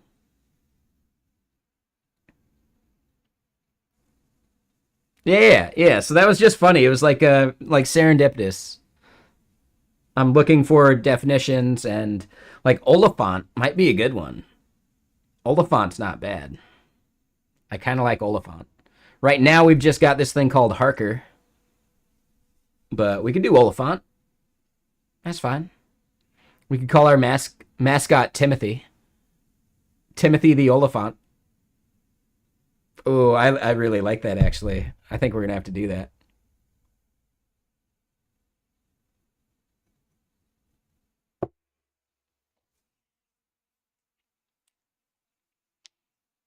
He's such a good like actor and probably a cool person that I bet he'd be stoked on it.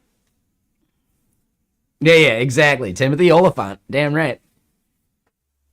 Yeah, he's fantastic. He has come such a long way since like what was it? Scream 3?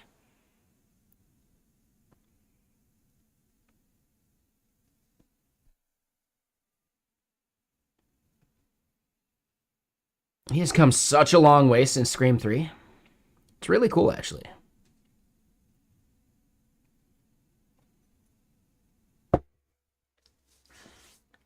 And I saw Scream 3 in the theater.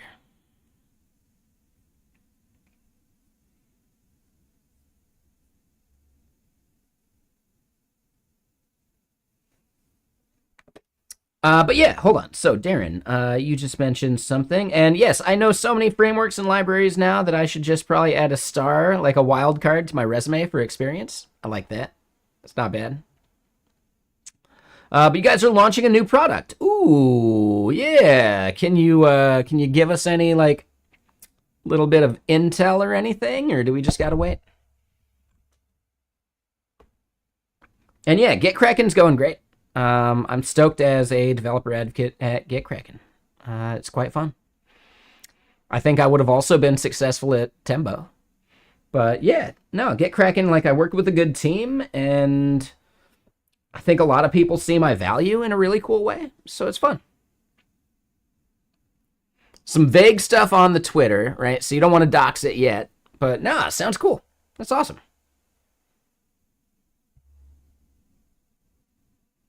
So yeah, I'm going to drag this over so I don't forget about it.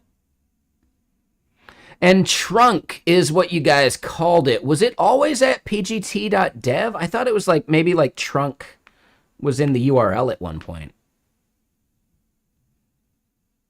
But I probably just forgot that. Trunk is what I was thinking. It was pgtrunk.io. There you go. Yeah. And yeah, what's up, Liam? How you doing?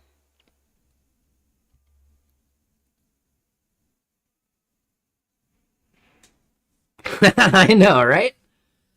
No matter how much I try and dull it.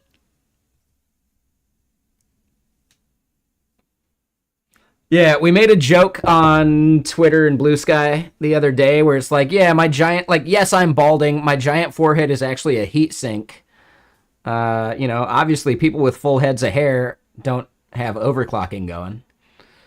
And then someone chimed in, well, heat sinks work better when they're not obstructed, so your beanie's probably not doing you any help. And then I replied, well, I use the beanie to throttle my CPU. The whiskey serves the same purpose.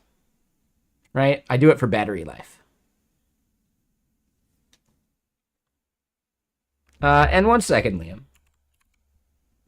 I know, right? Yeah, that was fun. Like, I really liked that thread.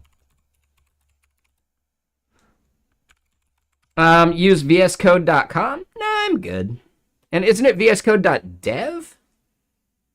But no, it seems cool. I don't need it right now, so I don't wanna. And you can't make me.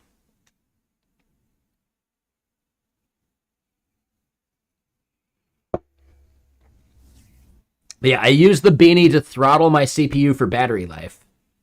The whiskey serves the same purpose. I am using Visual Studio Code. What do you think you're seeing right now? Did you get bamboozled because I'm using the Sublime theme? Is that it?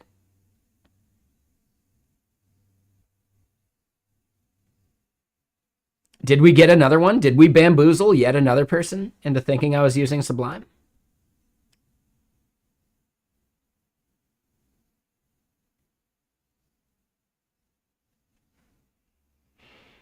Oh, you sweet summer child.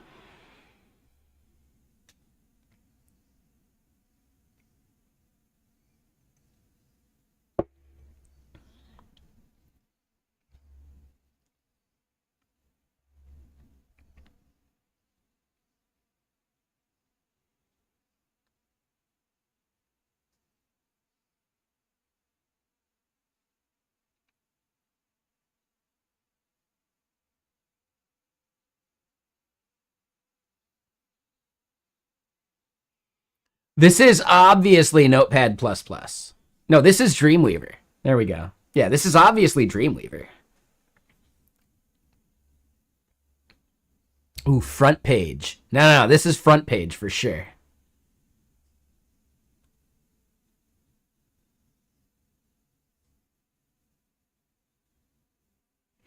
All right, so we just added a new package, OpenAPI specs, and we need to get that shit going. Yeah, front page with a VS Code skin, obviously. What is Elixir? Well, in general, an elixir is a mixture of a bunch of things that give health benefits. So technically, this whiskey lemonade is an elixir. If you mean what is Elixir Lang, right, like the language, well, it is a Ruby syntax-inspired language extension on top of Erlang. So it actually runs on the Beam VM in the same way Erlang does, which gives it massive failover capabilities and runtime characteristics because the virtual machine is made for long-running processes and stuff, like long-running servers. No, so it's Elixir. That's just the name of it. I think maybe their website might be like Elixir-Lang or something. I don't know. I don't care. But no, it's very much different from Golang. Golang doesn't have a virtual machine that it runs on. Golang does have garbage collection in the same way Elixir has garbage collection, but Elixir's garbage collection is much lighter weight because everything is just a process. So you're just message passing between processes, which becomes really valuable. So you don't necessarily have the same abstraction as like a Go routine for any of that stuff. They have different things that they're trying to solve. You pretty much just don't want to build CLI tools with Elixir. It's not what it's good at. Meanwhile, Golang's fundamental best use case is CLI tools. Also, networking things. But yeah, like Elixir is made for massive redundancy and failover and, just let stuff crash and then we can just spin up a new process. Whereas if your Golang application experiences a crash because of something you didn't anticipate, the entire thing's done. Like the entire thing dies. Just like a Node.js process in that case. Now, normally the compiler can protect you from all that stuff, but I guarantee there are ways to crash a Go application in which the compiler won't catch it. Meanwhile, if Elixir compiles, you're pretty much good to go. There are ways to crash a Rust program, depending on how it's coded. At runtime, even though it compiled. Unsafe and all sorts of other shit. So yeah, like Elixir doesn't have its own version of unsafe. It'll just simply let a process die and spin it back up.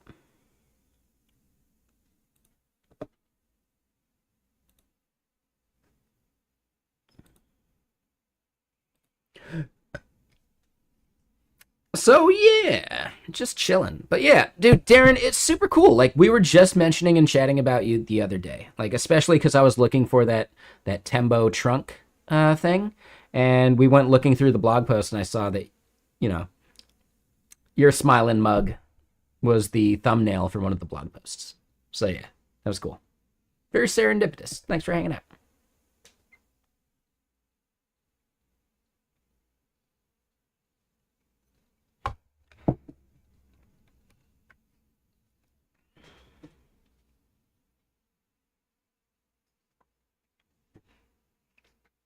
But okay, so our next step is we want to start implementing some OpenAPI stuff for our API because we want to start building out the front end, but we don't want to, the less, bullshit we got to type,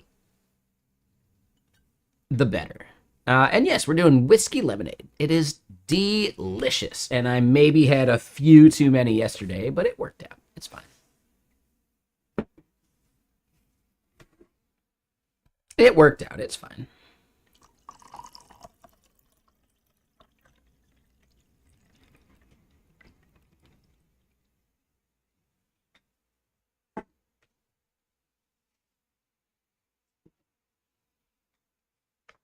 And yeah.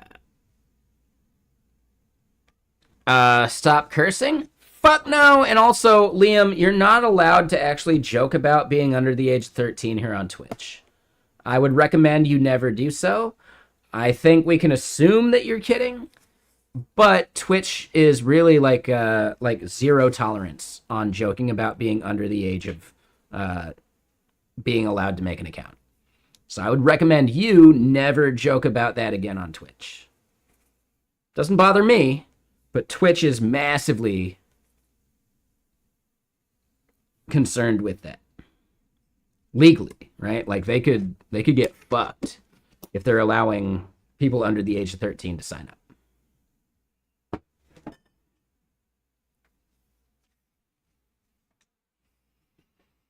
So it's not just that they're light speed. Just recognize that the Beam VM isn't just about crashed processes, but it's about doing it in a way that doesn't require the underlying operating system to do it for you, which means that your OS can be really lightweight. So you don't need something as heavy as systemd. If your VM can run on the most bare minimum operating system, then it means that your deployment for that stuff can be like way lighter weight too. So just remember that Erlang and the Beam VM were created for telephony. And this stuff was running on massively small hardware to where the operating system was not providing process guarantees and supervisor style stuff for you. So they needed the supervisor to be a part of the virtual machine instead. And then the other big piece of that is OTP, which is the Open Telephony Protocol or something like that. I forget what the O stands for. But it is telephony protocol. It was made for phone stuff. So in the same way that a lot of like the US phone system operates on COBOL for a major portion of it, the European phone system is built upon Erlang in like a major way. The highest uptime ever recorded, or at least the last time I looked at it, was actually from British Telecom and a bunch of their like Erlang stuff that they shipped. Like the highest uptime ever recorded, right? The amount of nodes, the amount of like downtime those nodes had, all that shit. The highest like, 99.99999 whatever uptime, the highest that was ever recorded was actually Erlang.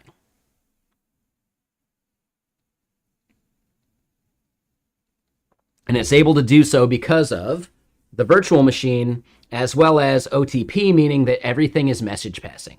So when you're communicating with another process, it doesn't matter where that process is. Yeah, I think they still do hold that record. Yep. So, right, like that, the process that you're sending a message to, you can let the Beam VM handle that like networking and mesh bullshit. And instead, you're just sending a process, like a message to another process, and that process could be across the world, and it doesn't matter, right? Because it's just, you're abstracting away that latency. You don't care where that server is. As long as the mesh understands where all these things are, you're good to go.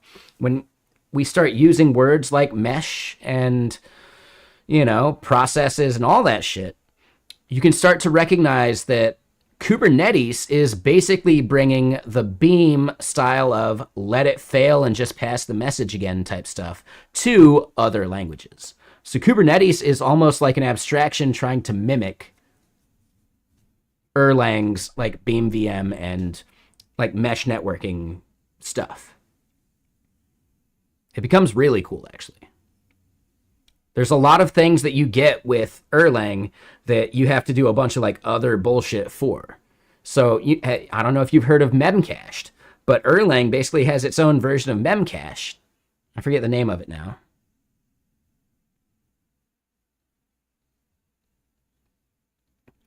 But you don't have to worry about how that memcache is actually distributed and spun up per like server that you put it on. That's Beam's job. God, what is the name of it, though? Amnesia. Thank you, Morgal. Yeah. Right? With Amnesia, you basically get memcache for free. And when we talk about memcache, we're talking about, think about Redis, but it's not Redis. And it's this like massively scalable, per server you got, partitioned key value store. Amnesia, you basically get that like massively scalable aspect of it for free because of the Beam VM. So it becomes really cool. And keep in mind, Morgal is much more of an expert on this stuff than I am. I'm a fan. I've read about it. I have very little practice implementing a lot of this stuff. I've never used Amnesia for anything I needed yet.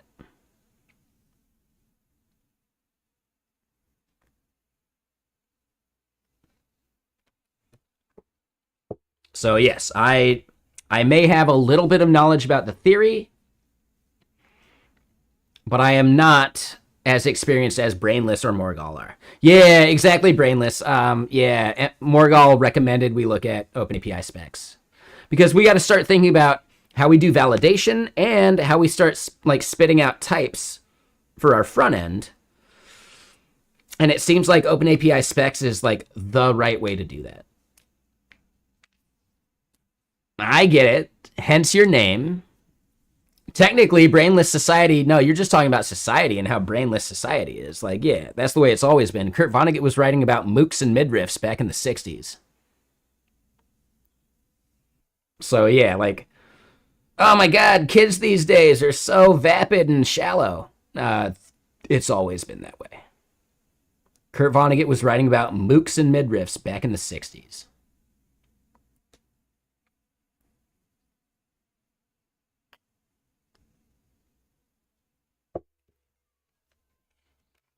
So yeah, human beings have always been shallow. That's how it works.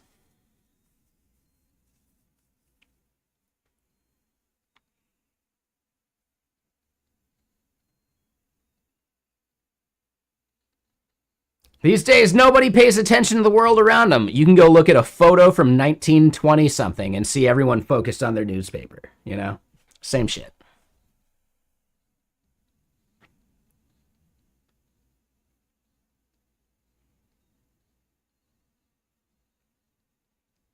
Mahadfo, I would say that you can absolutely just jump into React stuff. I don't think you need to build projects with HTML, CSS, JavaScript, right? Like, I don't know how you're doing your learning. We do tend to recommend Free Code Camp. Just for some practice, hammer out some Free Code Camp stuff. Just to, like, make sure you still got it and make sure, like, there aren't any gaps. But if it's easy, then it should be quick, right? So it shouldn't even be a big deal. So I would recommend a little bit of Free Code Camp, just cuz. Or Odin Project, whatever you prefer. And then, yeah, just start building stuff. And you can learn the React along the way. And honestly, like, nobody builds pure, like, raw HTML, CSS, JavaScript without some kind of framework these days anyway. Even if, like, your framework is Live View for Elixir, yeah, you're not writing all that shit from scratch. The wiring is done for you. I would say understanding that is not important. Instead, being productive is way more important. So just build stuff, you know? You can just build things. I personally think learning a framework and then, like, after you've learned the framework, it makes some of the other shit make sense. So once you've done that, you're good, right? Like, the frameworks help, like, fill in some of the blanks about how some of this stuff ties together at scale. Once you've dealt with a framework, you can actually build your own React-like framework pretty easily. I don't recommend doing it unless you just have some time to kill and you want to, like, try it. But, yeah, like, in general, once you've started writing code in a declarative, render logic based, you know, like, given the same props, the same thing always renders type way, you could actually build out your own bad version of that without a framework, but still doing, like, the, when your state changes, you just change everything inside of this DOM node or inside of this, like, DOM element. Now, it's not good because you'll start losing things like focus on input fields if you start replacing those. And that's where the virtual DOM is helping you there. But again, like, just trying to do it and understanding, like, you build an application with React, then maybe try and do it in pure HTML, CSS, JavaScript. You might end up building your own, like, render function. And then once you understand how bad your render function is from a user experience perspective, you'll start understanding more about what the frameworks are giving you because you don't have to think about that stuff anymore. So yeah, I would simply say just jump into a framework. It doesn't matter. The way I like to think about it, and I've heard the Primogen say this too, is he doesn't read, like, the official documentation for a language until he's actually tried building something from it. So when he was learning Rust, he just tried to build something with Rust. And then after he had some experience building with it, he went back and read the docs, right? Like the book from start to finish. Reading the book first doesn't actually give you anything concrete to, like, connect things to. So instead, if you try and build first, and realize what you're missing and then go back to the book, you're going to have less like, well, what does this even mean? How's it practical type moments. So I really like the idea of trying to build first and then going back and reading docs that give you like the nuance of these things. But even then, I don't always do that. Sometimes I just build like I'm doing here with Elixir. Fuck it, man. You can just build things.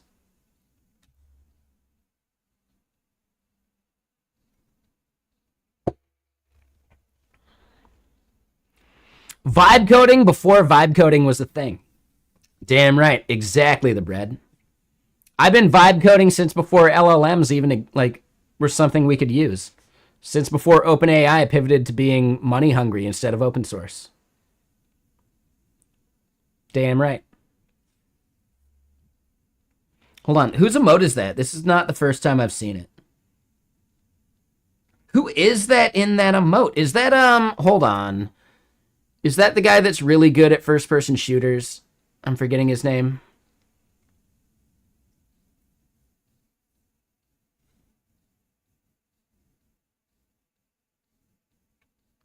Shit. Yeah, who is that in that Shroud? Okay, yeah. All right, that's what I thought. Okay. I don't remember him having glasses. But it looks a lot like him. So yeah, that Shroud. Okay, that makes sense.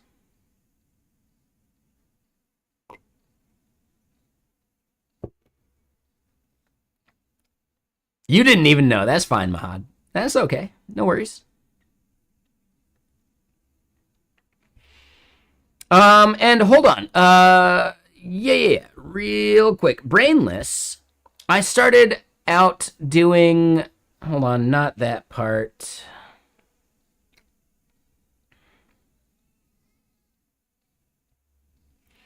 How do you feel about larger, like, repos? So I ended up condensing a bunch of my keyword stuff into like these like higher level like repos, like keywords instead of like keyword notifications or keywords I don't know, right? And yes, it does mean that this is a large file now, so I'm going to guess that this is something you would be against. Like, would you prefer having like a repo per entity basically? I like the idea of kind of like namespacing these things a little bit. But I might have messed up there.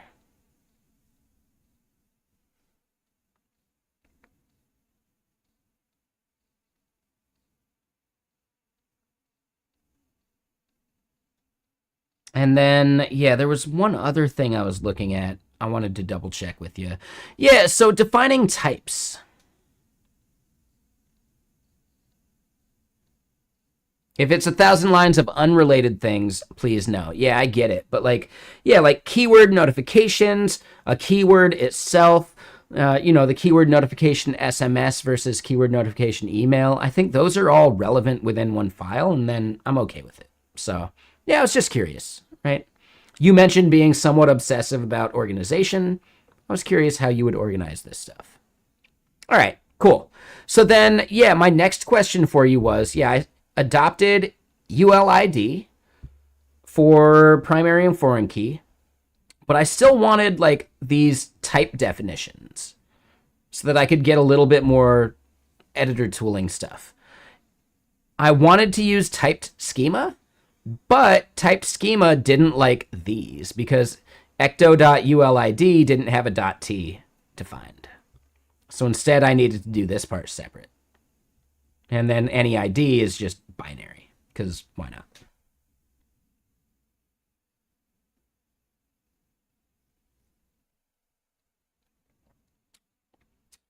And Morgul, I would be curious about your opinion too, right? Like either one of you. I consider you guys the subject matter experts. How do you go about using like type defs for a lot of this stuff?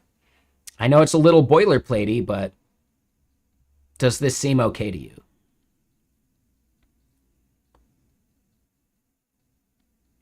You did want to use typed struct, and that's right. I'm just doing type defs. I'm not doing typed struct, though. But you decided against it. What was your, why did you decide against it? I'm curious about that.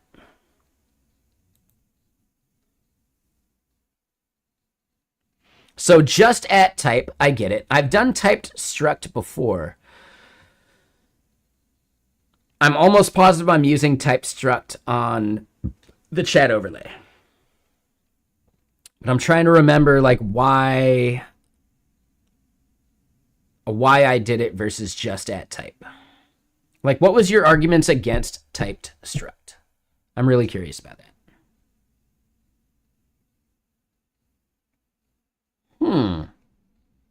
Okay. Okay, that makes sense.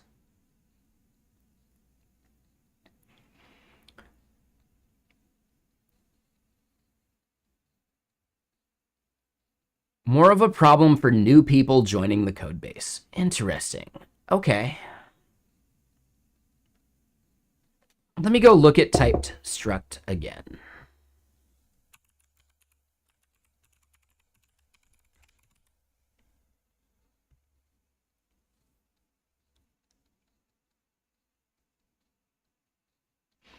Yeah, like moving more towards like static typing. Like, is there a way that I could do that right now without doing a type then?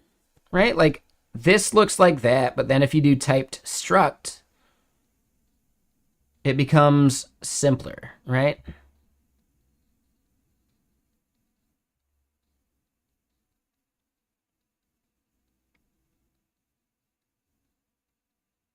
Ah, okay.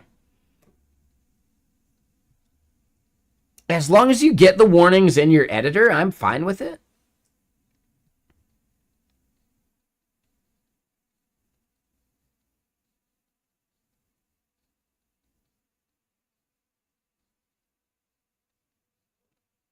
So typed struct is a like a metacoding heavy addition when instead we can just do the at type.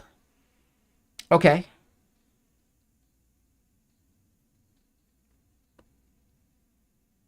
Okay. And yeah, Robotic Head, how you doing? You just got home. Nice. Yeah, like I'm in no huge rush. How soon do you want to start gaming? And I know we got some like real tough fights ahead of us. We're gonna have to figure that out. I want to make sure I don't do too much whiskey because these fights are gonna need thinking. But also, do we want to hit up the rest of the crew? If you want to reach out to them, go for it.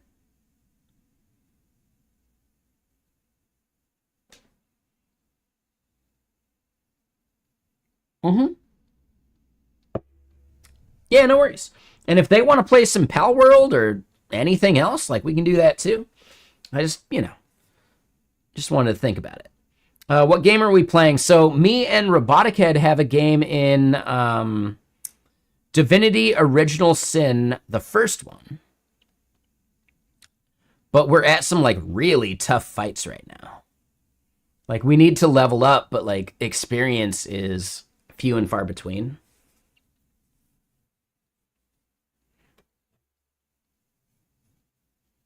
Mind over Magic. I've never even heard of that. Yes. Oh man. Yeah. They are planning a Divinity Original Sin 3, and that will be fucking amazing. I've beaten Divinity Original Sin 2 before, and it's really good. Like I did that with my Wednesday night crew.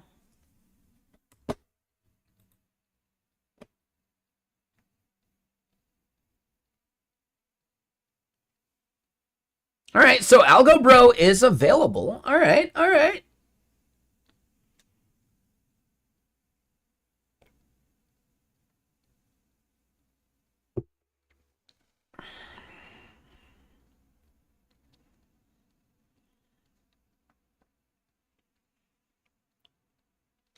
Okay, yeah. So we got a crew.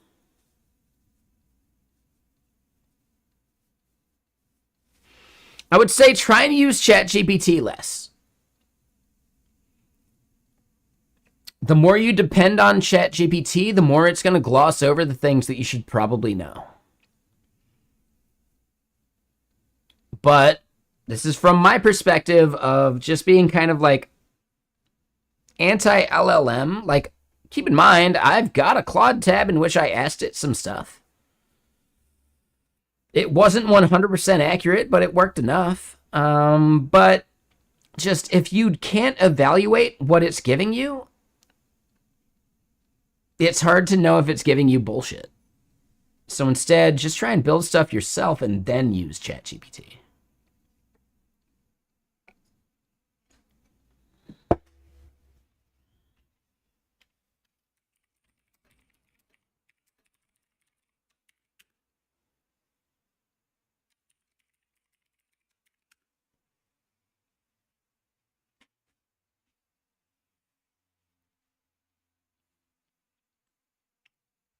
And yeah, Mahanfo, I would simply point out that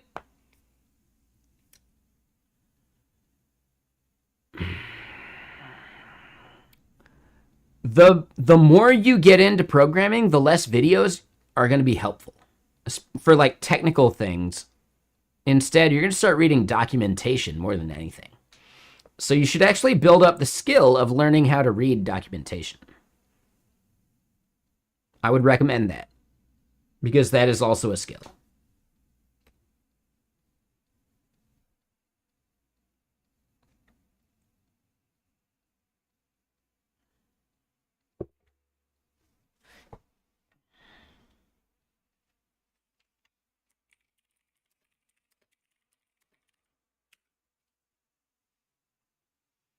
Yeah, being able to like read documentation is its own skill for sure. And you got to build that skill just like any other skill.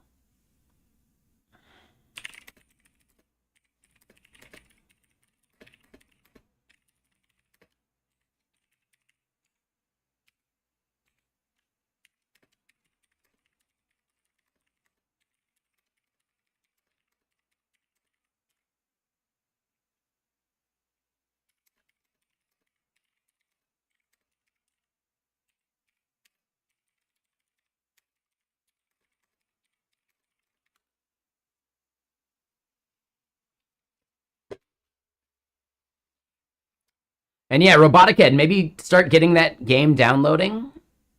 I'm happy to gift it. It's like $5 though, so totally up to you. If you want to push back on that, I'll gift it. Like, I don't mind. I'm just not at a place where I could gift it, so I don't know.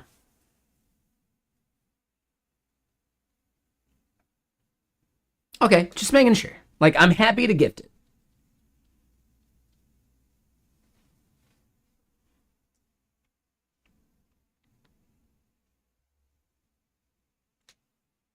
But yeah, man, I love the fact that we got such a good crowd here, like willing to watch some Elixir stuff. Like, yeah, this is fun. We might have to like wrap up here soon, which I'm okay with. I don't mind because I want to play some games with the homies. Like, we haven't played a game with Algo Bro in weeks. I hope he's feeling well, and I hope he actually like, you know, starts streaming against him. But that's up to him.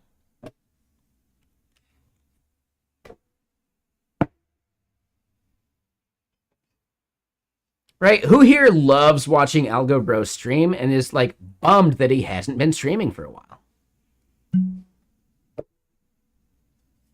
How many of y'all would actually say that? Because I want to share it with him.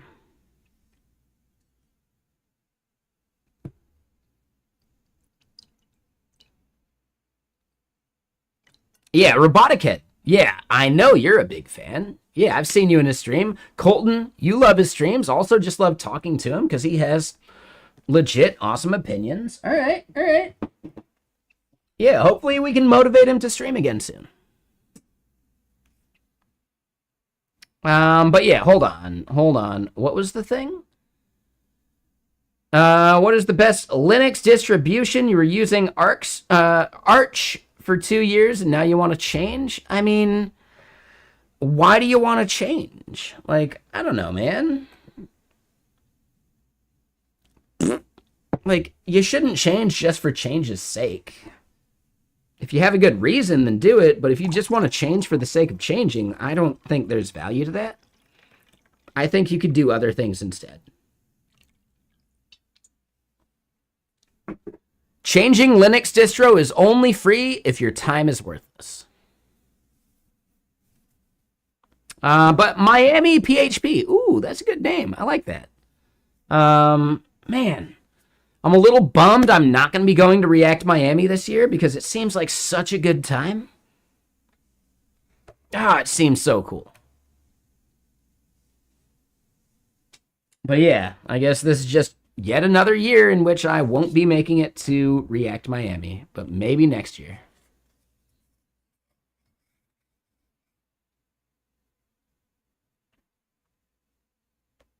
Oh, okay. I thought you were talking to me there, Shuvi. But yeah, Shuvi, you also do a bunch of Elixir stuff too, right? So yeah, how do you feel about typed struct versus just using like raw at type stuff? I'm curious. Like, yeah. I forget that we got a lot of like passionate Elixir devs here. Oh, you've barely touched Elixir. You've just done a bunch of Gleam then. Oh, I didn't know that. Okay. I kind of assumed that anyone doing Gleam knows Elixir stuff. All right, never mind. No worries. Okay, my bad. That's actually really cool. Huh. Like the fact that Gleam is like bringing more people into the ecosystem for Beam VM stuff anyway, like that's huge. Yeah, this is a lemon elixir there, Kinslayer.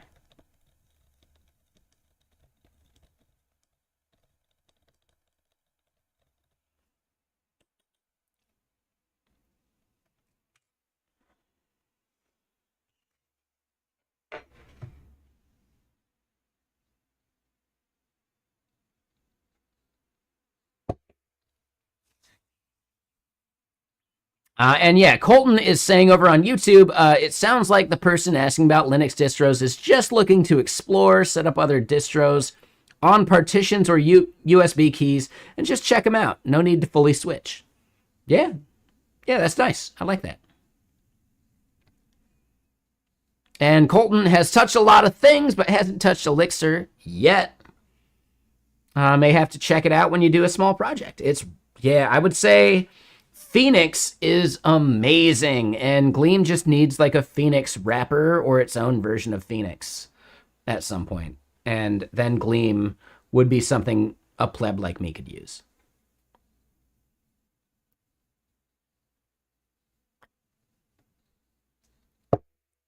Oh, so Shuvi, you were waiting for types. That makes a lot of sense.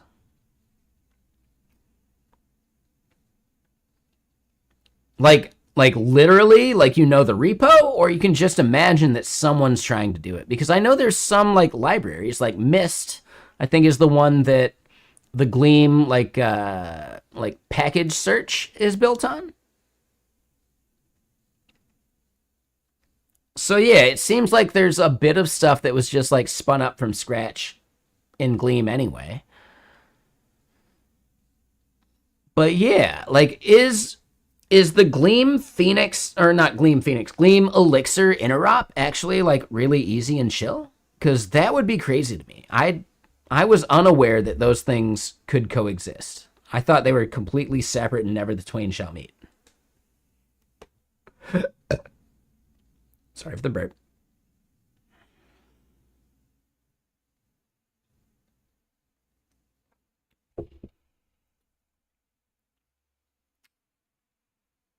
All right, so here's the big thing. I think this is probably a good place to leave off at. Let's close a bunch of these tabs that we don't need at the moment. We'll keep the open source tab. We can close that one and these ones.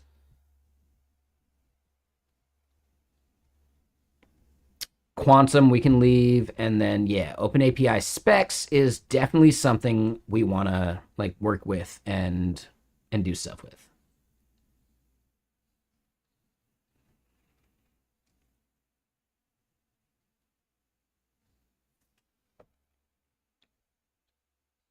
Right, we want to hop over to gaming because I bet Algo Bro is going to be done by like 9 p.m. tonight. which is totally understandable and fine because he's got to wake up at like East Coast time for the fucking markets and stuff, right? Because he's like a stock guy.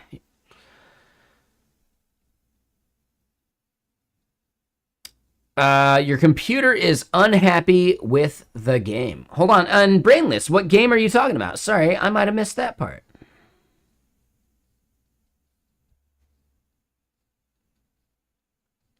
And ooh, hold on. Blossoming Petals. Have I heard of or seen Myers Algo for Levenstein before? First time seeing it, and it looks terrifying. And you were looking at NPM.js's fastest Levenstein implementation.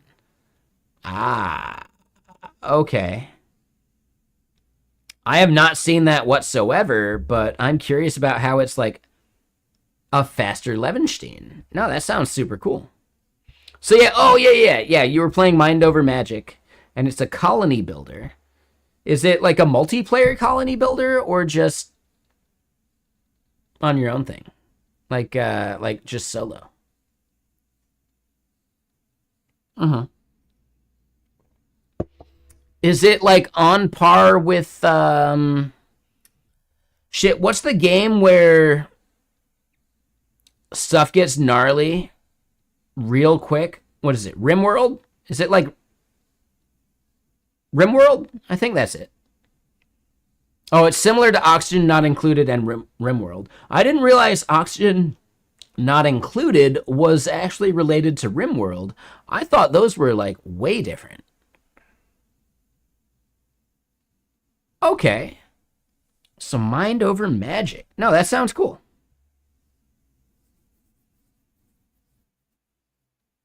So from the Gleam code base you saw a lot of people just wrapping some Erlang functions and using them in Gleam instead. So yeah, like the WebSocket library, sure, it's just wrapping that stuff. Okay. Yeah, I didn't realize Oxygen Not Included was a colony sim. Okay. I love the idea of a colony sim. I haven't played any yet, though. But Brainless, thank you for that follow. I appreciate that. I don't know how to pronounce your name. Is it just... Can I just say Chan? Or is it Shandan? Shandanyadav? It's probably like one full thing, but can I just say like one smaller part? Because it'd be a whole lot cooler if I could.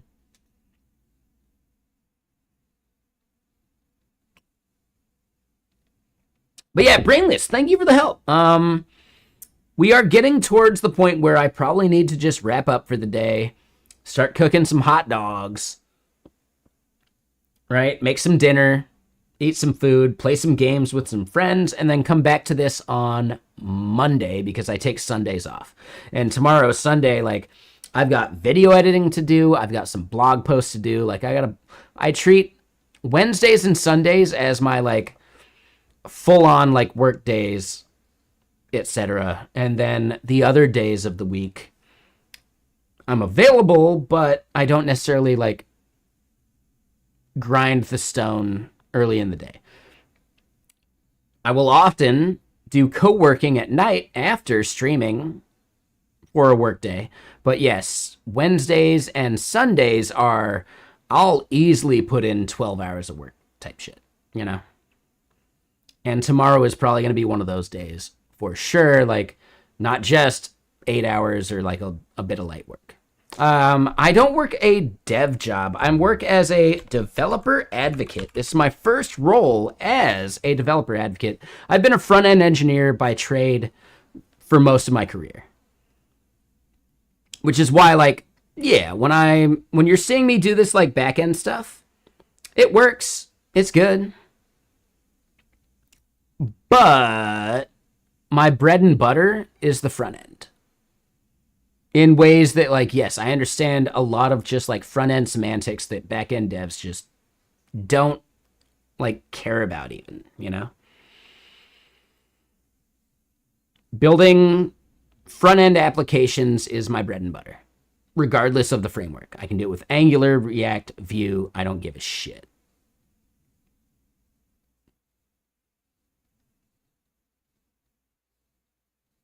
Oh. Okay, hold on.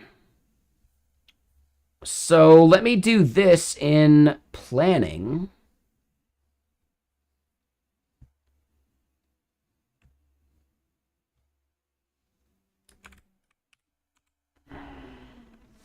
Qt, QML.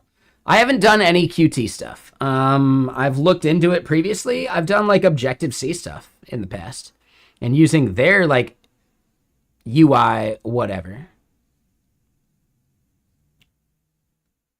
But that's like very different. Oh god. Oh god. All right, so scaffold endpoints.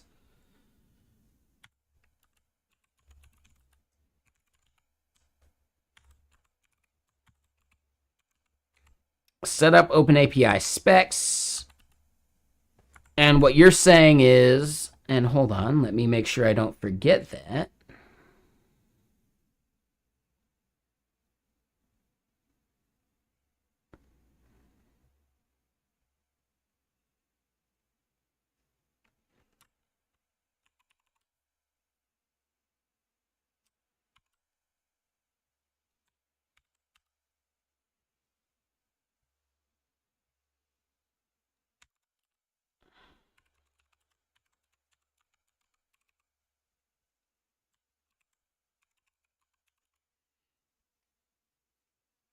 No, that definitely helps. Yeah, I appreciate that. So I'll want to look into the whole like replace params parameter, and like, are there any other bits I should leave for myself just to make sure like I don't forget it?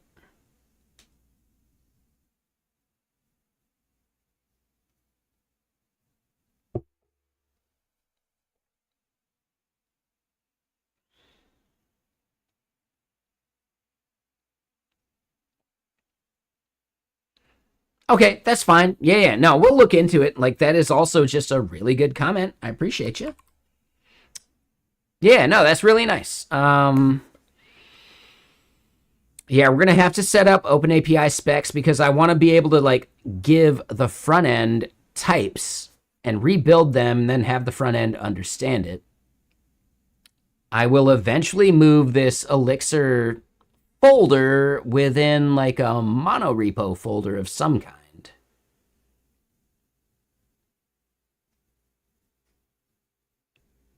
Maybe it's just going to be like an umbrella, and then this is the only Elixir thing in that umbrella, but we have like other stuff that ends up being like the front end app for it. We at least want to scope them within like a folder, and then just start loading that folder from the top.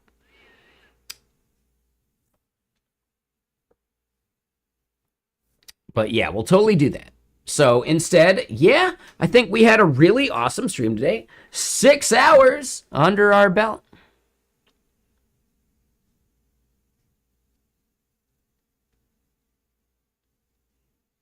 You suggest not creating the unified file directly and then bundle them? Why would you recommend that? I'm curious about that part.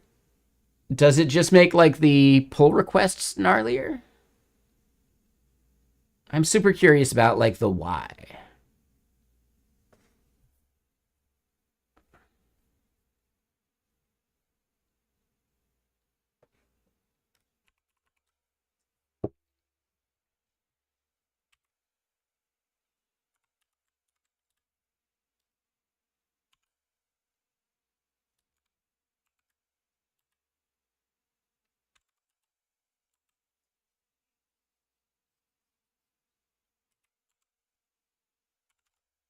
Yeah, is there like any context you can give us for the why? Because that would help.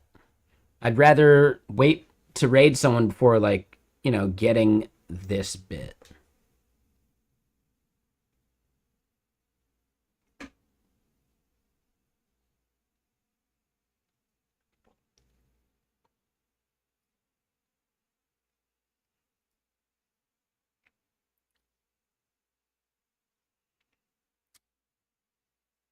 So I don't actually intend on directly editing this thing though. Right? Like the OpenAPI YAML is generated anyway. Like, it doesn't matter. I'm really curious about why that's an issue. Like, I shouldn't need to dig into the YAML file anyway because I'm going to be generating... Wait, is OpenAPI specs not generating this stuff for us? I thought that's what it did. I'm the one defining my API, but that openapi.yaml file is generated from my source code. Why would I care about the API file itself? Because that should just be generated. Or am I misunderstanding the lifecycle?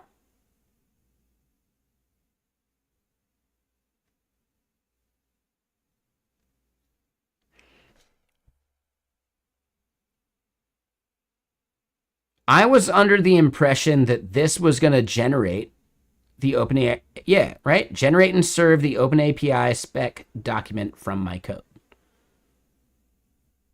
So then my code is the source of truth.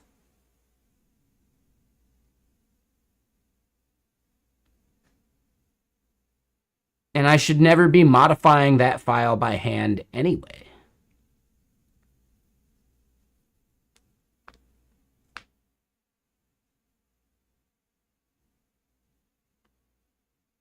It seems to me like this will generate that file for us from the other things. Yeah, you should not modify that by hand.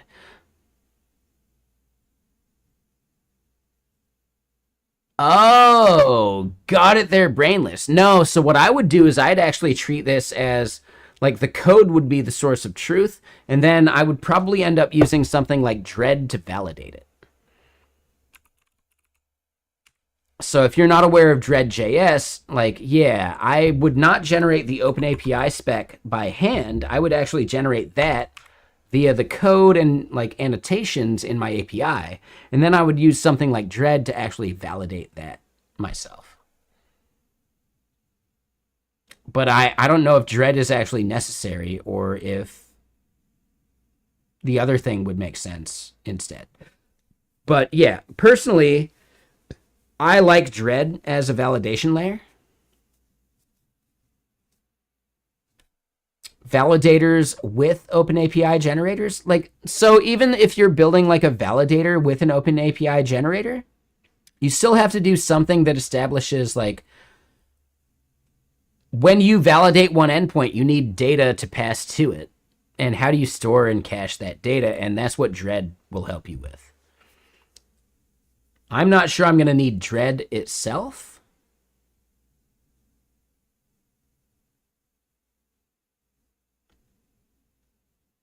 So I get that brainless. Is that not something I can do with OpenAPI specs? I thought I'd be able to pass like a regex validator for that too. I don't know. We'll fiddle with it and we'll see. I think that's the important bit.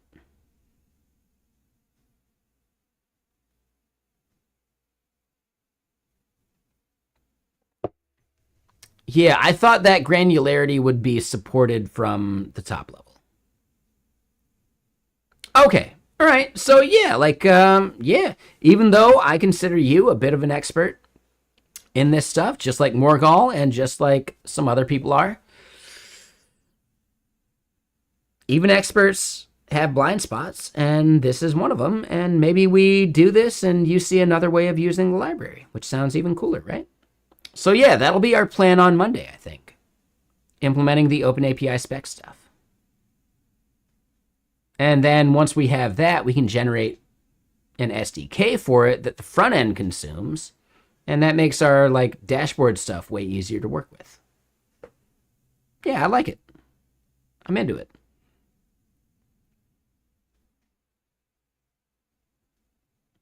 Proto files for like protobuf, etc. Okay, yeah, like proto files are nice for sure. I think they're outside the scope of what we're doing because I don't want to set up like protobuf like library bullshit. I just want to make fetch requests that have types, you know? So yeah, that's like a separate concern, but protobuf is magic and it's really cool. The fact that protobuf allows you to set like the order in which properties are done and you can stop reading that protobuf the moment you find the properties you care about. So you don't have to read like the entire like buffer. you can just stop at like getting the ID you needed. That is really fucking cool. I really like that about Protobuf. I just haven't had enough applications where it matters. But if you're doing microservice stuff, Protobuf is awesome. But again, yes, I get it. If you're dealing with some badly implemented Protobuf stuff, then yeah, it's going to be no fun for you. So I get that. But yeah, we're going to end stream today. I want to go play some games with some friends. Algo Bro has recommended that we do this game called Repo, which sounds cool. Oh, yeah. So just in case, if you want to join us over on the gaming, I have a totally separate gaming channel called Griffing and Chill, and I will be streaming over there. We'll watch like a show or maybe just hop in a game, but I got to eat some hot dogs and get some food in me. And yeah, that's where I'll be here in just a few minutes after I raid someone. And we got to figure out who we go raid now. Shit. Well, shit. Did he just say whale shit?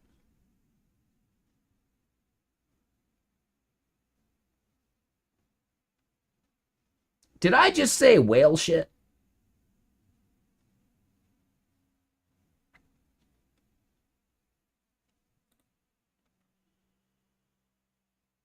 All right, so who do we go raid? Who's even going right now? We see Rython doing co-working stuff. That's definitely an option.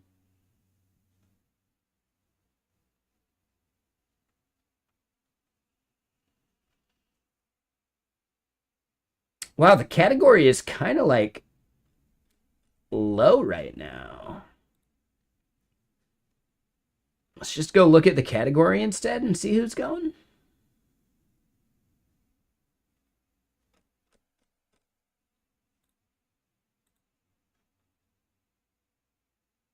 Midnight Simon Leak Code Weekly Contest is an option. We see Marcelo. Ooh, Marcelo's good, but it's not English.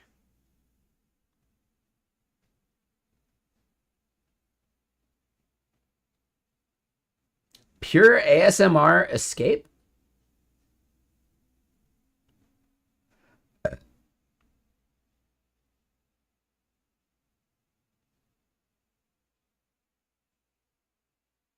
I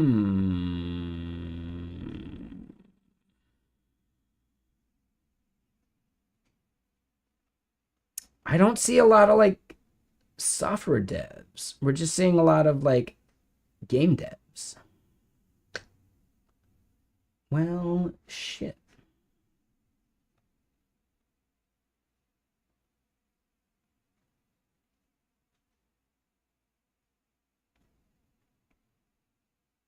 Someone's restreaming a bunch of Terry Davis stuff, which is interesting. That's kind of cool.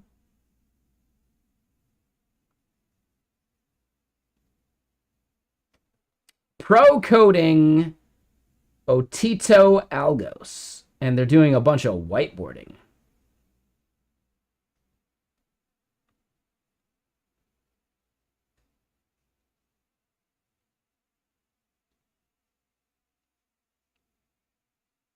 Sure, let's do it. Why not? No, that sounds cool.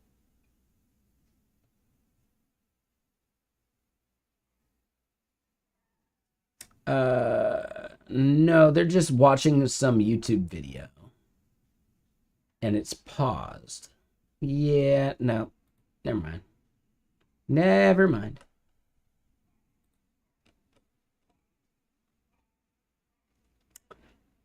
I think Midnight Simon.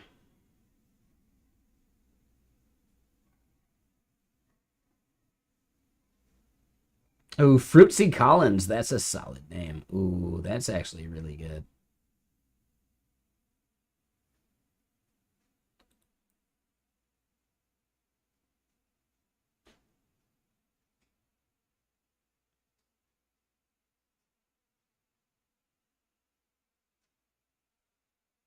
I don't know, man. Like, dude, Saturday nights are a bit sparse, aren't they?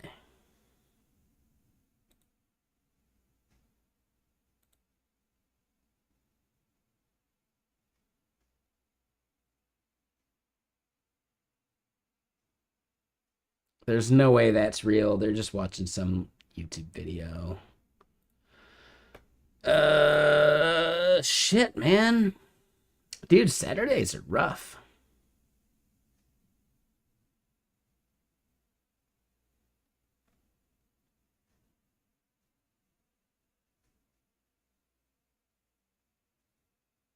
Rust. Hold on, here it is. Rust, writing a small web server for a game jam. There we go. Nailed it. Yep, ModProg. We're going to go raid ModProg.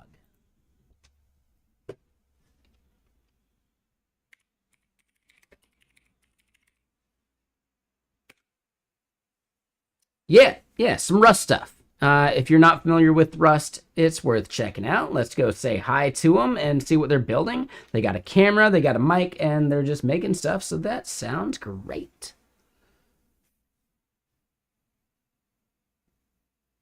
So yeah, let's go raid ModProg.